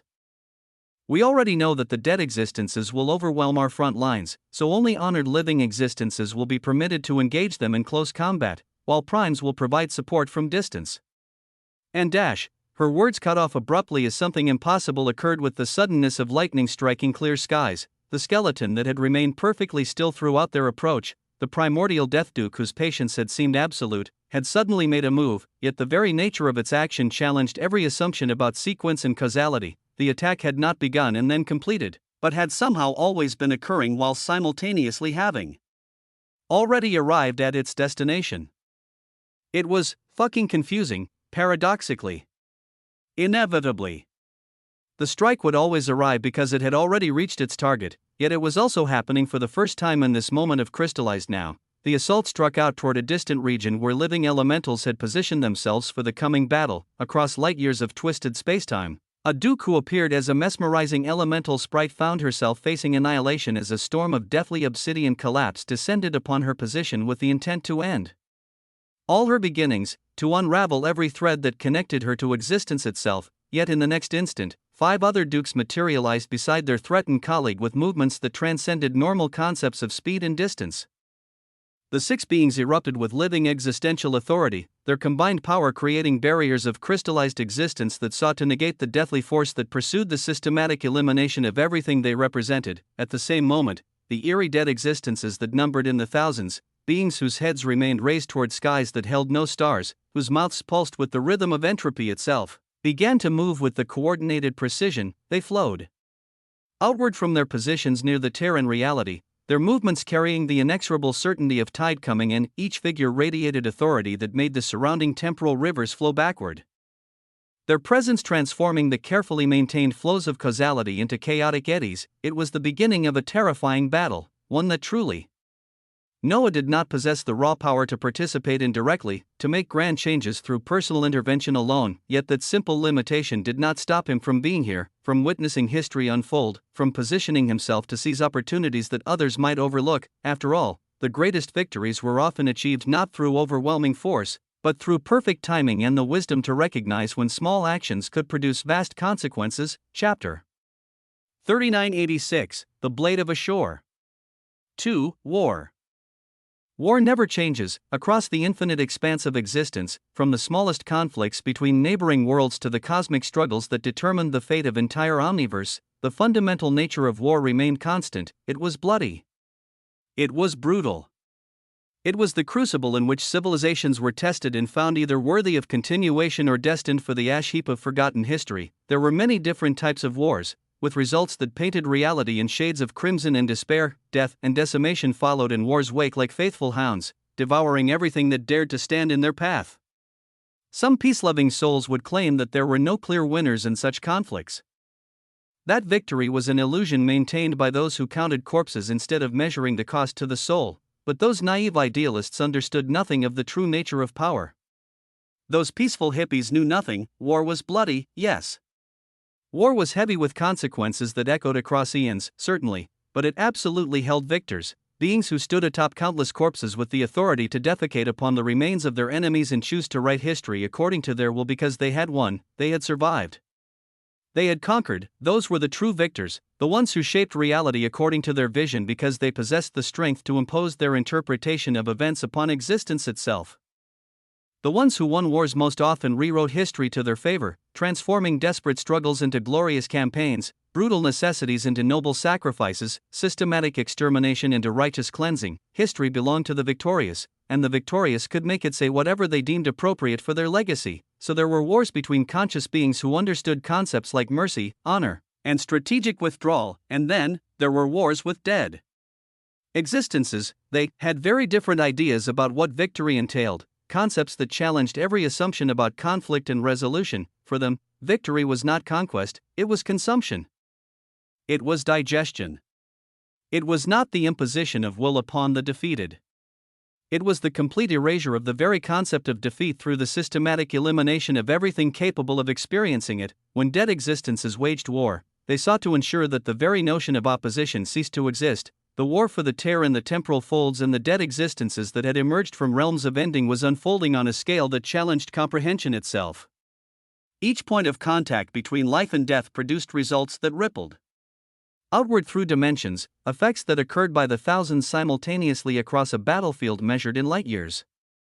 To truly understand the magnitude of what was transpiring, one had to narrow their focus to single points of conflict and work outward toward the grander scope of war. The mind, even one enhanced by transcendent power, could not process the totality of such violence without being driven to madness by its sheer immensity. This was what Noah was doing now as he observed the eerie and unfathomably silent dead existences rush outward from their breach in reality. His enhanced perception focused on select points of impact, using them as windows through which to comprehend the broader patterns of systematic annihilation that unfolded around him, even as he concentrated on these tactical observations. His refined early living existential glyph of lute pulsed with steady rhythm, silently drawing golden bubbles of potential toward his position. The spheres of compressed opportunity flowed from multiple sources, both the living existences who fought with desperate courage and the dead existences whose very destruction created new forms of valuable essence. War, for all its horror, remained the most efficient generator of loot that existence had ever devised for him, among those he chose to observe. Noah began with the living origins who formed the backbone of Duke Gwendolyn's forces. His gaze settled upon an honored living origin whose appearance spoke to authority given form and purpose. She wore pristine white robes that seemed to drink in the chaotic energies around her and transform them into patterns of perfect purpose. While 9 white halos rotated around her head, she appeared before a dead existence that resembled an apathetic skeletal orangutan, its massive frame radiating the kind of indifference that came from experiencing eons of unending torment. The living origin shone with glory that made the temporal rivers flow faster.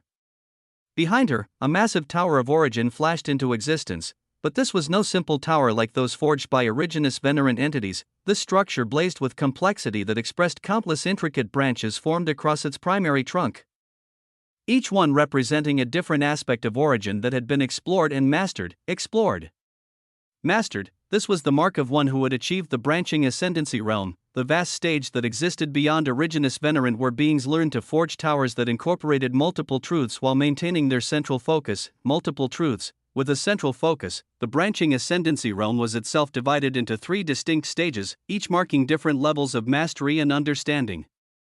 The first stage, known as initial branching, occurred when a being successfully forged their first 3 branching towers from their central concept. If their main weaving was origin, they might create branches for origin of fire, origin of light, and origin of time, each maintaining the fundamental nature of origin while expressing it through different applications. This was where prime living existences stood most of the time. Initial branching, the second stage, mature branching, required the formation of 9 complete branches, creating what was called a full conceptual tree. This was where most honored living existences found themselves. having achieved enough branches to gain resistances in multiple areas while forging their own unique interpretations of their central truth. The third and most rarefied stage was perfect branching, achieved when a being successfully created 27 to 81 branches. A complete branching tower that could then be transformed through transcendent effort into something even greater, a fold garden, a pocket dimension where their understanding of their central concept could be given physical form and used to nurture growth that transcended everything else, the branching ascendancy realm. Initial branching, mature branching, complete branching. The honored living origin before him clearly possessed a mature branching tower, her mastery evident in the way 9 branches spread from her central trunk in patterns that resembled a glorious tree of existence. Chapter 3987, The Blade of a Shore. 3. Each branch pulsed with its own variation of origin of brilliance, origin of protection, origin of purification, origin of judgment, multiple interpretations that allowed her to express her fundamental nature through whatever lens the situation required. Her origin was bright and undeniable, waves of accumulated resistances flowing from her form like armor woven from compressed possibility. She possessed her own designed absolute resistance, the ultimate defense that came from perfect understanding of her central concept. Yet when she moved to impose her definition of origin upon the dead existence before her, the creature's response was both simple and devastating. The skeletal orangutan made a single motion, a gesture of negation so pure and fundamental that it seemed to deny the very concept of beginning. As its bony hand moved through space, a dried tower filled with death flashed behind its form, the structure appearing like a diseased mockery of everything the living origin represented. This tower of ending was composed of branches as well, but where hers celebrated life and possibility, its extensions spoke only to different methods of termination: branch of slow death, branch of instant dissolution, branch of existential erasure, countless variations on the theme of ending that challenged every assumption about growth and advancement. The collision between these opposing concepts sent shockwaves through the surrounding space as origin met its antithesis in head-on confrontation. For a moment that stretched across heartbeats, the two forces remained locked in perfect balance, neither able to gain advantage over the other. Then the dead existence's curse-enhanced power began to assert itself, its fundamental advantage over living existential authority becoming apparent as the Tower of Ending slowly but inexorably began to negate the brilliant tree of origin that sought to impose itself upon reality. The expression of the honored living origin changed drastically as she witnessed her perfect mastery being systematically unraveled by forces that operated according to principles she could not fully comprehend. "Yaa!" she bellowed with desperate fury, her origin expressing itself with all the glory she could muster, light erupting from her form in waves that should have been sufficient to obliterate entire wheels of existence. Yet even this magnificent display proved insufficient against the cursed nature of her opponent. In the next moment, multiple other living origins materialized near her position with movements that spoke to desperate coordination rather than planned strategy. They recognized what she faced, understood the fundamental disadvantage that any single living existence confronted when opposed by the cursed power of the dead, only when a total of 10 honored living origins had positioned themselves around the skeletal creature. Their combined authority layering their purpose and their undeniable beginnings into a symphony of existence affirmed, were they able to begin pushing the dead existence back and overwhelming its darkness, 10 against 1. 10 beings whose power could have conquered entire wheels with a thought, required to face a single enemy whose very nature challenged their right to exist. The wonders of this conflict were staggering and terrifying in their implications. Noah's eyes flashed sharply as his enhanced vision captured similar scenes occurring throughout the vast battlefield. In the distance, he observed living laws circling a single dead existence like predators attempting to bring down prey far larger than themselves. Their combined efforts barely sufficient to begin cutting across the deathly authority that surrounded their target. Cutting across something cursed to be endlessly tormented with endless death required tremendous amounts of origin, law, spirit, paradox, or the other terrifying living weavings of existence. Each wound inflicted healed almost immediately. Each binding imposed was countered by the fundamental nature of beings that existed in states of perpetual ending. It was at this moment of tactical assessment that Noah felt the time had come for his own forces to join the fray, his own singular force. He turned toward Moraine with eyes that blazed with tyrannical anticipation, his voice carrying across the space between them with crystalline clarity. "My dear Moraine," he said with casual confidence, "let loose, Hum." The effect of his words was immediate and profound. Moraine's visage began to shine with brilliant radiance as the allure of paradox flared outward from her position like waves of compressed impossibility. The sight was both beautiful and unsettling. Many living existences in the surrounding area sensed the distinctive signature of paradoxical Authority in turned their attention toward her with expressions that ranged from distaste to open hostility. Her clear origination from the region where Duke Gwendolyn floated in grandly observational authority provided some measure of protection. But it was evident that most observers regarded this display with emotions that fell far short of approval. The hatred that living existences held for anything connected to paradox ran deeper than personal preference or tactical assessment. It was fundamental loathing born from eons of suffering consequences that stemmed from paradoxical interference in the natural order.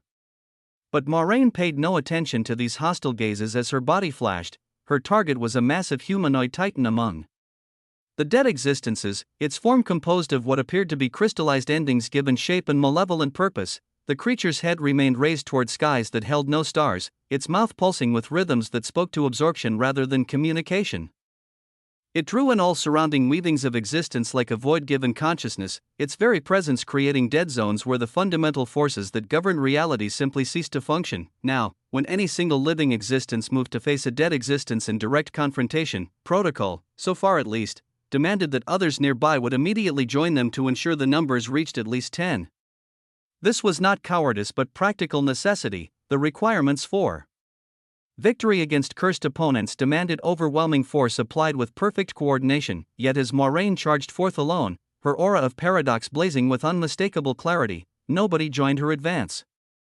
Nobody. Living origins floated nearby and watched with cold indifference, their expressions suggesting they were observing a particularly unpleasant form of entertainment rather than witnessing a potential ally in mortal peril. Others actively chose to assist living origins at distant positions who already had groups of 3 or 4 supporters, deliberately avoiding the opportunity to provide aid to the solitary paradox who had dared to engage in combat within their vicinity. Out of all the living existences present in the immediate area, only Moraine, the living paradox whose very nature was an affront to their sensibilities, was about to face a dead existence entirely alone.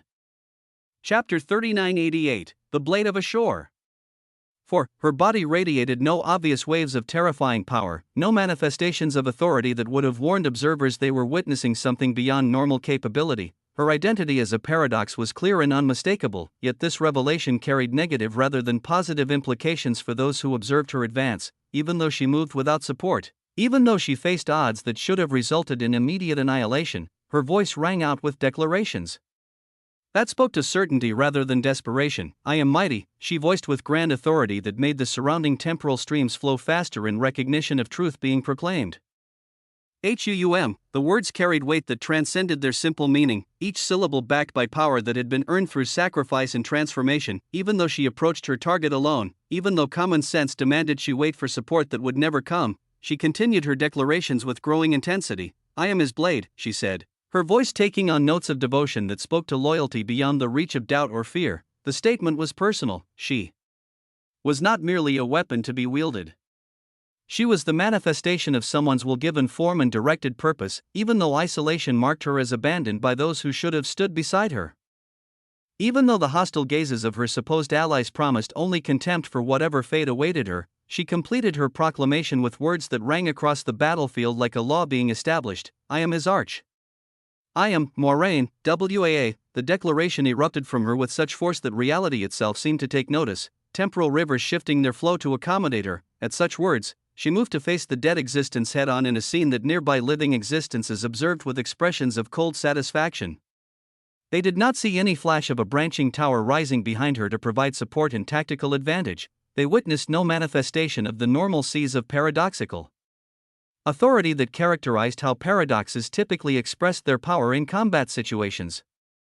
They saw only Moraine approaching the massive dead existence with casual confidence, her small hand beginning to swipe downward toward the enormous bony fist that the creature raised to crush her out of existence. The contrast in scale was almost comical, a relatively small figure moving to intercept a blow that could have shattered mountains, her delicate hand positioned to meet bone that radiated deathly authority capable of unmaking entire civilizations. Dumbshit paradox, a distant voice belonging to a living spirit echoed across the battlefield, the words carrying the particular contempt reserved for beings whose stupidity exceeded all reasonable bounds. Who does she think she is to fight among us?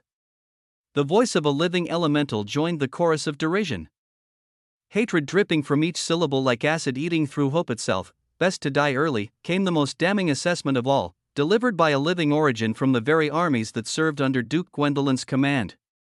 Maybe a decent inevitability or living collapse will arise from her death that isn't completely imbecilic. The sentiment was shared by many present. Paradoxes were not merely disliked, they were actively despised by other living existences, their very existence seen as a contributing factor to the endless proliferation of inevitabilities that made progress toward the loom so achingly difficult. Years of conflicts and accumulated resentment had crystallized into hatred so pure it transcended rational assessment, becoming an emotional constant that influenced every interaction between paradoxes and other living existences. So at this moment, none cared for Moraine's welfare, and many actively hoped for her swift death. Perhaps from her ending would arise more useful forms of chaos, inevitabilities that would serve some greater purpose rather than representing yet another example of paradoxical incompetence. This was the universal sentiment that greeted her desperate charge, not support or encouragement, and instead anticipation of failure and death delivered with the casual cruelty of beings who had long since ceased to view paradoxes as worthy of basic consideration. Noah gazed at all these reactions with eyes that buzzed with tyrannical coldness. His enhanced perception taking in every hostile expression, every dismissive comment, every casual wish for his chosen companion's destruction, yet he only stared coldly and remained silent, offering no defense or explanation for what was about to unfold. Sometimes, one did not need to speak, sometimes, results spoke far more eloquently than any words ever could.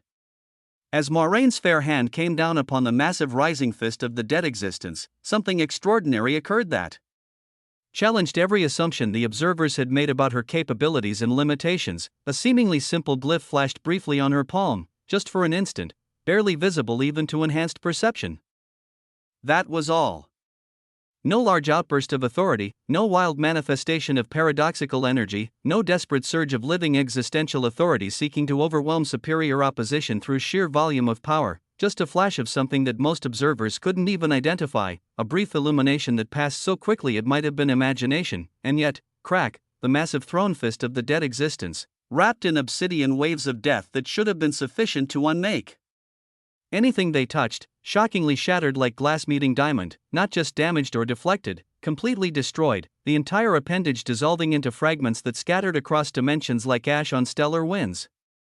The result defied every law of probability and power that governed such conflicts. Why would such an outcome surprise anyone who truly understood what had just occurred? As a paradox, Moraine was not affected by the curse that enhanced dead existences beyond normal parameters, her very nature providing immunity to the fundamental advantage that made such creatures so devastatingly effective against other types of living existence. More importantly, she had not relied upon living existential authority in her attack. Instead, she had employed an early living existential glyph, a tool, an expression of power that was normally utilized exclusively by early creatures themselves. And not just any glyph, but a kleos glyph, the ultimate expression of power that transcended every normal category of capability, and not merely any kleos glyph, instead one whose nature was grander still, the kleos glyph of paradoxical genesis, the authority to create beginning from paradox, to forge possibility from impossibility, to establish new existences through the simple act of refusing to acknowledge that such existences should be impossible. In the next moment, a level of brutality unfolded that left even the confused dead existence struggling to process what was occurring to its carefully maintained form of crystallized ending. Moraine's body flashed to multiple positions around her target with movements that transcended normal limitations of space and time. Without apparent cost of energy or authority, she activated her kleos glyphs simultaneously, each one blazing with power that made reality convulse. The meaning of paradoxical genesis asserted itself against the seemingly undeniable weavings of death that comprised the dead existence's core nature.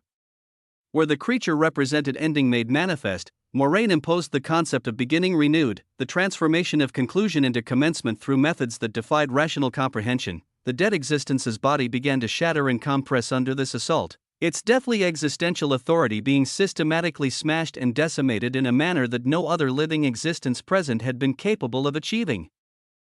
The cursed enhancements that made such creatures nearly invulnerable proved useless against power that operated according to principles the curse was in tune with. In a single second that contained within it the compressed essence of perfect violence, Moraine used her hands, flashing with glyphs that remained invisible to normal perception, to brutally tear apart the dead existence with her own physical strength.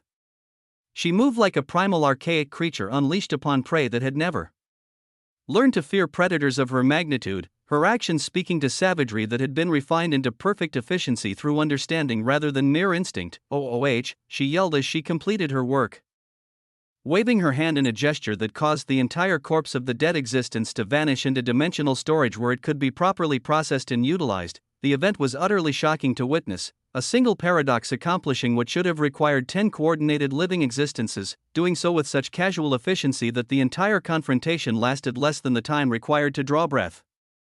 Moraine looked up from her completed task and gazed at all the living existences who had observed her advance with such cold indifference, who had actively wished for her death rather than offering support that could have prevented potential tragedy for them. She had only 2 words that carried the full weight of her contempt for their cowardice and prejudice: fucking trash. Oh, chapter 3989, let it be a festival.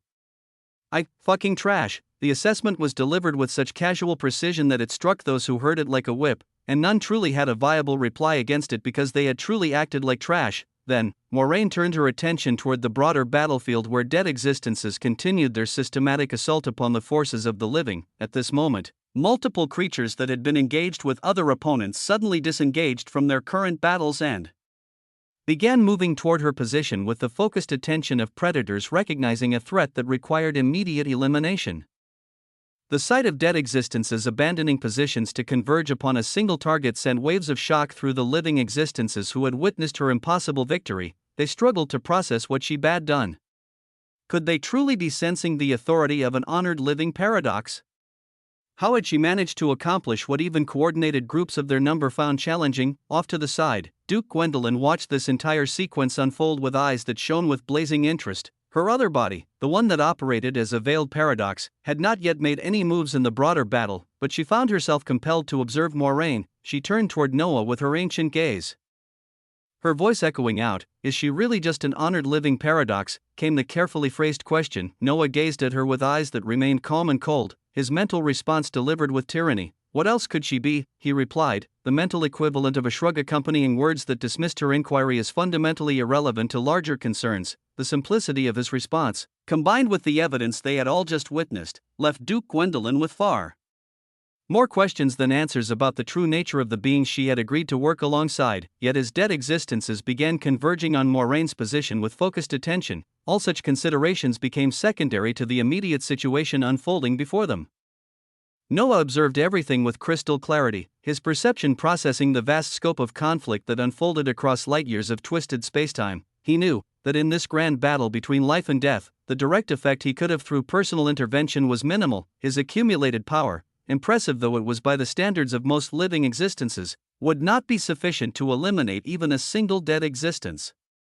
Each of these cursed entities operated at the honored level of capability, their advantages making them nearly invulnerable to attacks of even Normap honored living existences. More critically, if he positioned himself close enough to directly engage any dead existence that might target him, Yashinami's crown of inevitable retribution would activate with devastating precision. The protective artifact would deliver true death to any attacker whose power fell below that of an early creature or one wielding a lost forgotten principle, conditions that would waste its precious single daily usage on enemies that could be eliminated through easier means. In a conflict of this magnitude, such waste would be tantamount to suicide. So in this terrifying battle that would determine the fate of fundamental forces across existence itself, he would have to approach victory through methods that transcended brute force application of personal power. He already had an idea forming in the depths of his consciousness. A strategy that would leverage his unique capabilities in ways that others could never hope to replicate. His gaze settled upon Moraine's figure as multiple honored dead existences began converging on her position with the focused attention of predators. The creatures moved with eerie coordination, their heads still raised toward skies that held no stars, yet their direction clearly oriented toward the living paradox who had dared to destroy one of their number through methods they could not fully comprehend. Across the broader battlefield, similar scenes unfolded. Dead existences radiated terrifying power as they engaged the forces of the living, their cursed weavings allowing them to systematically overwhelm opponents who should have possessed superior numbers. Casualties had begun to occur among the living existences with shocking frequency, particularly when 2 or 3 dead existences managed to surround smaller groups of defenders. The weavings of such encounters were unforgiving. Even coordinated teams of 10 honored living existences found themselves struggling, yet the living existences maintained numerical superiority through careful deployment and strategic reserves. When one fell, two more immediately took their place, their formations flowing like liquid around points of resistance with the fluid grace of forces that had been drilling such maneuvers across eons of preparation. Meanwhile, the massive tear in spacetime remained stable in its current configuration. No additional dead existences emerging from THR domain where ending reigned supreme. The number of enemies they faced was finite, limited by whatever constraints governed travel between the domains of life and death. If the current rate of attrition continued, the dead existences would eventually be eliminated. But the cost would be tremendously high. Duke Gwendolyn and the other dukes who commanded this unprecedented coalition seemed to understand this grim weaving perfectly, their expressions growing heavier with each passing moment as they witnessed the price that victory would demand. It was such a dreadful reality. Noah smiled behind his concealing helm as he contemplated this situation. His thoughts turning towards his own weavings. Don't worry, he mused with the kind of benevolent arrogance, since I am so magnanimous, I will make this easy for all of you. The moment this thought crystallized into decision, Noah closed his eyes and reached inward toward the architectural wonders that existed within the depths of his own being. He called upon the more than 150 towers of Osmont that rose like monuments to impossible achievement from the foundation of his early atlas, each one blazing with accumulated authority that had been refined through methods that predated current existence. Memory stirred as he recalled the previous occasion when multiple towers had sung hymns, their combined weavings acting to emulate the presence of multiple early creatures gathered for common purpose. Such convergence had triggered the festival of existence that had covered the null-vein gravewake folds with its transformative influence, effects that continued to express themselves even now. Chapter 3990, Let It Be a Festival. 2. That original festival had been born from basic towers of origin, primitive structures that had served their purpose before being systematically replaced with something infinitely grander. In their place, he had forged the towers of Osmont, monuments to advancement that were supported by early sacred living eidolons, massive glorious statues that provided foundations capable of channeling forces that normal towers could never hope to accommodate. What would happen when these vastly superior structures began singing their hymns? Would the result still be classified as a mere festival of existence, or would the grandeur of his upgraded towers produce something that transcended every previous category? He already knew the answer, and the musings filled him with anticipation that bordered on euphoria. He thought about it once more as he would make a move that would forever change many things. And he found that even after all the caution, his decision remained the same. Noah smiled internally as he turned his attention toward a particular aspect of his existence, one that preferred to observe silently while plotting and planning. Emerging only when circumstances absolutely necessitated grand gestures that could reshape the nature of whatever situation demanded attention. Why don't you wake up, buddy, he said, his words directed toward the personified concept that had always represented his most outrageous capabilities. He was, of course, addressing Cheats, the force within his existence that had consistently delivered results that defied every rational expectation about what should be possible inside the architectural marvel that comprised his inner existence, where the early atlas stretched toward completion like a map of infinite possibility. The very concept of Cheats blazed with brilliance that made existence take notice.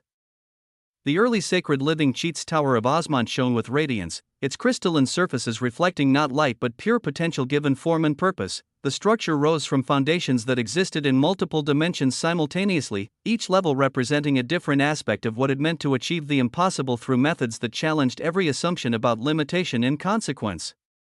Above this manifested tower, visible only to Noah's enhanced inner perception, sat the personified concept of Cheats itself, a figure that embodied everything he had ever achieved through audacious application of principles that others deemed impossible. The entity possessed an appearance that seemed to shift between different interpretations of what ultimate capability should look like. Sometimes appearing as a masterful conductor preparing to direct a symphony of glory, other times manifesting as an architect. At this moment, as Noah's request reached the depths of where this concept dwelt, the figure began to make grand movements with solemnity. Cheats has proceeded to commandeer sufficient nutrients from the devoured body of the compressed inevitability to secure advancement and thorough standing to the second stage of its Tower of Osmont. Cheats has initiated the symphony of hymns of the early sacred living eidolons encompassing all towers of Osmont. Direction protocols have been established with clear purpose. Harmonic flow shall not emanate from primary source but will instead permeate from the selected target designated as arch living existence moraine. Redirection complete. Symphony preparation finalized. The moment these processes reached completion, Moraine's body began to buzz with frequencies that transcended normal understanding of sound or vibration. A cacophony of glorious symphony began to resound from her form, not chaotic noise, and instead perfectly orchestrated harmony. The music that emanated from her position was both beautiful and terrifying, each note carrying within it the compressed essence of authority that had been refined. Across eons of impossible advancement, archaic and tribal, yet the true wonder was occurring within Noah's existence, where architectural marvels that would have required dozens of early creatures working in coordination began to resonate with each other in patterns that had not been witnessed since the earliest folds. The dead existences that were charging toward Moraine's position suddenly felt the sensation of something foreign intruding upon their carefully maintained states of endless torment. For the first time since their emergence from realms of ending, they actually paused in their advance. More shocking still, their heads, which had remained raised toward non-existent skies in perpetual absorption of surrounding existence, slowly turned downward to truly look at the source of these impossible harmonies. They gazed upon Moraine with what might have been recognition, as if some buried aspect of their cursed consciousness remembered when such music had last been heard across the breadth of existence. The living existences nearby also stopped their desperate maneuvers, shock flooding through their enhanced perceptions as they felt glorious hymns resounding through the very fabric of reality. The music carried within it effects that could influence their own quantified weavings of existence. Noah smiled within his concealing armament, satisfaction flooding through his consciousness as he witnessed the first stages of his strategy unfold according to design. Let it be a festival, he murmured to himself with the quiet confidence of someone who had calculated every variable and found them acceptable. Let it be glorious. Let it be that even though I do not currently possess the raw power to participate directly in this conflict, my glory will still shine the brightest on this battlefield. The moment those words finished forming in his consciousness, reality itself began to respond to the unprecedented convergence of forces that he had orchestrated. A glorious festival of war is blooming under your direction, a festival, but it was not of existence, it was a festival of war. Early festivals of war were legendary gatherings that occurred when multiple powerful early creatures converged to begin their great hunts across the countless folds and everything that existed between them. These festivals represented the ultimate expression of coordinated early creature might, events that unleashed their already shocking power to even greater limits through harmonic resonance that challenged the fundamental nature of limitation itself. The last festival of war in recorded history was forcibly ended when the living law made a decisive move using something that could systematically decimate the power of early creatures, bringing the age of unfettered early creature dominion to its conclusion through methods that remain entirely unknown. Chapter 3991, Let It Be a Festival. 3. A unique early festival of war has been triggered through the guiding hands of cheats, modified with unprecedented parameters that reflect the singular nature of its orchestrator. The range of this festival will affect the immediate region of conflict where it first blooms, encompassing all entities contained within designated boundaries. Festival modification. The blessing of the perfidious glyph will be applied to all qualifying existences within the affected region.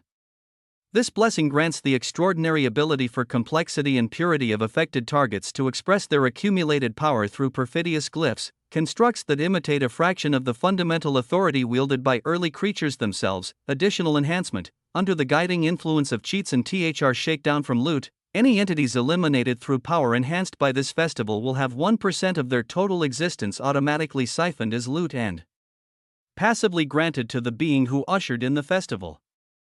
Furthermore, the rate, usage, and expression of living existential authority for all affected beings will be amplified by 500%, creating combat capabilities that transcend normal limitations. A terrifying blessing that masqueraded as beneficent assistance. The kind of gift that promised transcendence while simultaneously ensuring that the true beneficiary would be the one who had orchestrated its manifestation. At this moment, glorious symphonies of hymns echoed outward from Moraine's position. With the inexorable force of existential law being established, the glorious symphony permeated across the surrounding region, touching every consciousness capable of perceiving their magnificence.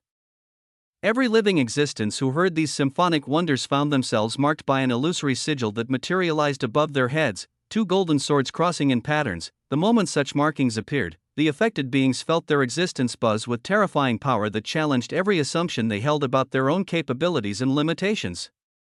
Those who had been struggling desperately against dead existences suddenly felt their accumulated authority converging into Singular expressions of force that they did not fully understand yet instinctively knew how to wield. Only Noah possessed sufficient knowledge to truly observe what was occurring as his enhanced perception catalogued the flashing of perfidious glyphs that proceeded to strike dead existences with unprecedented effectiveness. For the first time since the battle had begun, the cursed creatures showed signs of genuine damage rather than merely temporary inconvenience. Their forms convulsed as authority that imitated early creature power tore through defenses that had been designed to withstand living existential authority. Noah smiled brilliantly at this vindication of his strategic approach, satisfaction flooding through his consciousness like liquid starlight. Many eyes turned toward Moraine in shock as the impossible harmony continued to resound from her position, yet she kept her head straight and her focus clear, though she understood that this phenomenon was not of her own creation, that it stemmed from his unfathomable capabilities. She simply proceeded forward toward the dead existences that now regarded her with something approaching solemnity. "Oh, sir," even though she faced ahead, her voice echoed out in Noah's mind. "I know not why you chose me for this position, but I will thank you in my own way after this is done, sir." Her words were explosive as her sirs could drive lesser men to have weak legs. Noah kept a straight face as he only smiled and hummed, thinking how much bolder and freer Moraine was becoming from how she acted after she found out he was an early creature. He refocused on the dead existences as other matters came later. The cursed creatures no longer moved with the casual confidence that had marked their earlier advances. Instead, they approached with the careful attention of beings who recognized they faced something powerful. Above Duke Gwendolyn's position, the blessing manifested as well, her ancient consciousness reacting with surprise as she felt her own carefully controlled existence respond to influences that were foreign. She looked toward both Moraine and Noah with an unfathomable glow burning within her eyes, recognition beginning to dawn that she was witnessing something else, and her focus came to be more on Moraine than Noah at this moment. And why the hell not when her body boomed with a terrific symphony? The pace of the entire battle had shifted with shocking suddenness as glorious symphonies echoed across the battlefield, and every living existence in the affected region gained blessings that elevated their capabilities far beyond normal limitations. This enhancement extended even to the dukes who were actively engaging the terrifying primordial death, the massive skeletal entity whose power had required multiple duke-level beings working in perfect coordination merely to withstand its assaults. Throughout all of this unprecedented transformation, Noah's figure remained nonchalant in the center of the chaos he had orchestrated. Despite having just executed a maneuver that entirely changed the pace of the battle and would determine how its results unfolded, despite establishing himself as the beneficiary of every enemy eliminated through enhanced power, he maintained the appearance of casual observation rather than active participation. There were many ways that one could influence the outcome of a war, but the method Noah had chosen was one that could not be replicated, so he floated grandly above the transformed battlefield, seemingly making no moves yet actually serving as one of its most critical commanders. His hands clasped behind his back in a pose of imperial observation, he gazed upon the uniquely unfolding conflict with the satisfaction of someone whose vision had been perfectly implemented. He had to do this as the aura of the protagonist had to shine brightly even while he simply observed. The symphony continued to build toward crescendos that promised even greater revelations, while golden markers above countless heads blazed with authority that transformed desperate struggle into systematic superiority. In the distance, dead existences began to fall with increasing frequency as enhanced living existences discovered that their elevated capabilities could actually inflict permanent damage upon enemies that had previously seemed invulnerable, and with each elimination, each systematic destruction of cursed entities that had dared to emerge from realms of ending, a piece of the bone of an honored dead existence has been obtained and funneled to the early veiled shore for classification and quantification. The occipital bone of an honored dead existence has been obtained and funneled to the early veiled shore for classification and quantification. A piece of the vile heart of an honored dead existence filled with an unknown curse has been obtained and funneled to the early veiled shore for classification and quantification. Prompts began to roll it one after another as Noah's eyes blazed with tyranny. Yes, move more, work more, grant him even more glory. The festival was just beginning, and already its effects promised to echo across eons of consequence yet to unfold. Chapter 3992, Deterioration. The battle erupted with newfound intensity as the symphony echoing outward from Moraine's position seemingly energized every living existence within its range. The golden markers above their heads blazed with authority that transformed desperation into determination, while their enhanced existence flowed through their beings. They swarmed toward the dead existences with fervor that bordered on religious ecstasy. At the center of this transformation, Moraine herself proceeded to face 5 oncoming dead existences with calm confidence. the creatures approached her position with the eerie synchronization that marked their cursed nature, their forms radiating deathly authority that should have been sufficient to overwhelm any individual opponent. Each dead existence possessed the accumulated power of honored-level capability enhanced by the curse that elevated them far beyond normal limitation, their very presence creating zones where the forces of life simply ceased to function. Yet Moraine moved toward them without hesitation, her hands beginning to flash with barely visible illumination. Her first target was a humanoid creature whose skeleton seemed to be composed of crystallized endings, each bone pulsing with the rhythm of entropy itself. As it raised massive arms to crush her out of existence, Moraine's delicate hand intercepted the descending limb calmly. The moment her flesh made contact with cursed bone, a Cleo's glyph flashed across her palm. Invisible to normal perception yet radiating authority that made reality itself take notice. The creature's arm unraveled at a fundamental level, its very essence being rewritten, before the first dead existence could even process what was occurring to its carefully maintained form. Moraine had already moved to engage the second. This entity appeared as a writhing mass of void-given shape, its presence creating tears in spacetime through which glimpses of realms of absolute nothingness could be observed. Her response was to plunge both hands directly into its core, her fingers blazing with the invisible authority of paradoxical genesis, where the creature represented absence made manifest. She imposed the concept of presence renewed, the transformation of void into substance through methods that defied rational comprehension. It was paradoxical, and filled with purpose. The dead existence convulsed as its fundamental nature was systematically inverted, void becoming solid, absence transforming into overwhelming presence that challenged every assumption about what such creatures could experience. The remaining three dead existences converged upon her position simultaneously, their coordinated assault creating overlapping fields of deathly influence that should have been sufficient to unmake anything caught within their confluence. Moraine's response was to laugh with genuine joy as she leaped into the center of their formation.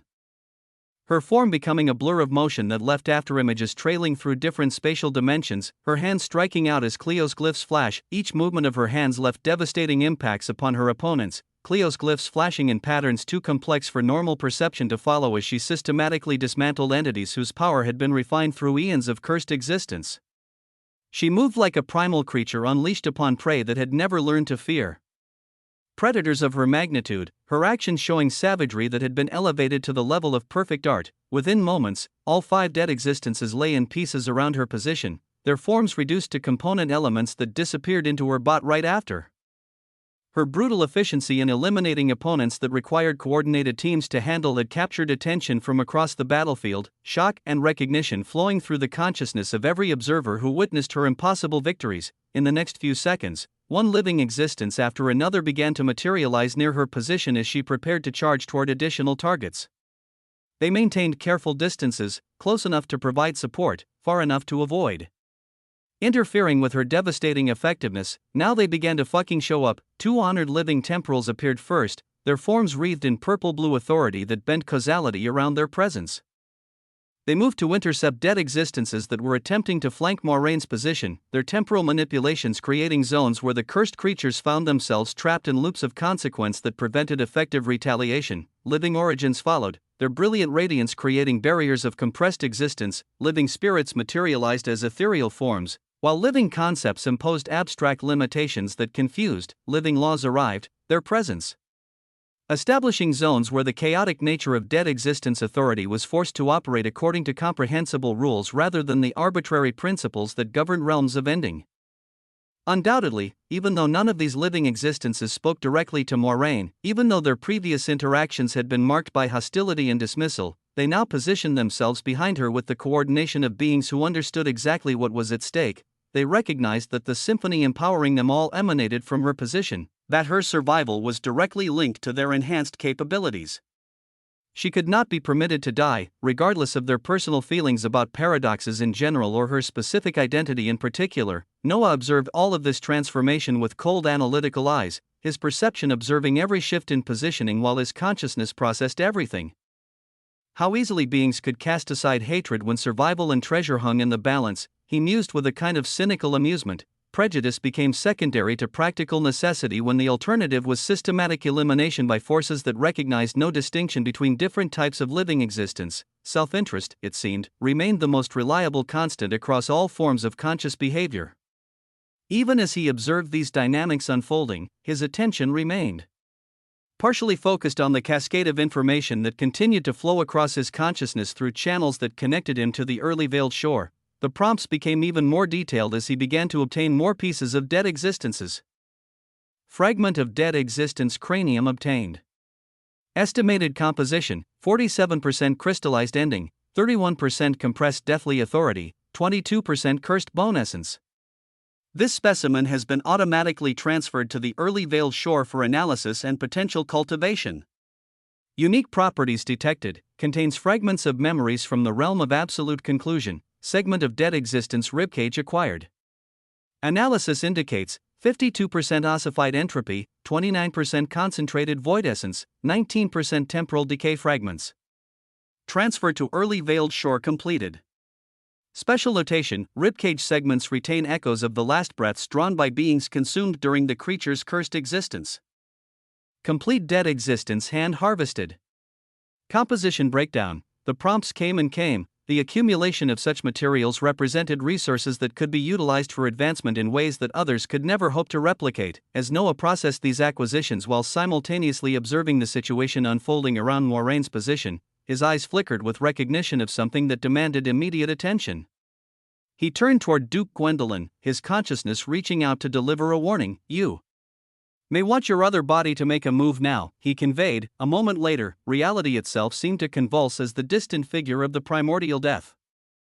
The massive skeletal entity whose power had required multiple dukes to merely withstand, suddenly employed the concept of endings in a manner that challenged every assumption about distance and proximity. The creature didn't move in any conventional sense.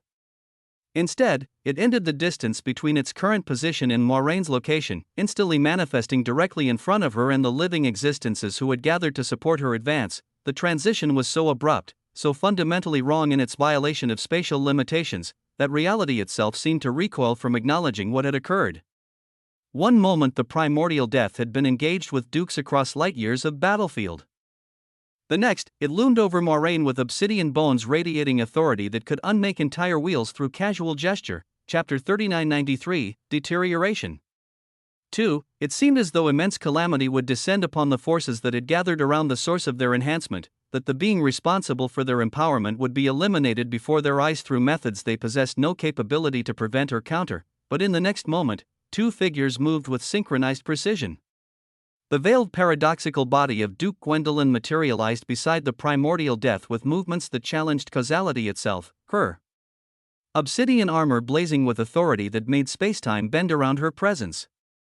Simultaneously, her living origin body appeared on the opposite side of the massive creature, brilliant radiance erupting from her form in waves that should have been sufficient to illuminate entire folds. Duke Gwendolyn's philosophical approach to this crisis demonstrated mastery of how opposing forces could be reconciled through will and wisdom. Her paradoxical aspect reached out to rewind an inevitable ending, not preventing the primordial death's arrival, but creating a state where its presence existed in quantum superposition between having occurred and remaining theoretical possibility. At the same moment, her origin body worked to establish the previous state of existence that had existed before the creature's arrival. Imposing the concept of restoration, the collision between these opposing interpretations of what should be considered real created a zone of fundamental uncertainty that even the primordial death found difficult to navigate. Its cursed authority, designed to operate within weavings where ending was the only constant, struggled to function effectively in space where beginning and conclusion existed simultaneously. Under the enhanced capabilities granted by Noah's Festival of War, Duke Gwendolyn's combined efforts proved sufficient to push back the primordial death, forcing the creature to retreat from its advantageous position through application of force that should have been impossible for just two dukes to achieve. The sight of two entities, even one as formidable as a duke, successfully repelling the massive skeletal horror sent shockwaves through every consciousness present. Other dukes rushed toward this position with movements that left brief tears in reality. Their sharp gazes moved between Duke Gwendolyn and the veiled paradoxical figure that seemed to move under her direct command, questions forming in their ancient minds. Yet none of them voiced these concerns immediately. The current crisis demanded coordination rather than interrogation, and with the symphony empowering all of them, they possessed a genuine opportunity to eliminate the dead existences entirely and seal the tear in space before additional reinforcements could arrive from realms of ending. Information could wait until victory had been secured and the immediate threat neutralized. Noah observed all of these developments with cool analytical detachment, his gaze locked upon the massive distant figure of the primordial death as it repositioned itself following Duke Gwendolyn's successful repulsion. If that being attempted to eliminate him specifically and not Moraine, Yashinami's crown of inevitable retribution would activate with devastating precision, delivering true death to an enemy whose power operated at the level of Duke's, but it did not target him, and this possibility represented one of his primary strategic objectives for participating in this conflict. The opportunity to eliminate threats that normally existed beyond his capability. As he tracked the creature's movements with predatory interest, his attention was simultaneously drawn to another Duke who had positioned himself near the tear in spacetime. This entity appeared as a figure wreathed in pure white radiance, his form carrying two magnificent swords that blazed with crystalline authority. Yet another swordsman in these grand weavings of existence, the Duke representing living. Laws raised his weapons toward the massive wound in reality, brilliant illumination gathering around his blades as he prepared to deliver a weaving that would seal the breach through application of undeniable juridical force. His voice echoed out as seas of living law gushed out from his swords, immutable foundation of existential order. Unwavering pillar of absolute truth. Bind that which seeks to break. Seal that which refuses structure. Command the chaos to kneel. Iron chains of inevitability. Converge. Restrict. Embrace the weight of existential law and submit to its glorious dominion, HUUM, he intoned with voice that carried the weight of law being established, white light beginning to weave itself around the edges of the tear, the incantation built toward crescendos that made reality itself respond, white light beginning to stitch the edges of the wound in spacetime as undeniable law imposed itself. The tear was about to close, yet just as this elaborate binding reached near completion, just as success seemed within reach through application of ultimate juridical authority, boom, Noah's eyes pulsed with alarm as he witnessed a massive obsidian chain shoot out of the tear with speed that was utterly terrifying. The horrific chain was meant to collapse the living Law Duke before his sealing could be completed, its surface wreathed in deathly authority that promised systematic unmaking of everything it touched. The terrifying law barely managed to evade complete annihilation, yet even his partially successful evasion came at tremendous cost, half of his body shattered into obsidian dust upon contact with the cursed weapon.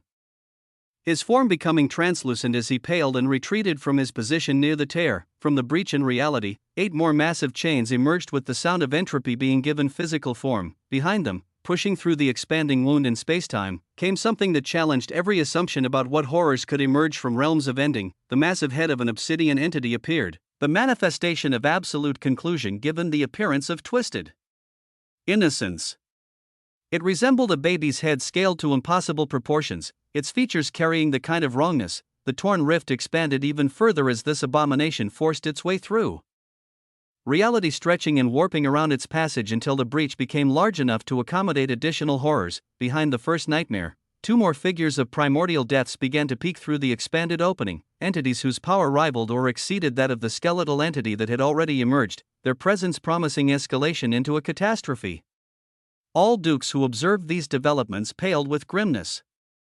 If this situation continued to deteriorate according to current patterns, they would be forced to call upon additional collective forces. The tear absolutely had to be closed before the situation became truly unmanageable, before the breach grew large enough to accommodate the invasion of forces that devoured everything.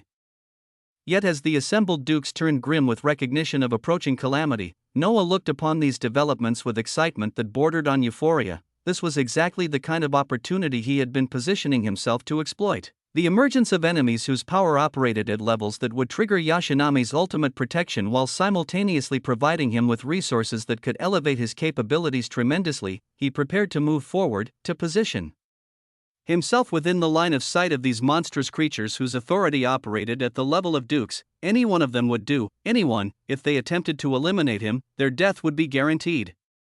So he moved to ensure such confrontation at this most perilous moment, anticipation flooding through his consciousness. And yet, one could plan and prepare for every conceivable eventuality, could calculate variables and probabilities with the precision of destiny, could position resources and capabilities with strategic perfection that accounted for every foreseeable development.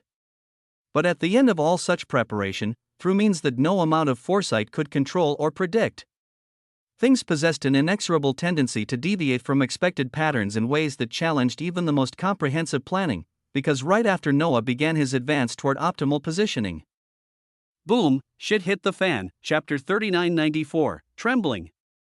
The sound that erupted from above transcended normal categories of auditory experience, carrying within it the compressed essence of impossibility being given voice and direction. Waves of powerful paradoxes pierced through the temporal fabric of the folds themselves, their entrance defying every weaving of existence. They appeared by simply deciding that they had always been present, their arrival rewriting history to accommodate their sudden manifestation. Their grand paradoxical entrance caused all beings, dead and living alike, to turn their attention skyward. At the forefront of this impossible assembly flew a figure whose presence commanded attention through sheer magnitude of accumulated authority. It was none other than Davidicus, fucking Davidicus, as Davidicus, no longer merely honored, but elevated to the rank of Duke. Her form blazed with brilliant white and black radiance, while her fair features bore an enticing tattoo that resembled a terrifying glyph inscribed directly into her flesh. The marking pulsed with its own inner radiance. This was not mere decoration but the manifestation of authority that had been permanently integrated into her very essence. Behind Duke Davidicus, the assembled might of living paradoxes created a display that rivaled the most magnificent conquering armies in the annals of history. Duke Elagabalus floated with the casual arrogance that marked him as someone whose power had never been successfully challenged. His obsidian gold hair flowing like liquid metal while his robes seemed to absorb and reflect light paradoxically, honored gold maintained his position with ancient dignity. Other terrifying dukes of the living paradoxes arranged themselves in formations, yet silently behind all of these magnificent displays of transcendent capability stood a figure that appeared almost mundane by comparison, a man whose appearance suggested nothing more threatening than a beggar who had wandered into places far beyond his comprehension. This was Duke Schrödinger, and his presence in the far back of their formation did nothing to diminish the profound sense of danger that radiated from his position like heat from a forge dedicated to remaking the fundamental nature of existence itself. The moment he arrived, Noah felt his danger senses respond with intensity that bordered on panic. Davidicus did not make him feel danger. Nor did honored gold or any other paradoxes. So why the fuck did he feel a sense of immense danger from that beggar in the back? At this shocking entrance of living paradox leadership, Davidicus stepped forward with movements that made reality convulse in recognition. A terrifying aura eclipsing that of many dukes erupted from her transformed form, waves of compressed impossibility smashing toward the emerging primordial depths with menacing precision as she roared with voice that carried across dimensions. Davidicus have arrived. The declaration rang through the battlefield, each word carrying within it the compressed essence of everything she had become through methods that others did not currently know about, through power that was not entirely hers. Boom, an apocalyptic impact erupted from her position, the shockwave of her presence alone proving sufficient to smash back all three primordial deaths that had been attempting to emerge from the expanded tear in reality. Other Duke-level paradoxes layered their own seas of paradoxical authority outward, creating overlapping fields of impossible force that sought to drown the creatures of ending in contradictions they could not resolve or escape. Paradoxical authority, as had been demonstrated again and again throughout the conflict, proved most effective against dead existences. The arriving paradoxes systematically pushed the primordial deaths back into the tear through application of coordinated impossibility, their combined efforts forcing entities that rivaled dukes in power to retreat from realms where life still dared to exist. Yet the true demonstration of transcendent capability came when the beggar-like figure from the rear of their formation appeared at the center of the tear itself. Duke Schrödinger raised his hand with casual precision, pinching empty space between fingers that blazed with authority too subtle for normal perception to detect. As he performed this simple gesture, his voice carried across the battlefield with the calm precision of someone delivering inevitable conclusion. In a voice that almost seemed bored, fracturing mirror of simultaneous truths, vessel of contradictory certainties, exist and cease in unified opposition, collapse all possibilities into singular choice, dancing shadows of maybe and never, quantum throne of impossible decisions, self-negating crown of definitive uncertainty, merge, contradict, accept the wisdom of paradox and bend to my selected existence. In the state where all possibilities exist simultaneously, I choose the one where this wound has never been opened. So, existence, conform to my selection. A pinch of empty space. A short incantation delivered with casual confidence, and yet in the next moment, with speed that challenged every assumption about cause and effect, whap, the tear sealed itself instantly, reality responding to paradoxical command by retroactively deciding that the wound had never existed in the first place. Spacetime rearranged itself to accommodate this new interpretation of events, the massive breach simply ceasing to be. The beggar-looking entity whose casual gesture had accomplished what multiple dukes working in coordination had failed to achieve caused Noah to become unfathomably serious. The moment Duke Schrödinger completed his reality-altering intervention, the ancient being turned with movements that seemed to compress eons of accumulated attention into a single moment of focused scrutiny. His eyes locked onto none other than Moiraine with intensity that made the surrounding space convulse, not just him. Duke Elagabalus, Honored Gold, and the vibrant Duke Davidicus all turned to gaze at her with expressions that carried cold calculation mixed with profound interest. They knew that she was the only remaining link to Ozymandias. Someone who likely had the inheritance of an early creature. At this moment, Davidicus appeared above the cold-faced skeletal primordial death, the only creature that remained from the original incursion, her presence casting shadows that seemed to absorb light rather than merely blocking it. Terrifying obsidian power leaked from her transformed form as she looked around at the surrounding living existences. Her gaze taking in the assembled might of the coalition while her voice carried across the battlefield with the weight of declaration. "It seems," she said with calm precision that made reality itself lean in to listen more closely, "that it is time for living paradoxes to also secure a seat at the table of governance across the folds." She delivered these words while gazing directly at the other living existences who had gathered to witness this unprecedented resolution. She spoke while looking specifically at Moiraine. Her entrance, and the entrance of the paradoxes as a unified force, had been nothing short of grand. They had appeared at the moment of greatest crisis and resolved the most pressing problems with efficiency.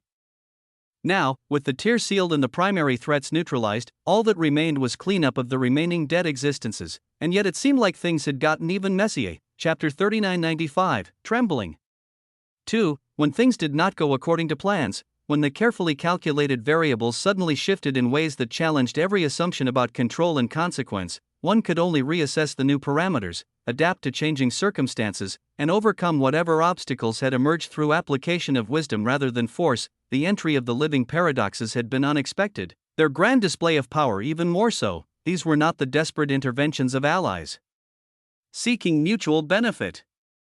This was the calculated arrival of forces, but even against this unprecedented development, Noah felt his consciousness shifting through familiar patterns of analysis and adaptation that had served him through countless trials across his impossible journey. He looked at Davidicus through a lens that had grown cold with recognition and calculation, seeing her not as she appeared in this moment of triumph but as she would exist in futures that stretched toward horizons only he could perceive.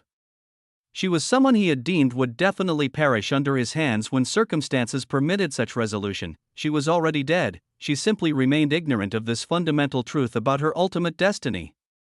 But the question that burned through his consciousness with increasing intensity was how she had become so devastatingly powerful in such a relatively brief span of time. She had consumed half a drop of his blood during their encounter in the paradoxical folds, that infinitesimal portion of his essence that had granted her immunity to producing inevitabilities. Yet if half a drop could produce such magnificent results, if such a tiny fragment of his being could transform someone into a force capable of challenging dukes, then why was his own accumulated power not measured in trillions of complexity and purity quotients rather than the hundreds of millions he currently possessed? The inconsistency gnawed at his understanding. Noah then recalled what the paradoxes had recently accomplished through their audacious assault on the coalition's most protected facility, the theft of a corpse of an early creature that had been jealously guarded for eons. Was this the source of her newfound capabilities? Had the combination of his blood and access to the preserved remains of one of his kind created synergistic effects that transcended what either component could achieve individually? Noah felt instinctive certainty crystallizing around this theory. If he had obtained that corpse himself, if those preserved remains had been processed through the mystical mechanisms of his early veiled shore rather than whatever crude methods the paradoxes had employed, the possibilities that stretched from such speculation were intoxicating in their scope and magnitude. But someone else had claimed that prize, through their own power and audacity, certainly, but his blood had been a critical factor in making such theft possible. Without his essence flowing through Davidicus, without the immunity and enhancement that half a drop had provided, the paradoxes would never have been able to penetrate defenses that had held firm for eons. A feeling began to settle in the depths of his consciousness, the sensation of losing prized loot that he had never actually possessed, watching someone else play with treasures that should have been his by right. It was like witnessing a rival embrace a lover who should have been his own, hugging that precious loot to sleep and performing unspeakable acts of intimacy while he could only observe from positions of enforced isolation. After all, in existence, nothing was worse than stolen loot. Divitiacus had made herself the center of attention at this moment of existential significance, positioning herself as the architect of victory. Her display of power against the skeletal primordial death that had required multiple dukes working in coordination to merely withstand was nothing short of domination. She raised her hand with precision, fingers moving in patterns that seemed to rewrite the fundamental nature of space around her position. Tendrils of obsidian authority erupted from her transformed form, flowing outward like liquid darkness, yet these were not the crude manifestations of paradoxical authority that Noah had observed from other living paradoxes. The tendrils carried within them something older, more refined. Noah's enhanced perception detected the subtle musings of glyphs woven throughout that authority. The tendrils she released moved with predatory intelligence, seeking to wrap around the massive form of the skeletal primordial death with the inexorable certainty of entropy given purpose. The creature fought back with silent fury, its accumulated power creating zones where the fundamental forces of existence simply ceased to function. Yet its countless manifestations of ending found themselves systematically cornered by authority that operated according to principles it could not counter. Gradually, inexorably, the primordial death became bound by forces that transcended its cursed nature, its movements growing more restricted with each passing moment as Divitiacus demonstrated mastery. It was at this moment of tactical supremacy that Divitiacus chose to address the assembled forces. Her voice carried across the battlefield with crystalline clarity, each word chosen with the precision of someone who understood exactly what effects her speech would produce among her diverse audience. Ladies and gentlemen, she began. We find ourselves witnessing something that has not occurred since the earliest folds, the emergence of dead existences in numbers and power sufficient to challenge all living existences. She gestured toward the bound primordial death. What we have seen here today is not an isolated incident, not some random breach in the barriers that separate life from death. This is the beginning of something far more significant, a systematic invasion that will spread across every domain where consciousness dares to exist. Her voice took on notes of grim certainty as she continued her analysis. Dead existences of this magnitude will appear in many other locations, and with far greater frequency than we have witnessed today. The barriers that the creature established to keep our domains separate are failing, and when they collapse entirely, only living paradoxes will possess the fundamental advantages necessary to face such enemies effectively. During her monologue, the symphony emanating from Moraine's position continued to resonate across the battlefield, its effects now extending to encompass the newly arrived paradoxes. Above their heads appeared the same golden markers that blessed other living existences, two crossed swords that blazed with authority beyond normal limitation. The newly arrived living paradoxes and dukes responded to this enhancement by unleashing terrifying seas of paradoxical authority upon the remaining honored dead existences. Their coordinated assault clearing the cursed creatures like cattle being systematically processed through mechanisms designed for efficient elimination. Just as in the earliest folds, Divitiacus continued, her voice rising with the passion of someone delivering truth that others preferred to ignore. The true enemies of living existences are not each other, but the forces of ending that seek to consume everything we have built through eons of careful cultivation and advancement. She paused, allowing this fundamental realization to settle among her audience before delivering her ultimate objective. It is time for living paradoxes to reclaim our rightful seat at the table. We offer our capabilities gladly in the fight against dead existences, seeking partnership in facing threats that transcend every previous category of danger. As Divitiacus finished her carefully crafted monologue, she also completed the process of binding the skeletal primordial death entirely, her authority wrapping around the creature until it could no longer move or resist the forces that held it in perfect stasis. The demonstration was complete. She had single-handedly accomplished what multiple dukes working in coordination had struggled to achieve, while simultaneously positioning herself as the voice of reasonable cooperation in facing existential threats. Chapter 3996, Trembling. 3. Many dukes throughout the assembled forces looked toward the cluster of paradoxes with gazes that carried undisguised animosity. For many of them, the relationship with living paradoxes had been defined by warfare that stretched across eons, conflicts in which Divitiacus and other dukes present had killed uncountable numbers of their allies.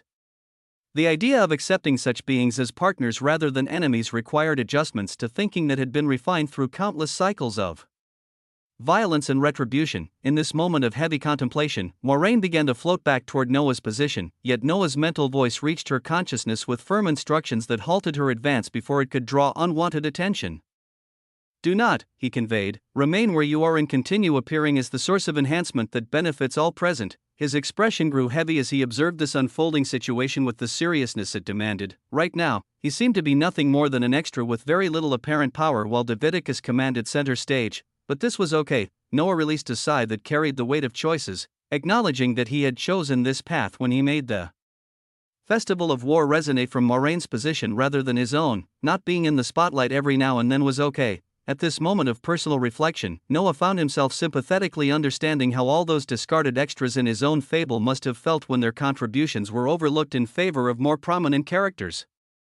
The sensation of being reduced to irrelevance despite possessing capabilities that exceeded those who commanded attention was humbling. It was in this moment of heavy contemplation that existence itself convulsed. A blaring purple brilliance blazed from above as reality tore itself open to accommodate the passage of someone whose presence was heavy. From the temporal rift emerged the visage of an extremely gorgeous woman. Her stellar purple hair flowed like liquid starlight given form and direction, while her dress seemed to contain within its fabric the compressed essence of temporal authority refined to its purest expression. She smoked a pipe whose contents blazed with inner radiance. Yet her attention focused immediately upon the figure of Duke Schrödinger with the kind of recognition that suggested their relationship stretched across eons of history. I thought I smelled a dirty beggar in my transcendent temporal folds, she said. How many millions of years has it been now, Schrödinger? Since when did you let children begin speaking for you? As she delivered this casual insult, she barely glanced toward Davidicus, yet that momentary attention carried within it the weight of assessment and dismissal that made the assembled Paradox Duke's expression grow cold. This was Ion, the temporal watcher, a being whose authority over time itself had been legendary since epochs that predated current existence. Toward her provocative words, the beggar-looking Schrödinger smiled with patient amusement that suggested he had been expecting exactly this development. Sometimes, he replied, one has to sit back and let the younger generation lead. Age brings wisdom about when to act and when to observe. Ion smoked her pipe with movements that seemed to slow time around her position, each inhalation drawing in possibilities while each exhalation released certainties into the surrounding space. She nodded as if considering his response, then, whap, she vanished from her position above the battlefield, reality bending around her passage until she materialized directly beside Moraine. You have gotten rusty, old friend, she said to Schrödinger with voice that carried across impossible distances without losing any of its clarity. I can see your gaze and the hungry attention of this loud Davidicus looking toward this Moraine here with calculations. She gestured toward the living paradox whose position had become the center during this battle. She appears to have come before you other paradoxes to lend aid against dead existences. If anyone should have a seat at the table of governance, should it not be her? Young, perhaps a bit weaker than established powers, certainly easier to manipulate into serving larger agendas. Schrödinger's smile deepened at her provocative analysis. You are letting your true thoughts be heard out loud again, Ion, he observed with gentle reproach. Ion nodded with calm acknowledgement of his criticism. Of course. I believe in being straightforward about intentions and motivations rather than hiding behind pretense and manufactured courtesy. And what I want most in this situation is the precise opposite of whatever you are seeking to achieve, you manipulative fucking beggar. Boom. The exchange between these terrifying beings carried undertones that spoke to conflicts and competitions that stretched across eons of shared history. Their true auras flared outward at this moment as everything began to tremble. They were called dukes by those who required classifications and hierarchies to understand the scope of power they witnessed. But truly, their accumulated authority exceeded any normal duke by margins that rendered comparison meaningless. They were existences at a stage of power that very few beings across the breadth of reality could claim to understand. Some even speculated that they had reached heights of capability comparable to those achieved by beings who had walked the earliest folds when power flowed according to principles that current reality had forgotten. Others whispered that they might be comparable in authority to young early creatures themselves. But the signature manifestation that truly defined their transcendent nature was their capability for existential trembling, the ability to make all surrounding weavings of existence shake through their presence alone. Their aura affecting the atmosphere and environment of the very fabric of existence itself. Standing before such beings, one would feel their very existence trembling. As two terrifying existences looked at each other, the bodies of everyone and everything nearby vibrated in response. Existential. Trembling, only a single being had felt his hands begin to shake before his eyes turned utterly livid and filled with tyranny as he told his own body, "Don't you fucking dare." And right after, his glorious standing and distinction as an early creature flared as for him and him alone in this region, he did not tremble, he would not tremble. Chapter 3997, an instant. The air itself seemed to hold its breath as existence trembled at the mere confrontation of two ancient powers. The fabric of reality rippled outward from where Ion and Schrödinger locked gazes, their accumulated authority creating waves of pressure that made the very foundations of the transcendent temporal folds uncertain about their own nature. Lesser beings found themselves frozen in place, their bodies betraying them as existential trembling coursed through every fiber of their being. Noah observed this display of overwhelming might with eyes that remained steady behind his obsidian helm. The trembling that seized others, that fundamental recognition of powers beyond comprehension, simply did not touch him. His form stood perfectly still within Yashinami's armor, not through effort or resistance, but through the simple truth of what he was an early creature. The thought burned through his consciousness with tyrannical certainty. How dare entities lesser than himself attempt to make him experience fear through mere displays of accumulated authority? They commanded respect, certainly. Their power could reshape existence itself, undoubtedly. But trembling? That was the province of those who stood beneath, not one whose very nature predated the concepts they wielded. His gaze swept across the battlefield with cold assessment, taking in the positions of every player in this grand game. Some of his goals had been achieved, the festival of war had shifted the battle's momentum. Resources had been gathered, connections forged. Others remained tantalizingly out of reach. But the arrival of these heavy hitters, these beings whose authority transcended normal categorization, had transformed an already complex situation into something far more interesting. Ion stood wreathed in temporal authority that seemed to slow time itself around her presence, each draw from her pipe pulling in possibilities while exhaling certainties. She represented power that exceeded normal dukes by margins that made comparison meaningless. And Schrödinger, that deceptively mundane figure whose presence generated warning signals in Noah's mind, remained apathetically calm. Noah's lips curved slightly behind his concealing helm. He was not at the center of attention. And that was okay, as since now, he had deemed it that way, when circumstances served his purposes, he would do whatever proved necessary to obtain what he desired. Consequences could be calculated, reactions predicted, outcomes orchestrated through understanding rather than force, and right now, he wanted a certain terrifying treasure to be triggered, in that moment of absolute stillness, where existence itself seemed frozen between heartbeats as two transcendent beings measured each other. Across impossible distances, Noah began to move, his form lifted from its position with fluid grace, the obsidian armor flowing around him like liquid darkness as he started floating across the twisted space of the battlefield. Amidst an existential trembling where others were frozen, he moved. His destination was unmistakable, the massive form of the primordial death that Diviticus had bound in her tendrils of paradoxical authority, its skeletal frame held in perfect stasis despite the tremendous power contained within. The shock of his actions rippled through every consciousness present like stones thrown into still water. Eyes that had been locked on the confrontation between Ion and Schrödinger suddenly swiveled toward this impossible sight. Here, in the midst of existential trembling that should have rendered all movement theoretical rather than actual, a single figure glided through space as if the overwhelming pressure simply didn't exist. The obsidian armor caught and reflected the chaotic energies of the battlefield, creating patterns of darkness that seemed to absorb light rather than merely block it. Yet it was not the armor that commanded attention, it was the complete absence of struggle in his movements. His body showed no indication of effort, no tremor of resistance against forces that made reality itself uncertain. He moved as naturally as one might walk through an empty room, unaffected by pressures that had frozen beings of tremendous power in place. Schrödinger's ancient eyes shifted toward Noah's advancing form, the calm assessment in his gaze suddenly flashing with brilliant illumination.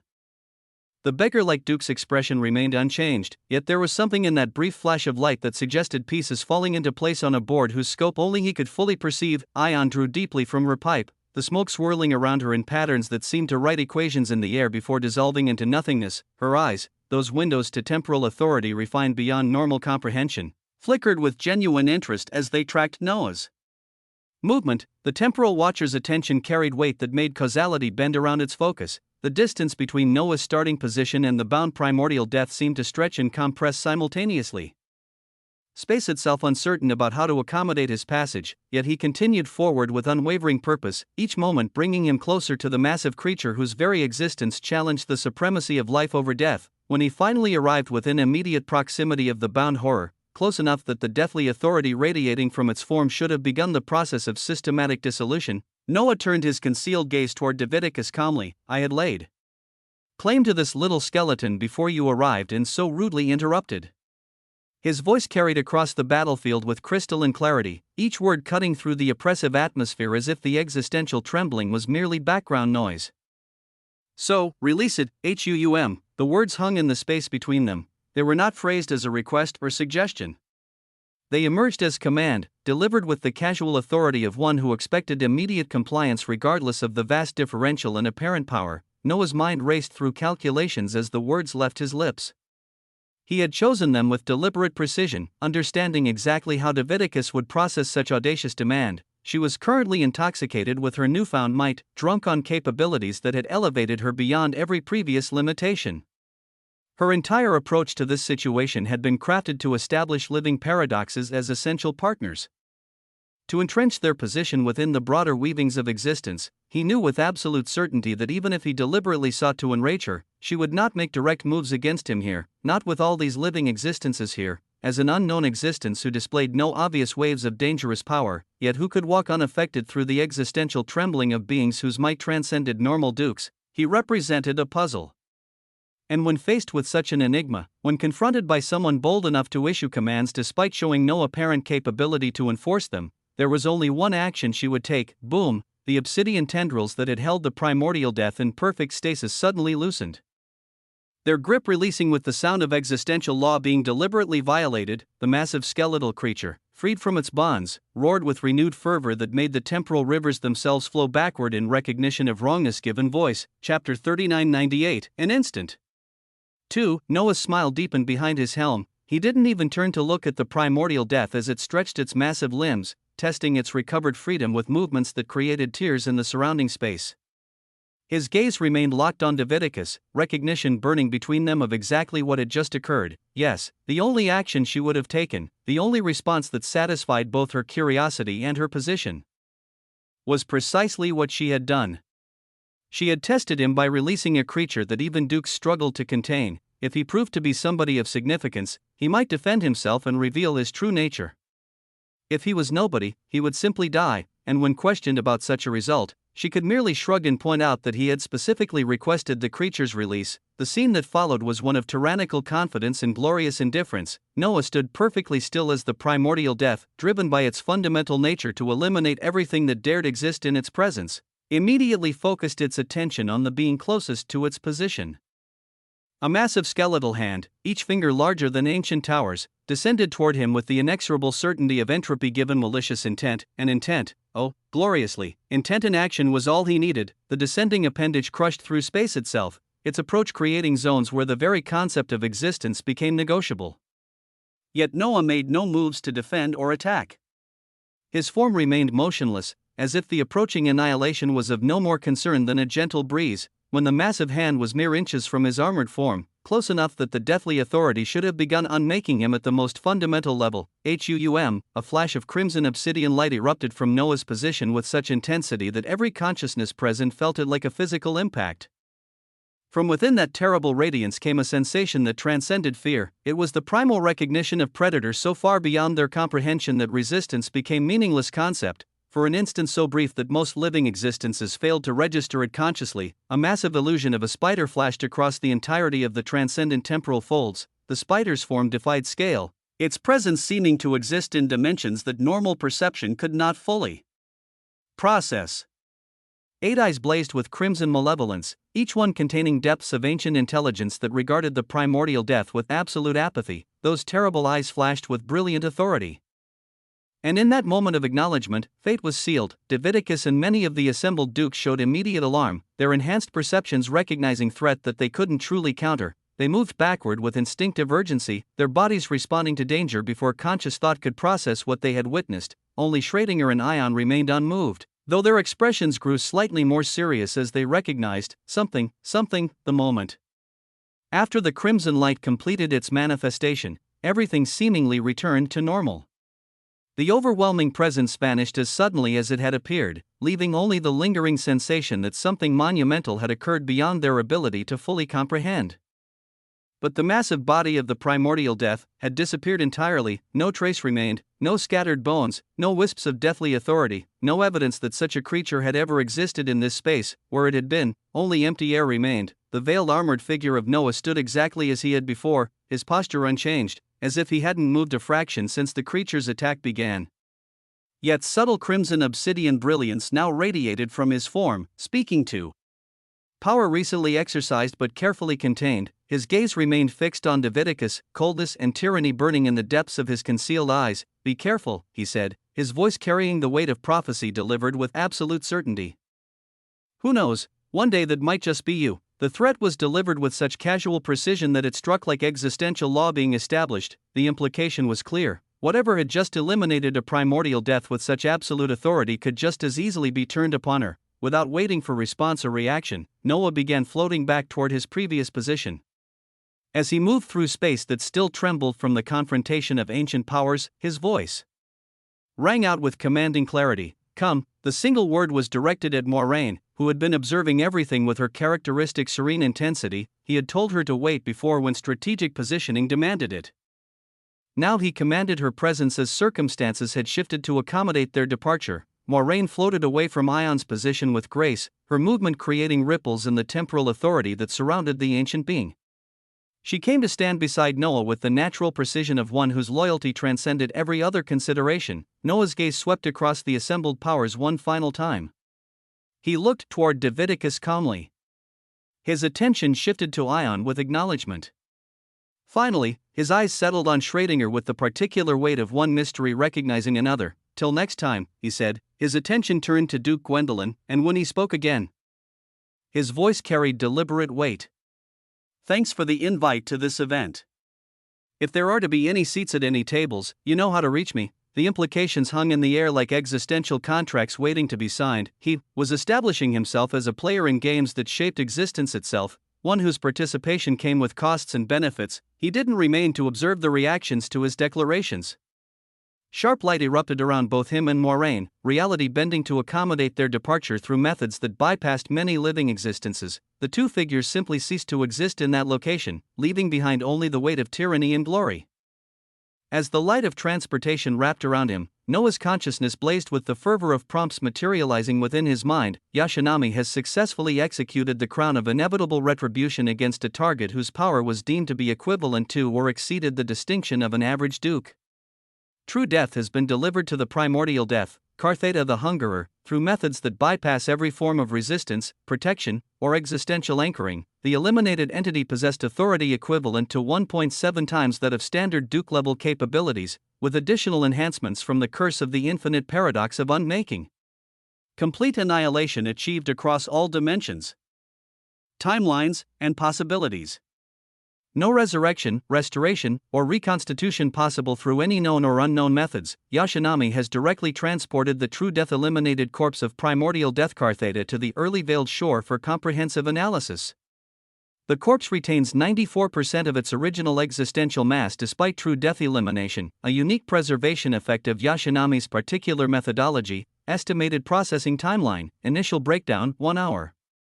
Complete resource extraction 24 hours. Additional note, Yashinami expresses satisfaction with the quality of the eliminated target and requests permission to retain 50% of the processed materials for her own recovery and grown.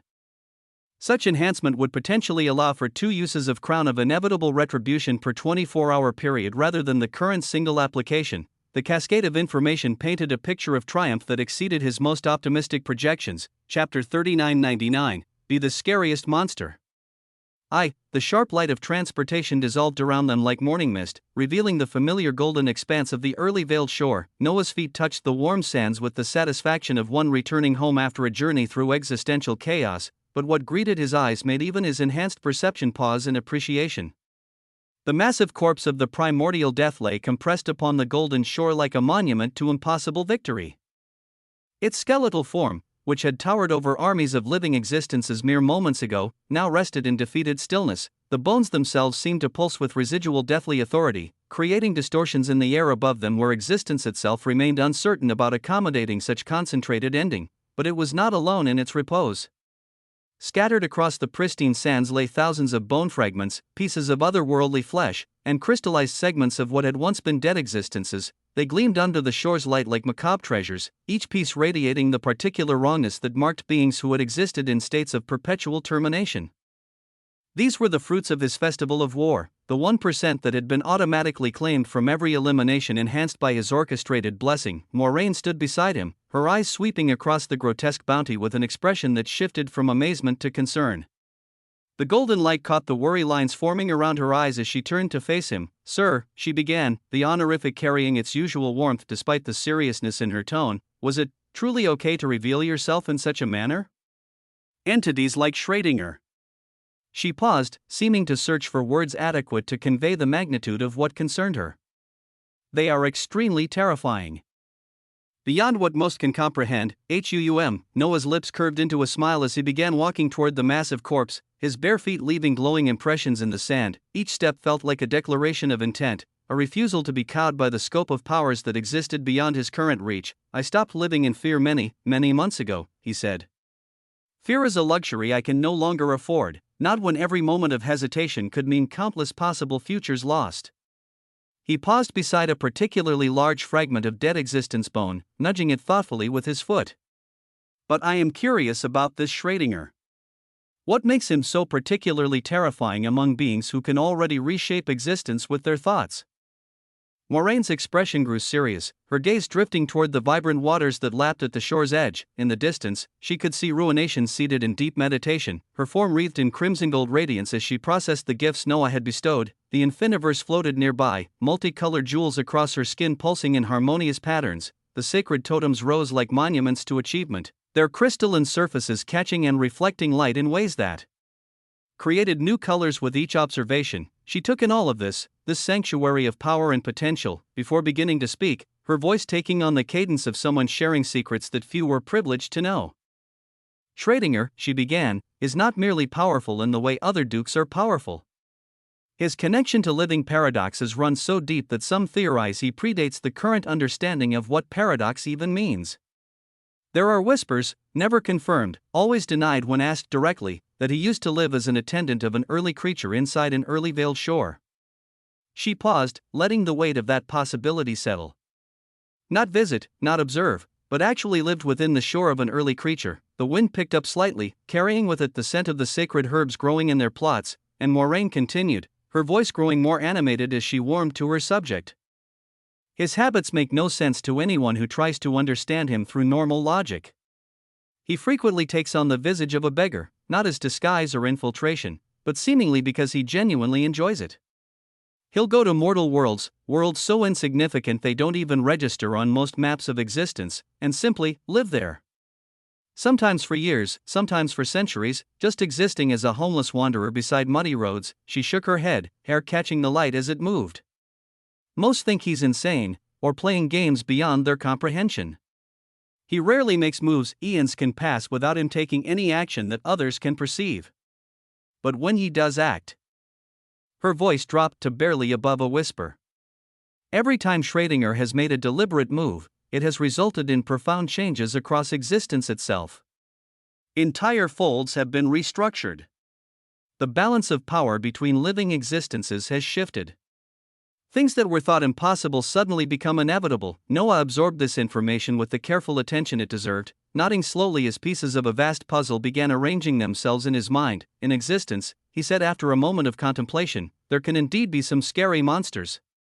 Beings whose power and understanding transcend every category we use to measure capability." His eyes blazed with inner fire as he continued. "All that I have to do is become scarier than them. And slowly, gradually, I'm gathering the resources to accomplish exactly that." Yes, there were many monsters out there. He simply had to be the bigger monster. He turned toward the massive corpse of the primordial death, reaching out to tap its crystallized bone with casual familiarity. "Yashinami," he called out, his voice carrying the authority of one addressing a bound companion, "you can have your half." The response was immediate and dramatic.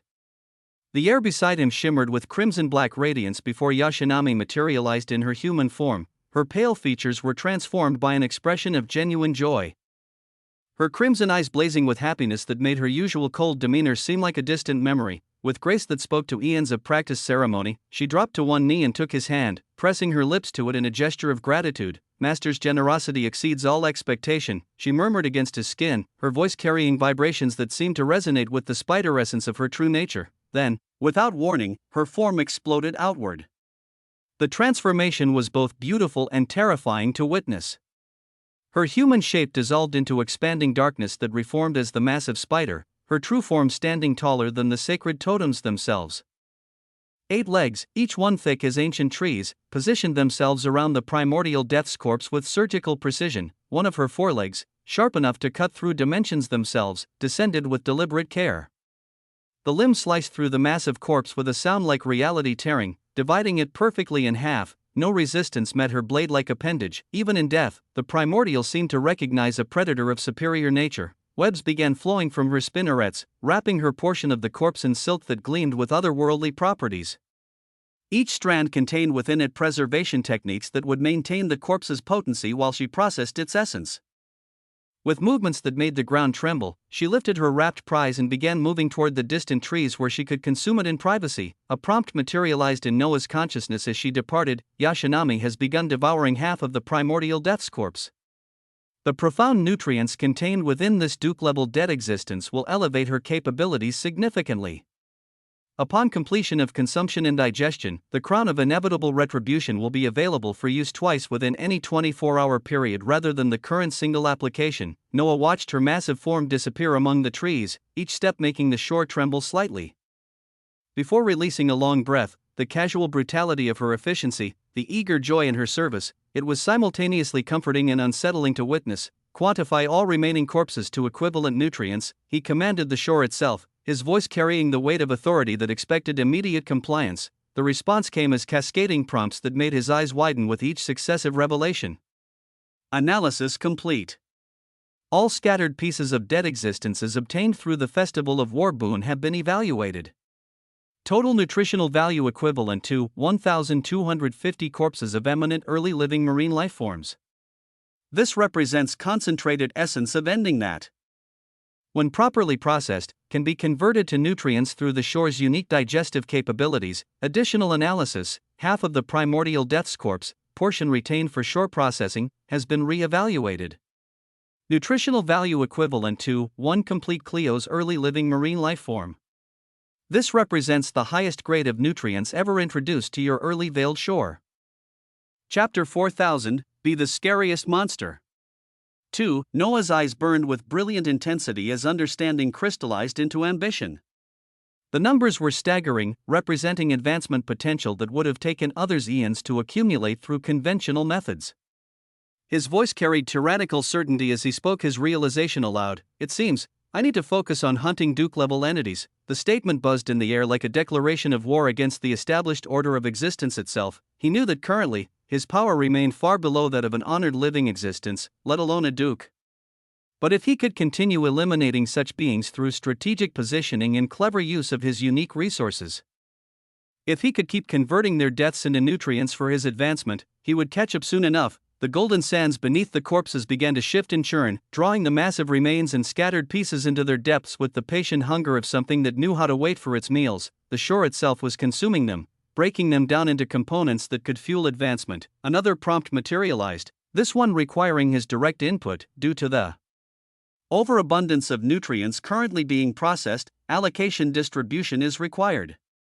The early veiled shore requests guidance on nutrient distribution across multiple possible development priorities. Proposed allocation: 15% toward plot enhancement, accelerate maturation of currently planted sacred herbs, transcendent veil moss, Chronos petrichor, void heart chrysanthemums, echo sage, infinity's breath orchids; 15% toward tree awakening, enable the 9 early sacred trees to begin producing their first fruits; 20% toward shore expansion. Further increase the territory of the early veiled shore by an additional 200%, 15% toward Leviathan's Eternum cage construction, build an ancient early aquarium designed to automatically draw in and capture early living marine lifeforms. Once caught, no entity below early creature status can escape. 35% toward personal enhancement, accelerate forging of towers of Osmont. advance completion of the second part of your heart, Oruvian shard veil, the arterial convergence core, and finalize the early atlas of the folds, confirm allocation. Noah gazed at the breakdown with calm and tyrannical excitement, his mind already calculating how each investment would compound into future advantages. The Leviathan's Eternum cage particularly caught his attention. An automatic harvesting system for marine lifeforms would provide consistent nutrients without requiring his direct involvement. Proceed, he commanded. The eruption of brilliance that followed made reality itself take notice. The entire early veiled shore pulsed with white gold radiance that seemed to emerge from every grain of sand simultaneously. Waves of concentrated authority rippled outward from the points where nutrients were being processed, each pulse carrying with it fundamental changes to the shore's nature. Hydrun, who had been maintaining her vigil over the sacred herb plots with characteristic arrogance, suddenly rose to her feet with unprecedented excitement. Her crystalline eyes widened as she witnessed golden light of impossible density bathing the plots she had been guarding. The herbs, which had been growing at their natural pace, suddenly began flourishing with explosive vitality. Leaves unfurled, stems thickened, and the very air around them began to shimmer with the potency of their accelerated maturation. Noah began walking across the golden sands toward the shoreline, each step feeling like a ceremony of advancement. Moraine followed behind him, and he could hear her release a soft sigh as the worry finally left her expression. When he glanced back, she was smiling, not the careful, respectful smile she usually wore, but something genuine and warm. She would simply trust that he knew what he was doing. As he walked, prompts began cascading through his consciousness, each one marking another milestone in his impossible progression. Heart component progress. Oruvian shard veil, the arterial convergence core 67% complete. Crystalline arterial networks forming. Blood production capacity increasing exponentially. Current blood of early creature reserves, 10,847 drops. Production rate has increased to 500 drops per hour due to enhanced heart development. Tower advancement notifications. Tower of Kuklos has achieved second stage. Temporal architectonics. Tower of Veritarch has achieved second stage. Truth's Observatory. Tower of Relativity has achieved second stage. Dimensional Anchor. Tower of Wardo Chow has achieved second stage. Pattern Manifestation. Tower of Megalos has achieved second stage. Magnitude Amplification. Tower of Conceptual has achieved second stage. Abstract Fortress. Tower of Engineer has achieved second stage. Creative Matrix. Tower of Outerversal has achieved second stage. Boundary Transcendence. Tower of Eldritch Expanse has achieved second stage. Impossible Geometries. Tower of Prana has achieved second stage. Life Force Citadel. Tower of Plot. Noah almost laughed as he saw the early veiled shore going all out to even give unique names to the towers of Osmond experiencing their advancement to the second stage. When Noah closed his eyes, the sensation that washed over him defied description. He could feel the golden sands of the early veiled shore infusing him with tremendous glory, each grain seemingly connected to his existence through threads of pure authority. Every step he took sent waves of gold surging through his being, into every cell, every atom, every synapse. It was as if the shore itself had become an extension of his body, or perhaps his body had become an extension of the shore. The feeling was utterly indescribable, a symphony of advancement playing through his very existence. Power became him, each pulse of nutrients reshaping fundamental aspects of his nature, his muscles densed with strength that transcended the physical, his bones crystallized with durability that mocked conventional limits, his mind expanded to accommodate understanding that would have shattered lesser consciousness. When he opened his eyes again, he stood near the waters of the shore. The crystalline waves lapped at the sand with gentle insistence, each surge carrying whispers of the marine lifeforms that dwelt in their depths. To his right, he could see the construction beginning, massive pillars of crystallized authority rising from the sands as the Leviathan's Eternum cage began taking shape. The structure was magnificent even in its earliest stages. Archways of compressed space curved impossibly, creating passages that existed in more dimensions than the eye could properly follow. The foundation gleamed with runes and glyphs that seemed to write themselves into existence, each symbol a law that would govern the cage's operation. It would be beautiful and terrible, a trap that offered no escape, a prison that marine lifeforms would swim into willingly, drawn by currents they couldn't resist. Alongside all of this, current complexity quotient, 897,442,318, current purity quotient, 901,765,429, the numbers blazed across his consciousness with the weight of achievement. It was maddening if others ever knew how quickly he was doing all this. He was approaching 1 billion in both measurements, the threshold where he could form his first Cleo's glyph. that ultimate expression of power that transcended normal limitations, Noah stood. Watching the Leviathan's eternum cage take shape, its emerging form promising automated harvest of resources that would fuel endless advancement, he was savoring these moments, enjoying the boons that came after heavy war. Knowing full well that the landscape of existence was about to change dramatically, the ramifications of what had occurred in the temporal folds would ripple outward, the emergence of dead existences, the intervention of living paradoxes, his own display of power and moraine, all of it would reshape how the great powers viewed each other and their positions in the hierarchy of existence. And he would be a participant in whatever came next. His eyes gazed into the distance as his mind reached out to his other body, still maintaining his merchant persona in Aeternitas Concordia. He expected Duke Gwendolyn to approach that body very soon, drawn by questions and possibilities that his display had created. Through that interaction, he might be able to observe the reshaping of living existence hierarchy in real time, positioning himself to take advantage of whatever opportunities emerged. The shore pulsed around him with renewed vitality, each breath he took filled with the scent of advancement and possibility. The sacred herbs reached toward maturity, the trees prepared to bear fruit, and in the depths of the expanding waters, new marine lifeforms began to spawn, drawn by the irresistible authority of an early creature's domain. He had transformed a battlefield into a harvest, converted death into life, turned endings into new beginnings. And this was only the glorious and magisterial beginning of what he would accomplish.